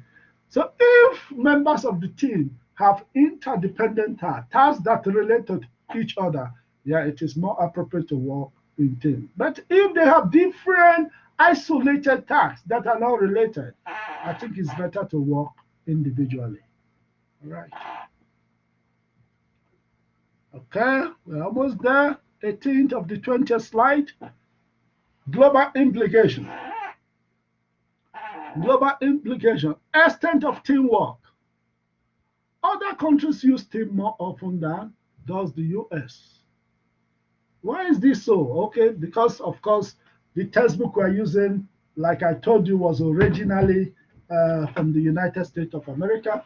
The author Robin and George, I think, are from the United States of America, and of course, two additional authors have joined them to rework the original American textbook. I think I have the textbook. Yeah. The main American textbook of organizational behavior, which was initially published by Robbins and George. So they have adapted it to South African context. So which is why we see some American examples also.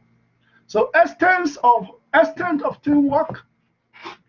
Extent of teamwork, other countries use team more often than the US. Of course, why? Because US, like I told you, is a capitalist country. And capitalism, like I was telling one of my master students, is based on individualism. Can you see? Private initiative, private property. So they find it a little bit difficult also to work in a team because everybody is actually emphasizing what they know, and they believe that working in terms of self-interest or individualism yield better results. So unlike the Japanese, who believe in, of course, working as a team, I think, in fact, teamwork was originally propanded in Japan. You see, people can work in team. People can work to get effective result. You see. And of course, Africa also, in Africa also, we have tendency also to work in team. You see, within our setting because of course, African believe in community also. You see, I remember in those days within the African environment, they say a child has many fathers and many mothers. You see, that is to say, communities join hands together to train a child. That is teamwork. For instance, in my community in those days, if you see a child misbehaving, you can take a cane and beat that child, even if that child is not your own child. Then you can't do that nowadays. Otherwise, even the father will come and pull down your house. Can you see? so, so those are the changes also, and that things are also beginning to evolve, and things are beginning to change, you know. Yeah, in those days, you can see a child. I remember there was a day one boy was beating up a girl in my street when we were growing up. And as he was doing the people were I remember my dad went into his house and brought out his strong stick and followed on the boy. Yeah, you see. And of course, when we growing up, we have a culture of respect. The boy cannot start fighting the father because you see every elderly man as your father. Can you see? Within the African society. You see? So those are the issues. Those are the issues, when we talk about different cultures with respect to teamwork. And of course, we'll talk about self-managed teams, uh,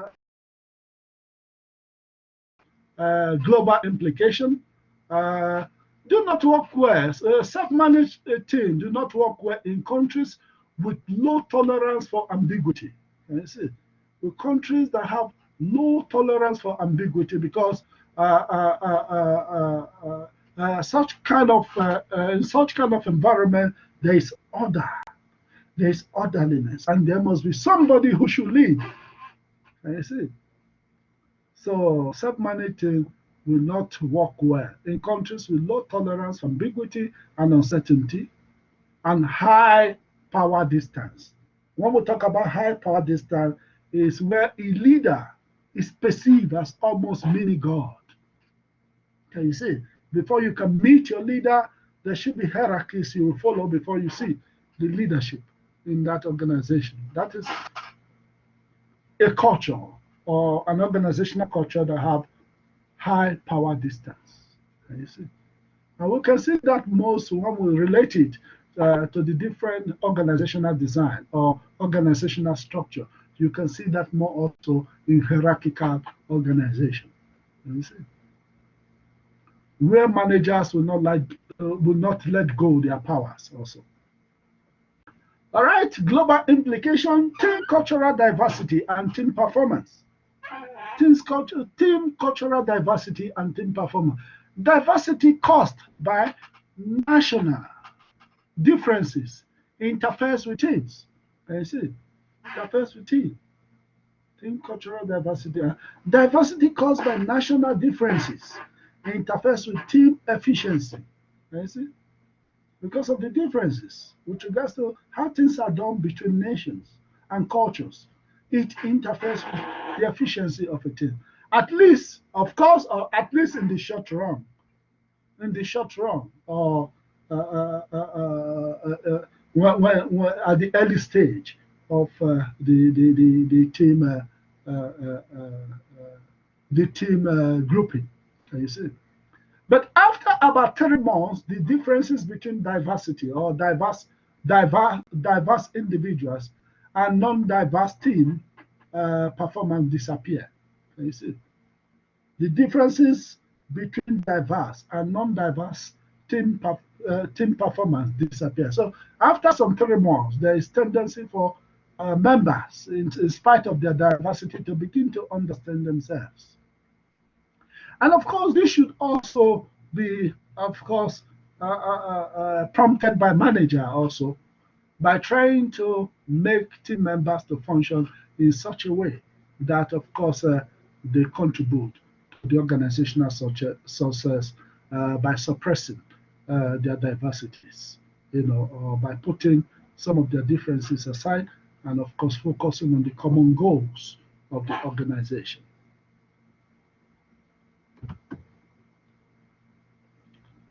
All right. So summary and implication. Summary and implication. Effective teams have common characteristics. And what are those characteristics? The characteristics include adequate resources, effective leadership, a climate of trust, appropriate reward and evaluation system, composition of members with correct skills and roles, teams that are smaller, do work that provide freedom, autonomy, and the chance to contribute. The tasks are whole and significant, has members who believe in the team's capability. And you see, so managers should modify the environment and select team-oriented individuals to increase the chances of developing effective teams. All right. Great. So that is that in terms of chapter 19. So we have covered that today, and I've seen my time. I think we have about say 15 more minutes to go, and I would have actually loved a kind of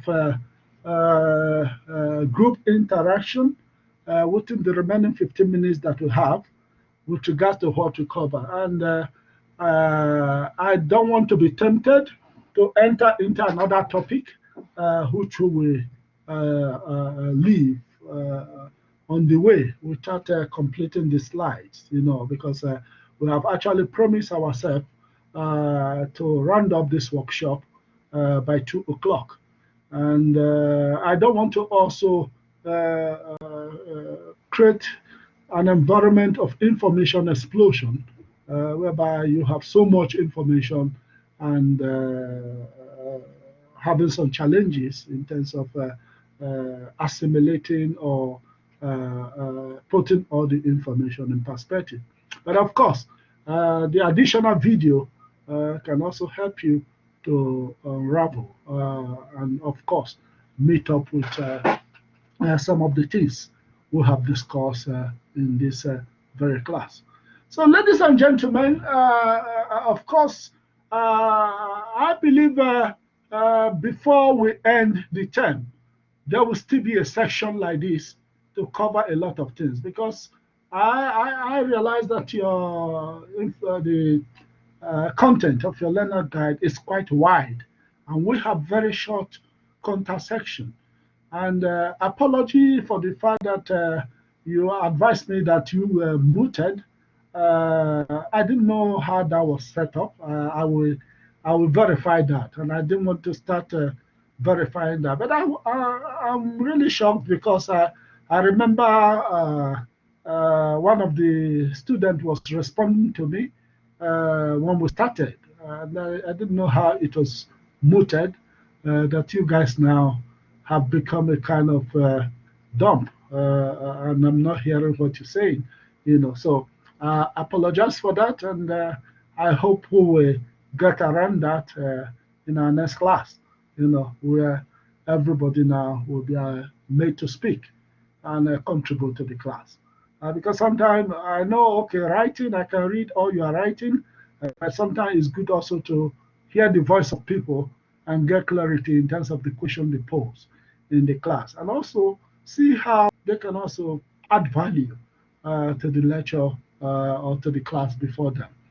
So, colleagues, ladies and gentlemen, we were supposed to stop by 2, but I think at this particular moment, we may call it a day and go back to enjoy our weekend. I know many of us like enjoying during the weekend. So enjoy yourselves and have a lovely weekend.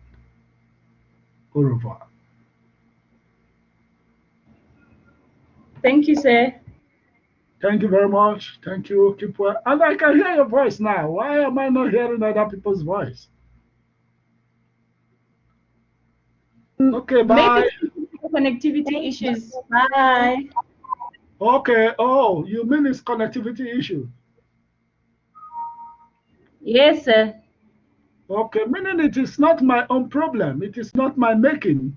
It could be now the making of their own side. It could be from their own side because I know that we have actually stabilized the system so that students can contribute to the class. So because I was hearing colleagues contribute when we started the class. But I know that later on, some of those colleagues are not able to talk again because uh, somehow also I know that we had a very long workshop today. But however, so no sir, please consult. Mine was muted for it. Okay, okay. No, I see that. I will speak to our admin Stefan to make sure that everybody is unmuted in our next class. Okay. Thank you very much, colleague, once again, and enjoy the rest of your weekend. Okay, bye.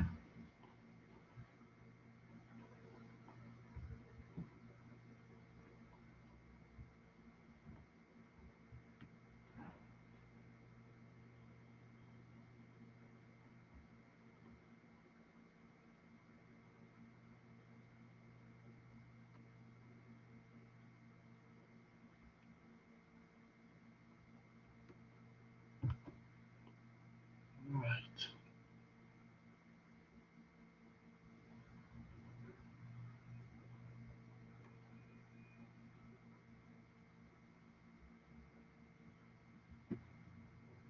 All right. Thank you.